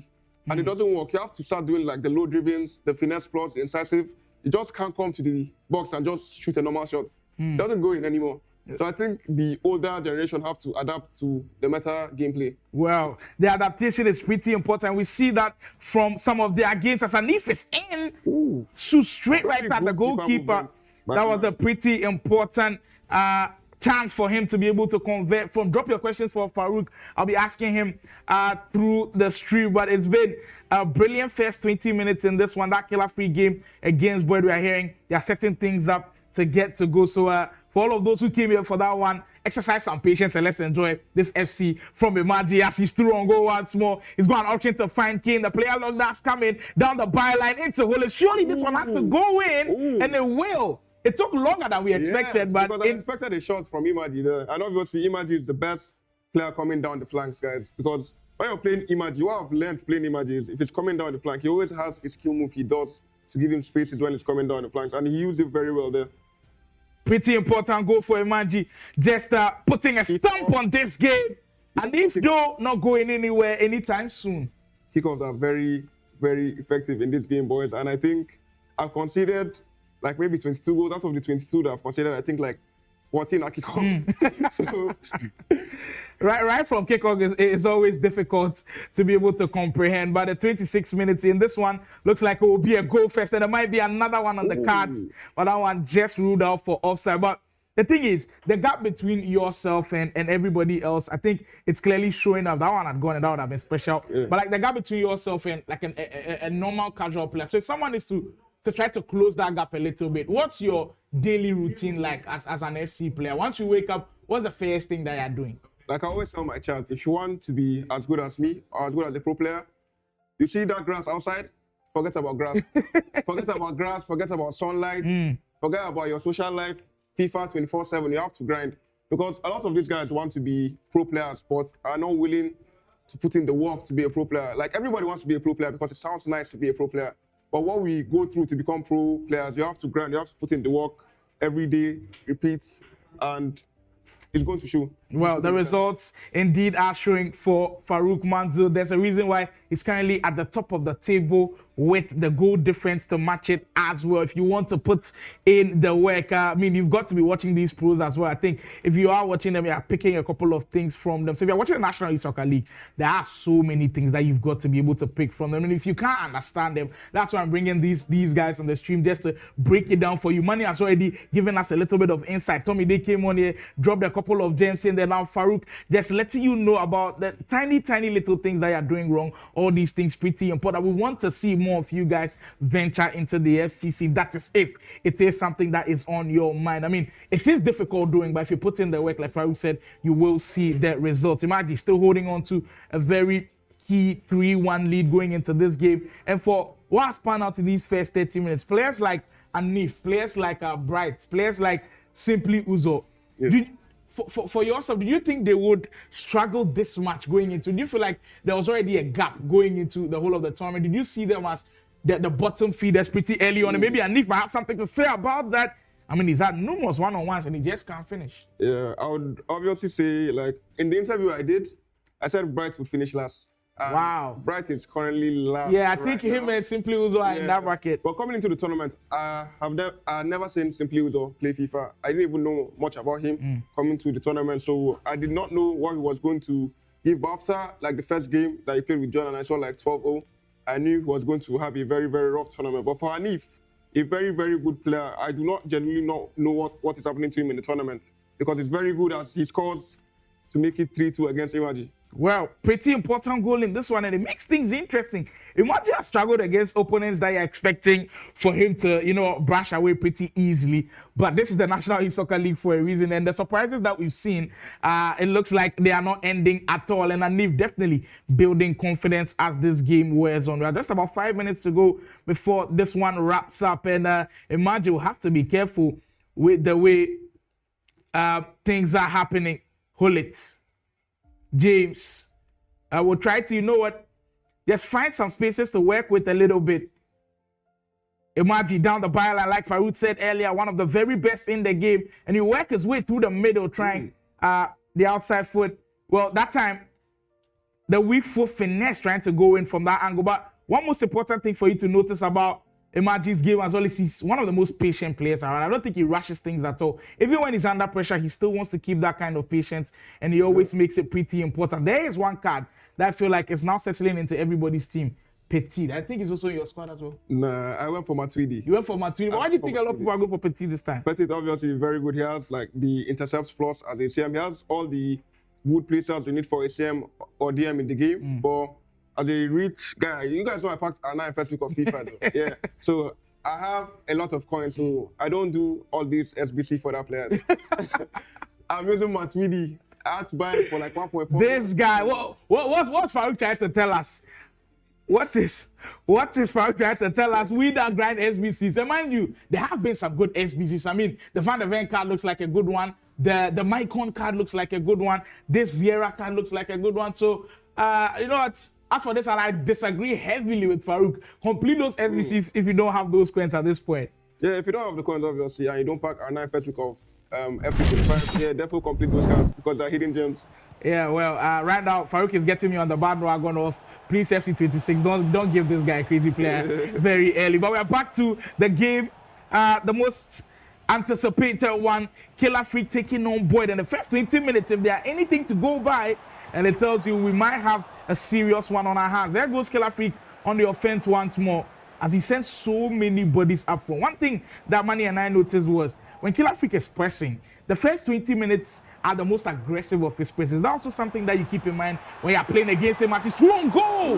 What a save that was from Allison. Yeah. Your thoughts about the press? Let's talk about this corner first because it's obviously very dangerous from the corners. And there's another one coming in, so we cannot rest on our laurels. I said, we'll come in near post. Header comes in. Allison is under serious pressure now. Boyd, can he keep Killer Freak from scoring from this? And finally, he gets some breathing room. Yeah, finally, Boyd has some breathing room to work the ball up because the first 20 minutes, if you can stop John from scoring, you might have a very, very good game because in the first 20 minutes, as I said earlier, he's always winning by 1, 2, 3 goals. So if you can stop him from getting the goal in the first 20 minutes, you're going to build some confidence for yourself and you're going to kill some morale for him coming into the game. So Boyd is doing a good job at the moment. Well, he is doing a pretty good job. I mean, if you're a neutral, you are enjoying what you're seeing because there's more or less like an end-to-end stuff. The defensive battle also looks pretty good. And if you are in the Killer Freak camp, maybe you're disappointed a little bit that Killer Freak hasn't been able to get a goal. Well, they one building pretty nicely, and Neef is getting back in this game. It's 3-3 for that one. Imagine. Just can't hold on to his lead, and there goes Boyd on the break. He's got options to find if he wants to. Finds Dogs leaves. What a defensive possession from Stam. Now that is why you complete the Stam SBC. Stam is an exception out of all the SBCs because I myself completed Stam, but obviously I didn't use it for the tournament because I'm like a very traditional player. I haven't tested him before the tournament, so I wouldn't come on the day and just say I was selecting because he has good stats. I have to test him during the practice game, so I was using my Madashi for today. Well, Farouk says he trusts his old players, and I think with this one, Manu will certainly agree with you. He's spoken a lot about players that you feel comfortable with, and I'm sure Farouk is in that bracket. Boyd is defending so well now that he's forcing Killer Freak to do some of the things that we are not so much used to see him do. Usually, when Killer Freak scores, it's his finesse goals. It comes from inside the box, but when he's attempting the ones from outside the box, it means you're doing something well. But now he's in danger. Killer Freak. So composed in the box, chat. So composed in the box. The left stick dribbling from this guy is truly insane, and it's always a joy to watch him play. Once the ball got onto Son's feet, you knew Boyd was in trouble, and maybe Boyd will have a chance to right his wrongs. Konate, one of the best keepers in the game, for a reason. Wow! The sequence of this action is truly unmissable. All brought to you by Cade Esports inside the National E-Soccer League. And it's been a blast so far in these 36 minutes. Killer Freak settling into his groove. But with how good Boyd's offense is, you almost feel like even when Killer Freak is leading, Boyd is still confident to be able to get back in this game. Yeah, because obviously this game is an end-to-end game. As I said, Boyd, the only player in the tournament using a 4-4-2 formation. He comes into a game to outscore his opponent. He doesn't come to defend, he comes to attack. So I think Boyd has a goal in this game, but if he allows John to keep on scoring, there's going to be a problem in the match for him. Well, speaking of problems, there might be one here for John to think about. And look how many guys he's got defending in the back. I mean, that is just resolute from Killer Freak. We speak a lot about how great he is offensively, and I'm sure Farouk will be touching on that later on. But defensively, this guy is truly intense. Yeah, of course, everybody only sees the attack. Nobody gives him credit for his defending because apart from the pressing, I feel like his top 3 best defenders in Nigeria because the way he marks and the way his second man presses and third man presses is one of the best I've seen. Well, all of those things count, and that's why he is feared by most. Killer Freak still putting pressure on. And here comes Boyd. Boyd has had a very impressive first half. It's just that elusive goal that he's trying to find. Konate has been Superman in these first few minutes. I don't know if it was part of the production of Superman that was just released, but he's definitely looking like one this early. 2 minutes to go before this half comes to a close. And we always know at the end of halves are pretty important. It looks like Killer Freak might be playing for the last attack of this half. There goes Neto, sends the run of Human Son. Killer Freak patient with the attack, not rushing things at all, but he's gaining momentum. This is where he is most dangerous. Boyd with an impressive tackle going in. First half has been a treat to all of us. And Neef, wow! Completed the comeback? He has indeed completed the Renato Viega. What is happening today? Today it's been the comeback story all over. We've had comebacks after comebacks after comebacks, and it's been truly insane. Are we going to see another comeback in this one, chat? I, Farouk, would not mind it because we are enjoying on the same point. So obviously, coming into this match, I would love a Boyd result, but Boyd is playing good, to be fair. I think a lot of people counted him out before the match even started. Would you count yourself as one of the lucky ones, not playing Boyd and then giving the points? No, because obviously, I do not want to say this live on national TV, but that same day I played him in another tournament and the score was 9-1. Whoa, that's quite interesting. So all of those who were wondering why hasn't Farouk played Boyd here on that day, Boyd was unavailable. So everybody was playing Boyd. Got a walkover. You can't be giving the ball away over there, especially against Killer Freak and he almost got punished for it. Now you have to deal with the corners again. Free header, huge save comes from Allison. And I've noticed that with the headers, directing them are quite difficult. Like, it almost feels like 50-50 with the headers, even if you do win the headers. Yeah, even if you win the headers, they are 50-50. Obviously, they nerfed headers a lot in this game because we knew headers as an 80% chance in FT24. As we have John in the box cooking with Hansen. Yeah, John 2-0 up. Well. Once this guy goes 2 goals up, you know you are in trouble. And Boyd now has a difficult uphill task. We knew this one was always going to be tough for him, but once Killer Freak settles into this groove, stopping him is just so difficult now. Bruno Fernandes, and now he's getting comfortable. We might see more of the tricks up his sleeve. He might be in the area. This is all speaking of winning the ball back so many times, even when he loses it. Number 3, and he tells you with the signals as well. Killer Freak, he's cool, calm, and collected. So good in around the box, guys. I think a lot of details that people miss out on Killer Freak's game is when he's in around the box, he has a lot of options. He is the best 1v1 attacker I've ever seen in my life, and I've played with a lot of guys. But if you give John a 1v1 chance, most likely he's going to win the 1v1 situation. So as we saw, the rate away he wins the ball back is truly remarkable, and he does it again. He's even pressing Boyd in his own 18-yard box. How does he keep doing this? The press is just something special. He's 4 goals up against Boyd. And this looked like a really close game in the first half. Second half, he's blown it totally out of proportions. 9 minutes. Wow. It's 9 minutes off. This is truly insane. At this point, Killer Freak feels like a dragon.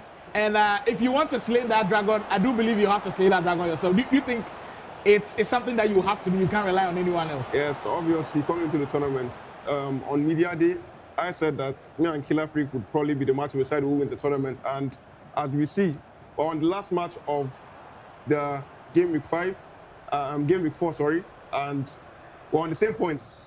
After he wins this match, I'm currently leading on goal difference, but it's going to come down to a final match between me and John for who takes it all, and I'm bagging up for that one. He's throwing goal once more. I mean, there's the variety with the way he's doing these things. I've already said that my favorite trait of his is the fact that he wins the ball back so quickly, and all of that has to do with the press. He wins it back just after a couple of seconds after losing it. So the one thing that you always have to notice is when he goes like 2 goals up against you, that's when that thing also kicks into effect. Now you forget about that part of his game and you start to play at the back a little bit, he will win the ball back immediately. And Killer Freak is just dominating in all facets of this game. And with just about 30 minutes to go, is there even a realistic chance for Boyd coming into this game? And there you go on the 10, Messi. I think that Cascarino might have just well be offside, but is still in play with this one. As things are shaping up pretty nicely here at the National E-Soccer League. If you are wondering where we currently are, inside the heart of Lagos, Nigeria, and it's been a spectacle to bring you already. This is match week 4, day 2. Yesterday was a blast, and today has been nothing different. John Okam, what we're seeing here, it is not normal, chat. It is not normal. And looking at a player like John that obviously came like last year, he's been at home just grinding the game, grinding. And Speed boost once more, and he's through on goal. How do you stop this? You can't, chat. You can't. And the fact that the run was from a midfielder, so he was just baiting him, speed boost into space, finesse into the top corner. Killer Freak, well, he's now just sending signals around. He's sending signals to everybody else who's going to play him later on today. And today was slated as one of his toughest days because he was playing 2 really tough opponents, both of them in the top 8 of the table. And look what he's done. Yeah. Coming into today, he was playing the Dangerous Twins. Boyd and Mitchell, that's what they call themselves, Dangerous Twins. But I don't see anything dangerous about them because what John is doing to both of them. I mean, you've not played all of the Dangerous Twins yet. I don't think you should be saying those yet. But right now, with the way Killer Freak is playing, I mean, for that dangerous word, it's totally been blown out of the water as he gets once more. A corner goes near post. I mean, the fact that it's just relentless. And how much more can you deal with this will be the question for every opponent that will be facing Killer Freak in this tournament. It has truly been something else to be able to watch him in action. Killer Freak, who was on the broadcast earlier on, and he was telling us it's all about the mentality first of all. If you do believe in yourself that you are the best player around, you will have a chance of always winning games. We also asked Killer Freak earlier on why he feels like the OGs are struggling, and he also said the same thing as you, that they've not adapted well into the game. Is that something that you share, or there's something more that you feel like the likes of Adefola, Imagine, and Kwa are all struggling? Yeah, obviously, if you're growing older, you're losing your touch, and you're losing how fast you were before. As we have John, 1v1 situation, obviously going to score every single time. 6. Chat. Who thought about this when the polls came out Monday and night? In fact, Farouk and I were actually surprised that a lot of people had John win. I think about 70 to 20%. And my goodness, we totally understand you guys now. Killer Freak has been on one today, and it doesn't look like stopping. Boyd maybe trying to get consolation. Dalglish will finally get one on board, and I think Boyd has deserved it. He hasn't played too bad of a game, but it looks like contrasting house. First half, it looked good. Second half, totally blown out of the water. What do you think is that main component of the second half that feels like Jonas has totally killed the game? It's the 9 minutes half, obviously, for playing 9 minutes.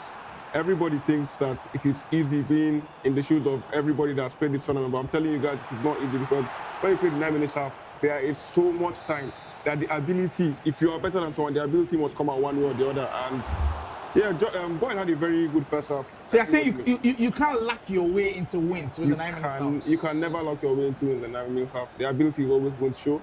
Obviously, if you draw someone in the 9 minutes half, that means your level is pretty close.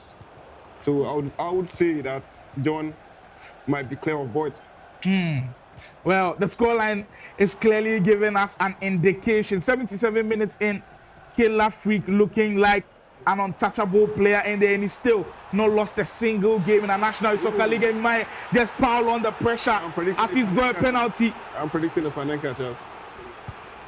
Well, goes for the left bottom corner, and it makes it number 7. Well, that goal difference is closing it down now. Boyd, why are you doing this to me, man? Wow. Boyd. What a turn of events. Killer Freak, he was questioned earlier on, can he do this and beat people convincingly, especially the big players in this tournament? The way and manner in which he's done it will forever be remembered. I mean, it kind of reminds me of what you did yesterday to NSA. Nobody expected you to beat NSA by 9 goals to 3. Nobody expects Killer Freak to beat Boyd by 7 goals to 1. It's just the gap that these two are creating right at the top of the table. Up till now, we are still finding new things about them, new things that we haven't seen. Even Tommy Day was here on the broadcast, and he was like, he's seen new things that even for him that's played FC all of these years, as Boyd gets one more back on the ball. Like somebody was saying, he's been playing FC for years, and every single time he watches you two guys play, he gets to see something different. Boyd through on goal once. My Brew believe that one is onside. Dalglish. Well, that sums it all up. It's been something that he surely will not be happy about. The position shooting, blasting that one outside. But now, since Killer Freak has been so dominant throughout the whole of the tournament, he'll be looking to, you know what, go home today, just enjoy and relax, and then hopefully he goes on for more, even more in next week's penultimate finale. Next week is going to be electric, buzzing, guys. Me and John are going to be playing in the last match, and I'm predicting we're going to be on the same point going into it will be the goals that might decide everything. Last tournament. So if you are here, I guarantee if you come back next week, you're going to see the biggest game that's ever happened in Nigeria and most probably in Africa. Well. Farouk has said it. You should be here. You should book your tickets here. I mean, right on the Cade Esports YouTube channel. If you haven't subscribed yet, turn on your post notifications, because when we go live next week, you have to be here. Today we are not done yet, but next week I'm ensuring you some blockbuster action. It's truly been a special, wonderful weekend to some of the FC action that we've been able to see. And what these guys, the show that these guys are putting on is truly, truly special. I mean, one last thing before this game comes to a close. We've spoken at length, myself and Manny, of the possibility of Ghana playing Nigeria and those F1. Wow, John. Yeah, that might be the one. That might be the best one out of all of the goals. John, Oldtown, what are you doing right now? This is not even fair. At this point, It's not a fair fight. yeah, 8 goals to 2. This is the second place player against the sixth place player, by the way. Boyd is no scrub. And Killer Freak does this to him. Wow. This is out of this world. Boyd, congratulations to him. I think he had a brilliant first half, but this second half was totally gone sideways, and it's definitely not gone his way, as they'll show a little bit of sportsmanship right there. Both players, heavy competitors, but on the day, it's the man in the black hoodie right there, Killer Freak. Just, you know what, churning out the results time and time again on the big stages. It doesn't faze him at all. I mean, Manny and I have spoken at length about the possibility of you guys playing a top 5 versus Nigeria, a top 5 Ghana versus Nigeria battle. Just your quick thoughts on that before we head out. Nigeria 5-0, 100%. Come on now. Nigeria Come on now. 100%. 5-0. 5-0. Oh, come on no now. single Come on draw. now. Come on now. They will Who not are your draw. 5 that you want to, if you were picking? I would say the top 5 in this tournament would be Top fair. 5 in the tournament Yeah, will top go. 5 in this tournament would be fair because they obviously worked their way up in the league. And if you come top 5, you deserve to be in the top 5 battle against Ghana. Well, I do not believe that 5-0 is happening. It's a lie. Ghana is actually winning that one. If the production team can show me the chat, I'm sure there are questions. There are questions in the chat for Farouk Manzo, like I asked you to drop earlier. But that one, we'll surely be looking forward to it. It's definitely been a pleasure in there. I mean, I noticed that you keep promoting your team, OS Esports, but not a lot of people know you're part of this esports team. Just tell me a little bit about the team and how much they've helped you on your journey. Yeah, obviously, as everyone knows, I was in Abuja. OS made it possible for me to come to Lagos full time. And it's showing the results. I've been grinding. I've been winning all my matches by 8-9 goals. So I appreciate OS for doing this for me, and they're on their way to being one of the best esports team in the world. You guys should trust the process. We are building an empire in OS, and shout out AY, man. AY has done a lot for me. That's my boss. So yeah, AY, love. I really needed it to shout all of the guys that help him, because it is not easy to place your faith and your trust in someone like this in a new space that we call the esports space. It's not easy at all. The money, the dedication, the passion is truly insane. I'm getting where we'll be getting the highlights of the games to be able to dissect more. But I mean, credit to OS Esports and all of the esports teams out there, especially in Africa, because in Africa, delving into esports is one of the most difficult things. Back home in Ghana, I know how difficult it is for all of the esports teams that are pulling their weight. So shout out to all of them as we get to see how the games did go down. That Imagine vs Anif game was looking special. So we'll open it up with Imagine's surgical passing. Very good goal. That's a very Imagine goal, very patient in around the box. Goes for the extra pass and banging in the back of the net.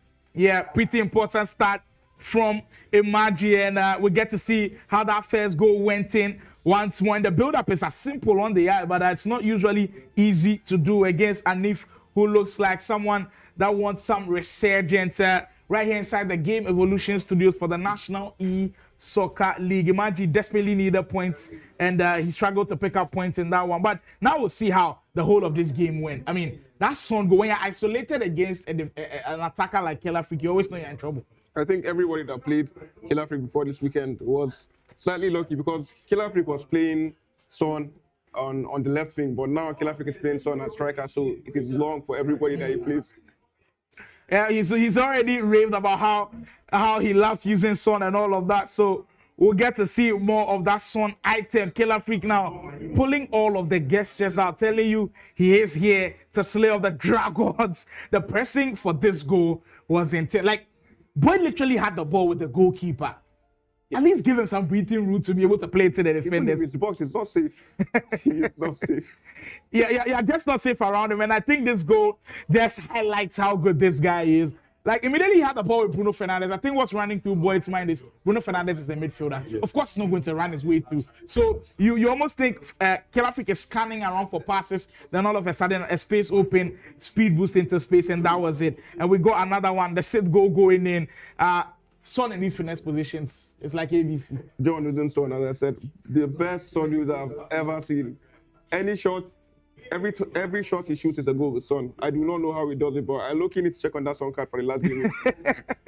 Well, Farouk certainly having to do his homework. This is when Boyd got one goal back. But I mean, you look at the emotions on his face and you knew the game had already gone. Here, Boyd committed a penalty as Killer Free got goal number 7 to rattle the back of the net. And right from this one, you knew they had already put this game to bed. What a performance that was. Another brilliant finish from Sir Kenny Dalglish. And for Boyd, into the whole of the tournament now, because he had hopes of finishing in the top 4. Do you think it dents his hope a little bit, because the likes of Badji and Rufai are in that mix? Yeah, obviously it does. And him losing with this much margin dents it so much, because maybe if he lost with a respectfully like 4-2 or maybe even 3-2 or worst case scenario like 5-2, he would still be in like the top 4 race. But losing with this much goals it's not the best. Yeah. The goals, they do count, and that's why guys like Killer Freak and Farouk, they always score so many more goals. We finally get to see what happened in the Emanji versus Leaf game. And you know what? Emanji did start out pretty well. What I've noticed is that the OGs also do start well. But then in the end, it just goes haywire for them. He actually went 3 goals up, people. This was the goal that we expected the shot to come earlier on. Decided to take a lot more passes than expected. Definitely should have shot that first. But, I mean, he's the OG, so what am I to say? This time, Anife went on the byline, little ball roll scoop just to find a little bit of the space into Messi, and that was brilliant. The cards, when the shapeshifters do come on and they give items like Vieira, offensive attributes, I just get so pissed off, because, I mean, the guy's already bulky. If he's tussling with a defender, you won't win possessions against him. Do you struggle against attackers like this? Yeah, of course. Like having Milinkovic-Savic as a centre-back, it's not even possible for him to play anywhere but the goalkeeper position in real life. So having him play centre-back, CDM or CM on AFC is quite ridiculous, and it is very unreal. So I like the Shapeshifters promo, but I think the goalkeepers should just stay in the goal. Stay in the goal. Stay in the post. We also got to see one with Czech. I do believe if you evo that track, he goes to like a 98 overall. But of course, in this tournament, you can't use evo items. But this game was on the nice edge. That's the Madi got it back. And I do believe it was 4-4 at that point. A brilliant finish. And that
in a roller coaster of affairs right here inside the Game Evolution Studios. We've run a serious marathon or a sprint, you can call it, and we are down to the last lap. The game that we just had, Killer Freak and Boyd. I mean, Killer Freak has just taken this whole thing into a different perspective where the disrespect that people put on his name, he's clearing himself every single day that he plays. It hurt me that particular match. Because Well, you are low-key rooting for Boyd. it wasn't about rooting for Boyd necessarily. It was the first half was perfect for me in the sense that I personally like Boyd a lot, and I know, of course, Killer Freak has been doing crazy things in this tournament. And the way I saw Boyd, walk around that first half, I was like really impressed. Like, this is good. Like, we're getting somewhere. I was probably expecting a close fourth one. Like, game, 8-2 is crazy. And the thing is, 7 of those goals came in one half. Do you understand what I'm saying? That's what I'm saying. Like, come on. At the end of the whole thing, I was asking Tomide, please, what again was the score in the first half? Because I want to know if First I off missed was just something. 1-0. Like, how did that end? But well, we'll turn our attention to the ones for our last lap of the day. Anderson taking on Blazer as our other game also gets started. We appreciate all of you for sticking in the chat with us throughout the whole of the time. Kudos to Farouk also for joining us. It was a pleasure to do the stream with him as well. But as we go in for the last ride, Anderson taking on Blaze, a pretty important one for Anderson as he wants to climb back into those top 8 conversations, and for Blaze an opportunity to pick points. But somebody who has also done pretty well is Anif. When he played against Imaji, he took points off of him, 4-4 in that one, and he could have walked away with all of the 3 points. I mean, yeah, I wouldn't know if we count that one as doing pretty well, but that was good, being able to climb back into that position in terms of points. But I think personally, the person who did very, very well this game week for me, it has to be Killer Freak, Farouk, and Rhymes. Rhymes in game week 4 absolutely took maximum points. I think he did 4 points yesterday, 6 points today, and Killer Freak and Farouk both doing 12 points each. Absolutely doing their business when they needed to. This is perfect for what they have. Here's Blaze in that white kit. He prefers going up against Anderson in his blue French kit. And now Blaze is the one who, I don't know. Anderson has to win this one if he wants to be in that top 8. We spoke about it earlier. You know what it means in terms of the standards for him, especially with Adefola seeming to like lose some momentum. He needs to be in that conversation, because Rhymes also, don't forget, has picked up lately. He cannot afford to drop any points between now and the last game week. By the way, what are you feeling for the last game week? Game week 5 is just 7 days from here, and I'm already feeling the jitters. It is down to the wire, personally. The story is that it's going to happen on the final day. You know how we're watching real football, and the final day of the season is where all the story is going to happen. Seems like we're getting something similar. Yeah, indeed, we'll have a blockbuster of a final day. I think that final day will have something similar to the year where Aguero scored that last-minute goal, and Manchester United fans went crazy. I think we might have a similar feel in the National Youth Soccer League, but the build-up is really important to that as well. So the build-up is part, match week 4 is definitely part of the build-up as we do focus on this game with Blaze, who has looked impressive in these first few minutes, trying to, dent a little bit of NS's hoops to finish in the top 8 rating. We'll win back the ball with their strength a little bit, trying to recycle the pass. But Petit, I did ask Farouk about Petit, and it was like a lot of people have completed the SBC, and it looks like a pretty impressive card in that midfield. I also saw Farouk talk about his disdain as a rich gamer as a rich FC player. As a rich FC player, you can afford to not complete the SBCs, but we that don't pack Arna in the first week of the game, will obviously have to be able to complete these SBCs. And some of them are gems, by the way. Some of them are pretty impressive. What a save that was. Yes, we've seen some incredible goalkeeping saves. And for John, credit to him for winning that game as he's off the post. Anderson with 2 huge opportunities to open the scoring as Blaze is still holding on for dear life. That will surely be a point to the spot. Absolutely. As soon as that first one went in and the second one went in, I knew definitely what's going in. Blaze picking the right spot this time around, insisted that he's not letting it go. And oh my, what a way to frustrate Anderson's advances. He's had 3 solid opportunities, maybe even from the header from the corner, and he's missed them. Wow. Well, speak of momentum changes, if Blaze can capitalize off of this, we might see a little bit of an underdog story coming in. How many times have we seen that in this competition? If you don't score your opportunities in that same transition, you could concede if your opponents know what they're doing and have it on lockdown. This one, it seems like it might be one of those ones, but let's see. It still have a long way to go. About 70 minutes plus, whatever it is, you get in extra time. There's still so much to play for. As we could see in the last game between Boy and Killer Freak, 45 minutes, 20 minutes, a lot. It doesn't decide game. The first 45 minutes doesn't decide game. Absolutely. You have to play through the whole of the 90 in-game minutes. Well, Killer Freaks has definitely taught us that very important lesson. There comes Anderson again. After all of those missed chances, he's still knocking on that door and still got belief that he will be able to, win games. And I think these kind of games don't really favor and then highlight Anderson's positivity, in the sense that Anderson, like you said, likes to play on the counters. So I feel like Anderson, he likes to play guys that he knows he'll be on the defensive end. But against Blaze, you have to go all out. So when Blaze plays in a low block, I kind of feel like he finds it difficult to break him down. But these first few minutes have actually shown that he can break him down. But that goal is what is eluding him right now. And he still got to defend very well. Maradona on the 10 for Blaze. That was quite surprising that he actually took that 10. Well, the force needed to Maradona. Blaze could have a chance, and he take it. Wow. Against the run of play. Absolutely compiling the pressure on Anderson with that one. I wondered why he decided to go for the ball roll in that situation. I thought he was going to be able to run through and take that shot. But whatever the case is, this time around he scores it, so I don't think he's going to worry too much about that. But next time, he has to be very, very careful. Now we have Anderson trying this one from far out wide. Is it going to go in? That was absolutely crazy. I mean, it's only a couple of people that I know that can score from this. And I don't think we've seen that kind of distance being scored from the National Soccer League. If we do get something like that, that would definitely be goal of the tournament. Speed boost in. Anderson is now in trouble of conceding 2 goals in a matter of minutes. There goes Salah, the keeper. My goodness. Talk about the man Blaze. Stepping up when it matters the most. 2 goals to the good, and in just about 30 minutes on the clock, it seems like he has a solid advantage in this one. He has a big advantage.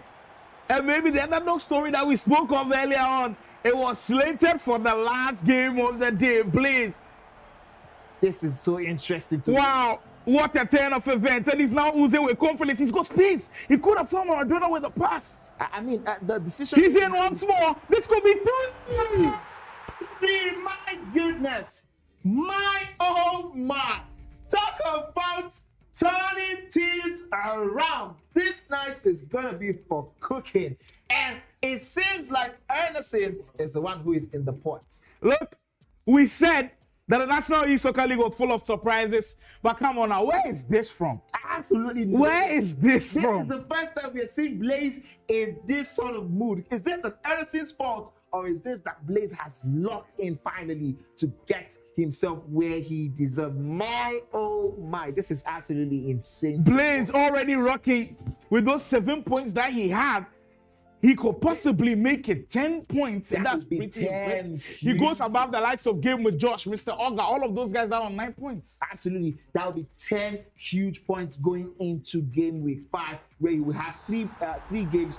If he could possibly get that 9, who knows? It could get him into the conversation of the top 8. Maybe he has left it a little bit too late. Maybe he's going to regret, not putting on this type of display from the guest. One good thing on Anderson's side is today we've already dubbed the comeback day, because we've seen so many comebacks. So if there's any day for you to make the biggest comeback, then it will have to be here. It will have to be this day. But right now, the confidence that Blaze is playing with, I don't know if Anderson has enough to handle it well. If he's going to be on the comeback trail, he'll have to start the deeds very early.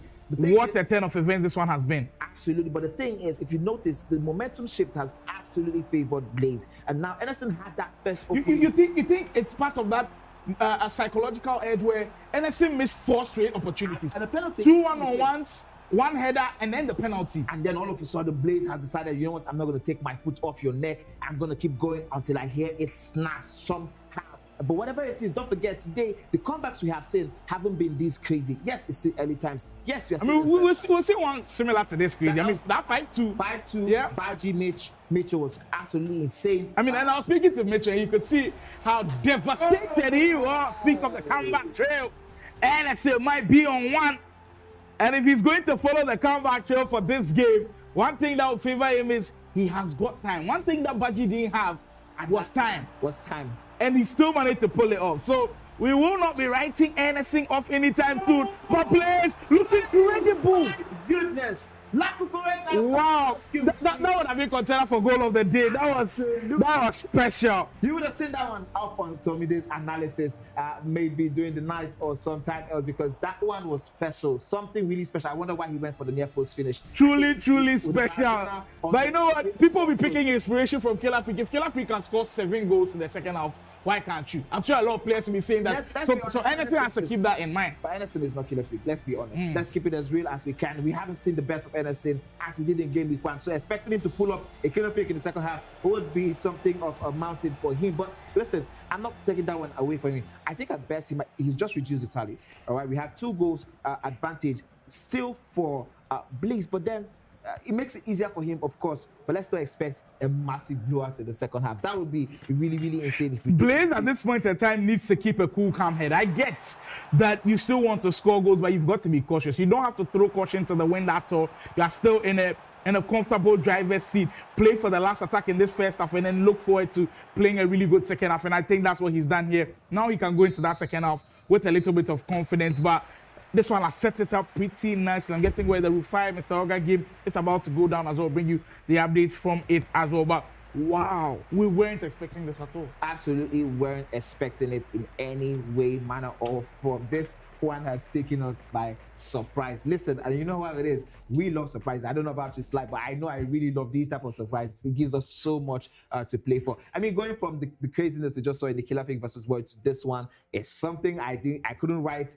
if I had a script and I had a degree from writing. But this is absolutely insane. I can't wait. Listen, for me, I don't see Blaze losing because Blaze is hungry. Blaze is hungry. I've not seen so much hunger from Emerson. But Emerson has that capacity to get the goals, of course. But Blaze if Emerson goes on to lose this one, that would be a big opportunity being missed. Because Adefola already won a second game. If you are going to put pressure on that top, these are games you should be winning. And I'm sure that's in the back of his mind right now. And you have to go all out for this second half. Yeah, I mean, that's the thing, you know.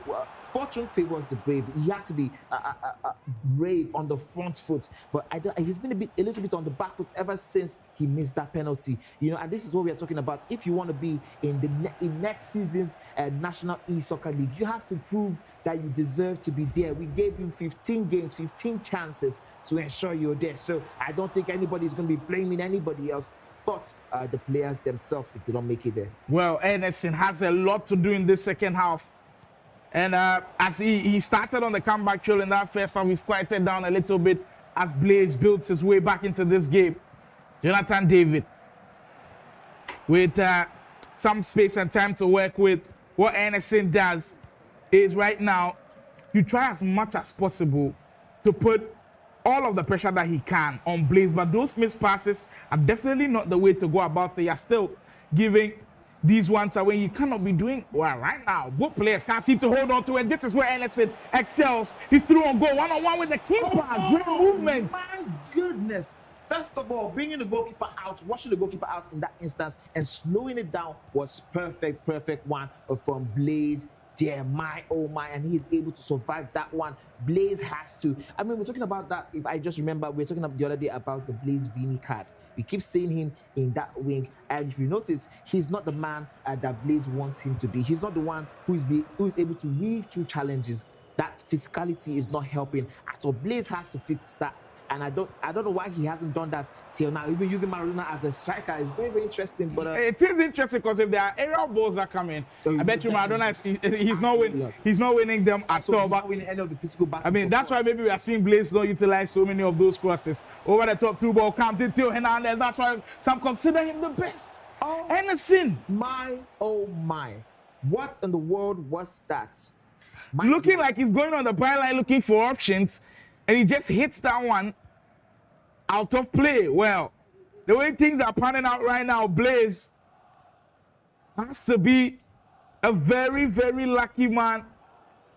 But I mean, even if you're lucky, you've still got to put in the work for that luck to materialize into points for you because he's still conceding loads and loads of these chances, and that's what Anderson would definitely want. Henry, still patient with the Anderson, not panicking at all with 30 minutes to go. Needs those 2 goals very importantly to get back in the mix. This offside is not helping his attempt at all. He needs to get back, and he needs to get back as quickly as possible because the next goal is crucial. If Blaze does get in the next goal, then Blaze has probably sealed himself a very huge 3 points. One that he left a little bit too late. But that's the thing. I also don't trust Blaze so much if he doesn't get the 3rd goal or 4th goal rather. Now he's trying his best to get that one in. But if you look at it on this axis, Anderson is going to be frustrated very, very Yeah, he has been disappointing in this second. I was expecting more of an aggressive press from him. He's giving the ball away cheaply. Blaze has been quite comfortable when he's on the ball.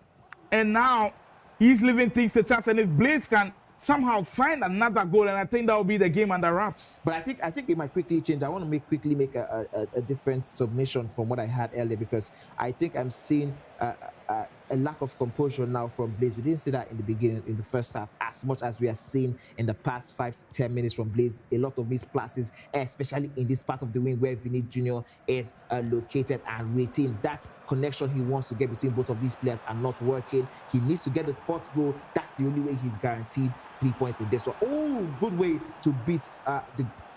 Talking about that physical battles. Yeah, Petit is insane. Let's look at that recovery back, and he just comes in there, bulldozes his way through, and wins the ball back. Anderson is just doing way too many predictable stuff, and Blaze currently comfortable defending him as we speak. And right now, Blaze is just taking time off the clock, running down the clock a little bit, and he's holding on to the ball pretty well. He's getting to the byline so many times, and he's just relaxing on it, not rushing at all.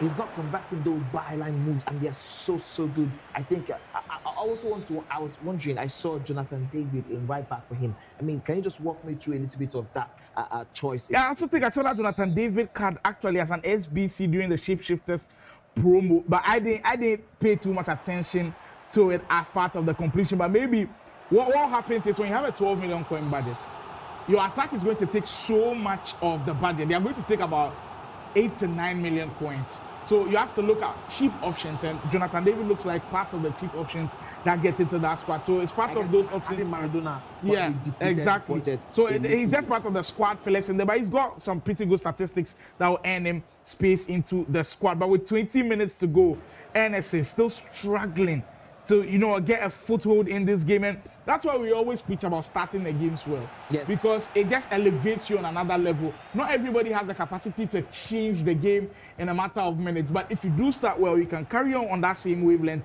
and then pick up on that same momentum to be able to grant you wins. And Anderson has just struggled in all proportions in this game as Blaze will keep hold on to the ball. Now I feel like Blaze is using a little bit of the time management technique because he's drawing out the press a lot of times. I mean, he has to be very, very careful also. We've seen that not work. Yeah, we did see Budgie Jr. Benefit from that when Mitchell was trying to hold the ball at the back. We also saw Mr. Oga also being punished when I think he was trying to go against if that was Hanif or Blaze. I think it was Blaze actually. So I think wow. So if Blaze picks up points, then it will be his best day so far. That will be 4 points on the day. That will definitely be his best match week. Absolutely. And I don't think going into it, he would have expected to possibly pick 4 points from it. That's a huge week for him. Boost also. And he's 15 minutes away from doing it. Maybe a last-minute goal to seal this one. And look how patient he is with it now. Patient. Not rushing anything. The pass comes Get him! Blazing through. The man himself, he gets a well-needed 3 points. A huge one. These 3 points is not just good for confidence, but it's a statement. I went here and I did my best and I performed against some of the very best. And here I am with some results. My goodness. Wow. Immediately player logged into Maradona, you saw the pass coming in. I think Anderson was quite slow to react to the player lock going in, and the pass looks so easy on the eye, but it all gives thanks to the player lock. And if you can master that art, you will separate yourself from some people. And what an excellent finish that was. That is Blaze, and I think this is possibly one of his best performances throughout the whole of the tournament. I totally agree with you, because not just is the fact that he's winning and winning comfortably, but he's winning against one of the ones who was touted as some of the best, brightest ones to come into this competition. And I think he's going to go through with his time management, which I love. The fact that if he can get that one very well, it's important for him to just win comfortably. He might need it to any time around. At this point, that he needs as many goals as he can get. But NSA is not going to take this one lying down. But then that defensive lapse from NSA there, not seeing that player long pass as from far out as we did, is coming from. I mean, tracking the runs are always so important, and I was quite surprised that he didn't. Yeah, I mean, that reminds me of what same thing he did that caused that draw against Kilafik. That one would have been a win for him. But if you remember correctly, he didn't track that last run. I think that's something he had to absolutely work on this time around.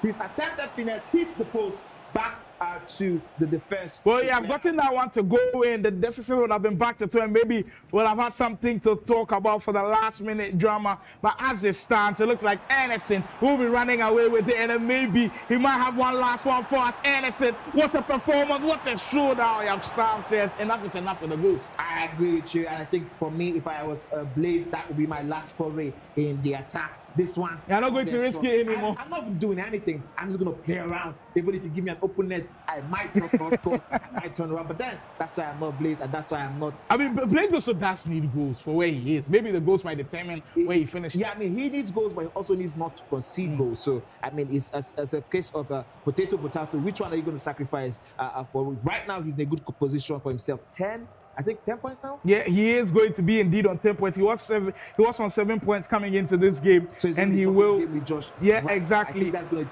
keep him in the 10th position. Also, we're going to see that, of course, as we are done very, very soon. We're going to see that one on your screen. We're going to bring that one to you. 3 more minutes left in this one. That plus whatever it is we get in extra time, of course.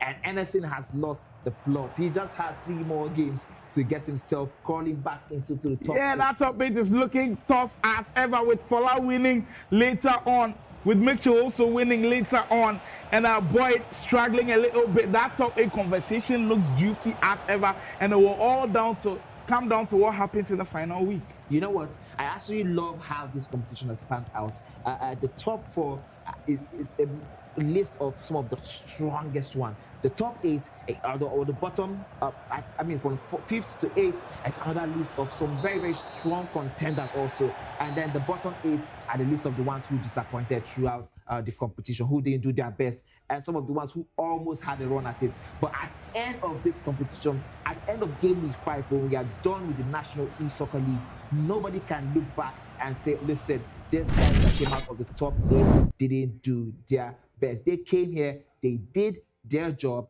and they did it to perfection. Well, they indeed came, saw, and conquered. And what a performance Blaze has put up. Congratulations to him on those 3 huge points. We know how difficult points come by in the National E-Soccer League. And you can ask simply Uzo and Bright about it. Like, they've struggled to find points. So when Blaze finds 3 points in this manner, you always cherish them. From us here, it's truly been a delight. Starting right from the very top, when we brought you that Kilafik versus Boyd game, my mind goes back onto that game, how interesting it was and how electrifying the whole place was, how Kilafik set the place alight, and then getting into the latter end as well, him being able to put on a show against Mitchell was truly special. But now we are getting word that the action is not even done. There might be a tricky situation going on. I think this one is very juicy. This one is one that Badger Junior is going to be keeping his eyes on. Don't forget, I think he did drop some points earlier in the day, so his eyes definitely on this one, especially with this move.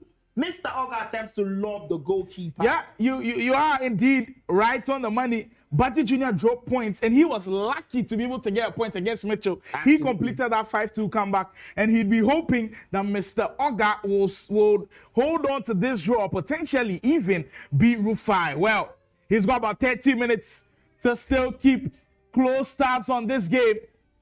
Pele on the 10. There comes shouting, Mr. Oga. The OGs just trying to relive back the prime years in this one. Mr. Oga has had some very interesting performances, but if he can pick points off Rufai, I'm sure that would definitely be in his very best performances out of the whole of the season. Murillo trying to wrestle James. James gets in there first. Rufai, this is where we know he can produce his stuff. Return the pass into Petit. That is easy. Easy on the eye, easy squeezy, lemon peasy. What a goal that was, touching the ball around in triangular passes, getting it right in the money and burying that chance. Mr. Oga, I was just about to say before that goal went in that Mr. Oga doesn't want to take this to crunch time, really in a draw situation with Rufai, because you know this Rufai, he's a crazy man. He's one who loves those moments, those pressure moments. He's one, he loves them so much. So, but now the goal has gone in for Rufai. Mr. Oga has to step up. That's the crazy thing. I have not seen enough of Mr. Oga in this competition to know if we can get him to actually, if you can back him to actually step up. Well, we have about 24 in-game minutes to, anticipate what will happen in this game. And for Ryan, these points are so important. With Baji dropping points, if he goes on to pick up 3 points in this game, he will regain back his third position. He was in third position for quite a while now. Yeah. And I think that was for 2 to 3 game weeks. Yeah, exactly. And Baji Jr. went on that crazy run and then leapfrogged him in the league standings. But now he's gaining momentum. That shot saved by Konate. Rufai just building up and looking to get that much important cushion of a goal. He comes from the corner kick situation, plays a shot into James as Mr. Oga will make a crucial tackle in there. I was expected to see Rufai take that one immediately off the boots of the attacker there. You know, we speak about how the defender seems to always pause when we get to corner situations. I was expecting that one to go in. Here is Mr. Oga. The reverse elastico gave him the space to try a cutback, but there were 3 defenders in that place, and those ones ensured that was not a problem at all. Well, I saw a little bit of a press from Mr. Oga, which was very aggressive, but Rufai beating that quite simply allows him to foray into the attacking yard of Rufai Ronaldo. Here comes Mr. Oga. We all know of his unorthodox style of playing. The conversion is the problem. The conversion, he has to be clinical. He still has one of those moves in his locker, as he just showed you with that pass through the lane of the defense. But he has to be able to convert these chances. Well, time and time again, he's been there and he has not converted. Well, those ones are pretty important. And getting into these stages of the game, as Manny keeps mentioning, you cannot afford to be in a tight, close game against Rufai in these last minutes. The only player who has found a positive result against him in crunch time is Boyd. And the way he struggled to do it, Rufai on the break again. Hold it. We'll be looking to just get one more goal, to just find that breathing room. James, Ronaldo once more, exchanges passes. And look how patient he is with it. Not rushing at all. Knows that he's still got time on the side. He's still got everything locked in for him not to rush at all. Still leading by a 1-0. Well, a goal on the aggregate score line. Hold it. My goodness, this one, I do not know if this is another style of a game management for Mr. Rufai, but you know, of course, as we always do say, as long as you have the ball, the opposition cannot score. But then this time, Mr. Oga has taken charge of possession. Let's see what he is able to pull out of this one. The pass is queued by Mr. Oga for the past 4 minutes. You have not seen anything happen. I think it was a similar thing that we saw in one of the games where someone queued a pass for about 20 minutes. Yeah. It was insane. There was indeed a pass for him to make it, but Oga just unable to find it. A chance not gone though. Space for him to work with. Kanate comes up clutch. Rufai hanging on by a thread. My goodness, like the Peles, the Owens, the Ronaldos, all combined. There was so much space for him to operate, and you saw that look on Oga's face right there. That's a chance that he might just be ruined.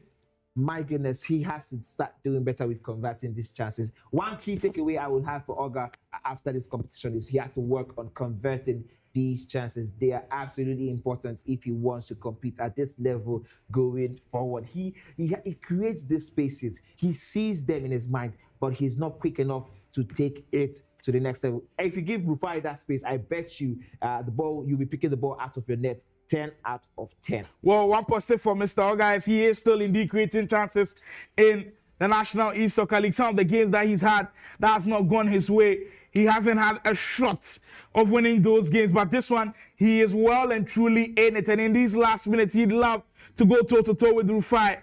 Rufai on the byline. He knows how to operate in these situations. Looking to turn down the clock a little bit on there. And look how well he is holding on to it. But he does lose it. Maybe commentators think coming to play that there is Mr. Oga through on goal.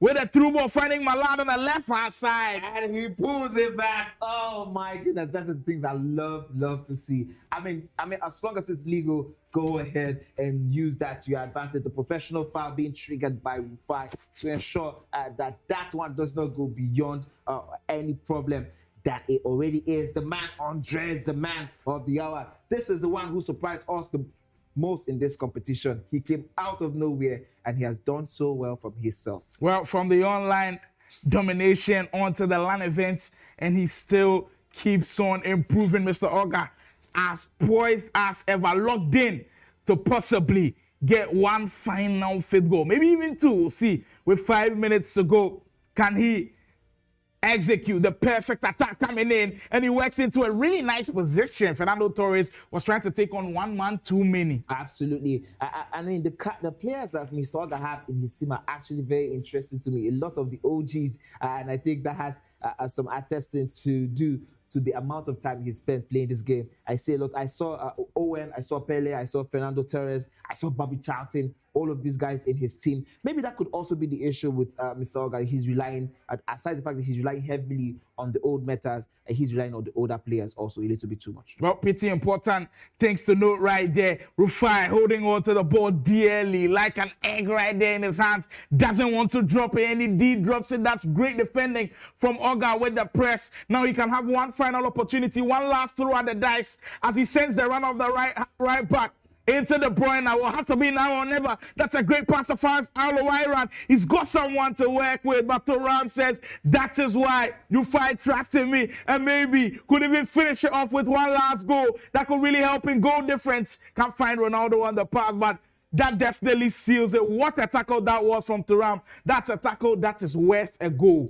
Absolutely. You know, I was asking myself why Rufai didn't go for the pass immediately to Ronaldo, but then I remembered it was 91 minutes on the clock, and he had to ensure he had that one right on the money. This one will be a very tough pill for Mr. Oga to swallow, because I could actually see that he was in this one from the get-go. It wasn't one of those ones where he was blown out of the water like we've seen in previous games. But regardless of what the situation is, this is what Mr. Oga has to work with. He didn't get any points out of. But I think he can really be proud of himself. Going toe-to-toe with one of the best players around is always something good to feel about yourself. I think Mr. Oga really did play well. And for Rufai, I mean, that was a really close shave. He almost conceded in that last minute. Close shaves back to back. Like, since we saw this man take on the console and the pad, it's been close shave after close shave after close shave. And then every single time they come up with those huge blowouts, they are very, very huge, of course. But this has been an amazing one. We've done 8 on the screen and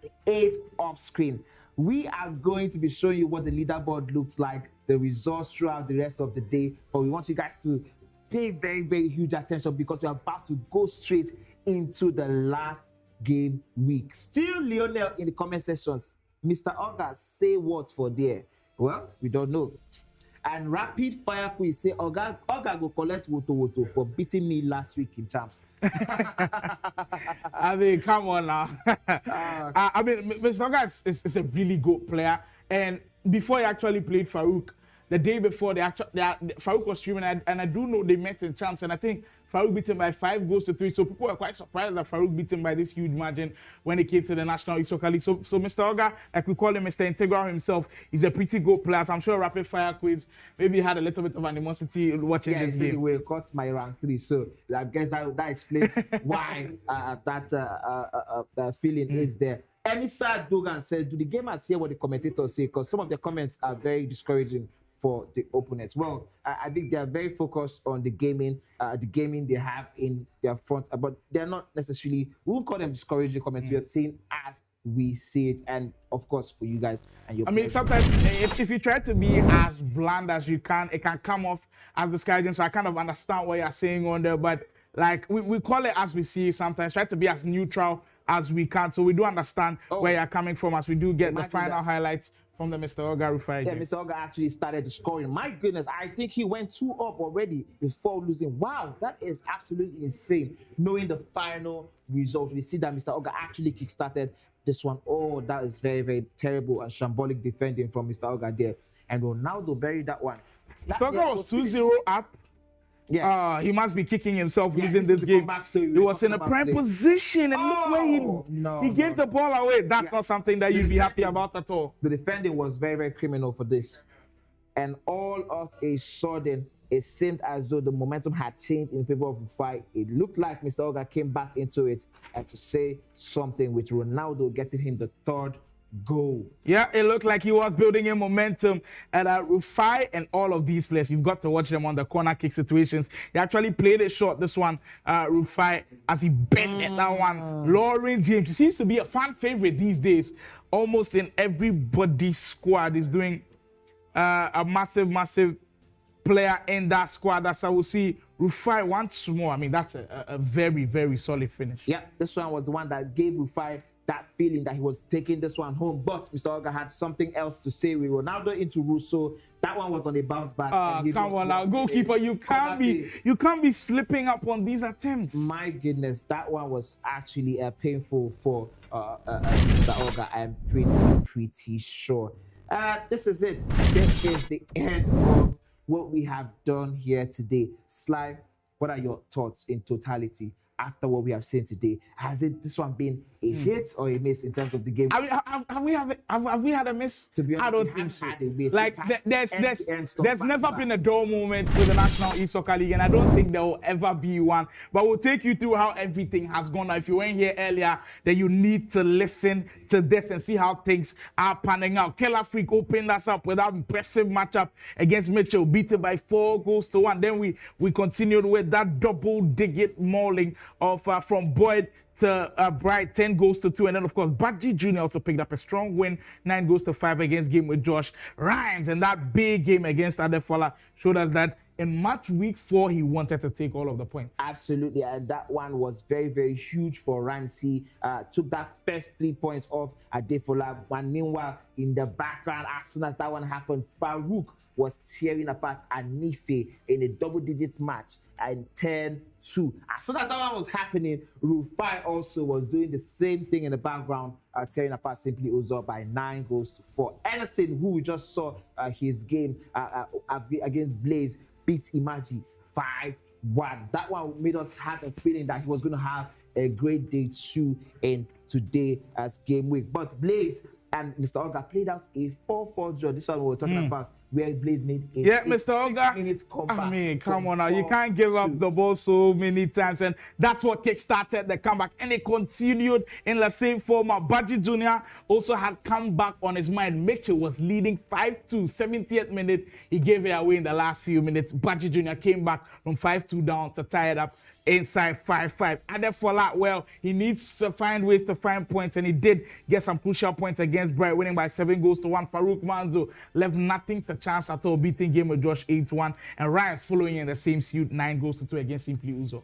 All right, that one was the prelude to the last one we just finished. The last 4, this particular 4 had loads of goals for us, and this was the one that we used to end the broadcast. The last 4, Killer Freak in the game. I still can't believe that score. I mean, after seeing the first half where it was a 1-0 in favor of Killer Freak in the first half, the second half told us a different story. He had, I think, 9 goals in the second half. 9 goals because Killer Freak scored 7, and then Boyd got 2. Yeah, Boyd got 2, but Anife and Imaji went on a 4-4 draw in a match that we thought Imaji was running away with. Anife came back. Today was the day of comebacks for most of the games we saw. Rufai beat Mr. Oga in a very, very tight game.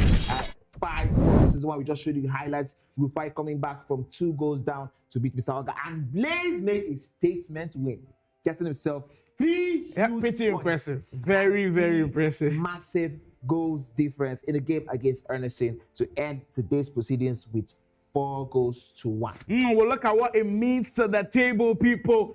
Things are changing, things are shifting. Before match week 4, the gap between the top 2 and the rest. In fact, top 2, 3rd and 4th and 5th was just about 2 points. Well, the top 2 keep on going and nobody seems to be able to catch them. They've now opened the gap to 4 crucial points. Now, Killer Freak and Farouk Manzo both on 34, but the difference there is there's a 9-goal difference in favor of Farouk Manzo. It tells you how ruthless he is up front. Badji Jr. on 28 points, Rufai finishing on 25 points. So Rufai didn't get a chance to climb back into the top 3, but he's lurking around somewhere. Rhymes still on 22. So now Rufai, Rhymes, Boyd on 25, 22, and 22. That's very interesting. Other Fala on 21, Mitchell on 18, and Anderson losing that game against Blaze cost him a lot, because if he had won, he would have come back to 21. Absolutely, he would have forced Adefola to go down to 8, and Anderson now stuck in the second part of the table. This is where he doesn't want to be, because he has given us performances that worth him being in the top 8. Anderson is on 9th position with 18 points, and Maji Boy has 12 points after 12 games. Blaze, with that huge victory, he has climbed up to the 11th position with 11 points. Now, you know, this means a lot for Blaze, because he might just, if things go his way mathematically, of course, he might find a way to make it into the first half of the table. Of course, we have other ones. We have Game with Josh, and I think that was a 12th position. We have Simply Uzo also, who hasn't gotten himself any points, and of course, Bright, who has not got any points. Their goal defense keep, I don't know, should I say increasing in the negative way? Every game we can come here, their goals defense keeps increasing in the negative way. They have to take some inspiration from Blaze. Well, they do have to take some inspiration, but that's where we will draw the curtains on what has been a truly memorable weekend. Just to give confirmation, Anif, Simply Uzo, and Bright are currently struggling at the bottom of the table. That's something that they will be looking to change in the coming weeks. But for Money and I, what a day has been, what a week it has been. Yes. Yesterday, we had nothing short of excellence. Today continues in the same format. Absolutely. You know, the players, I have to give kudos to the players, the 16 of them who come here day in, day out, sweating it. Mental stress, the mental stress it takes to do this day in, day out, and all the preparation that goes into just these 2 days. We have been playing these games. The Saturdays and Sundays are what we see on screen, but there's so much hours put into this one. So we have to give kudos to the players for giving us this best. They have tried their best. We really, really appreciate it. They're putting the gaming community on the map. Also, shout out to Cade Esports and the Nigerian Esports Federation for giving us this platform, and also every single one of the partners, Gamers Pride, Pulse Nigeria, Super Sports, every single one, Afro Sports, who has put together hands to make sure we have this on TV. We say thank you so much, guys. Yeah, we do enjoy every single one of them. Right now, the National E-Soccer League feels like a very enjoyable series. And for next week, we're on the last episode. Make sure to be there. We set the date and finish it off. See you there next weekend for the last match week. Match week 5. We'll see you soon. You can't afford to miss it.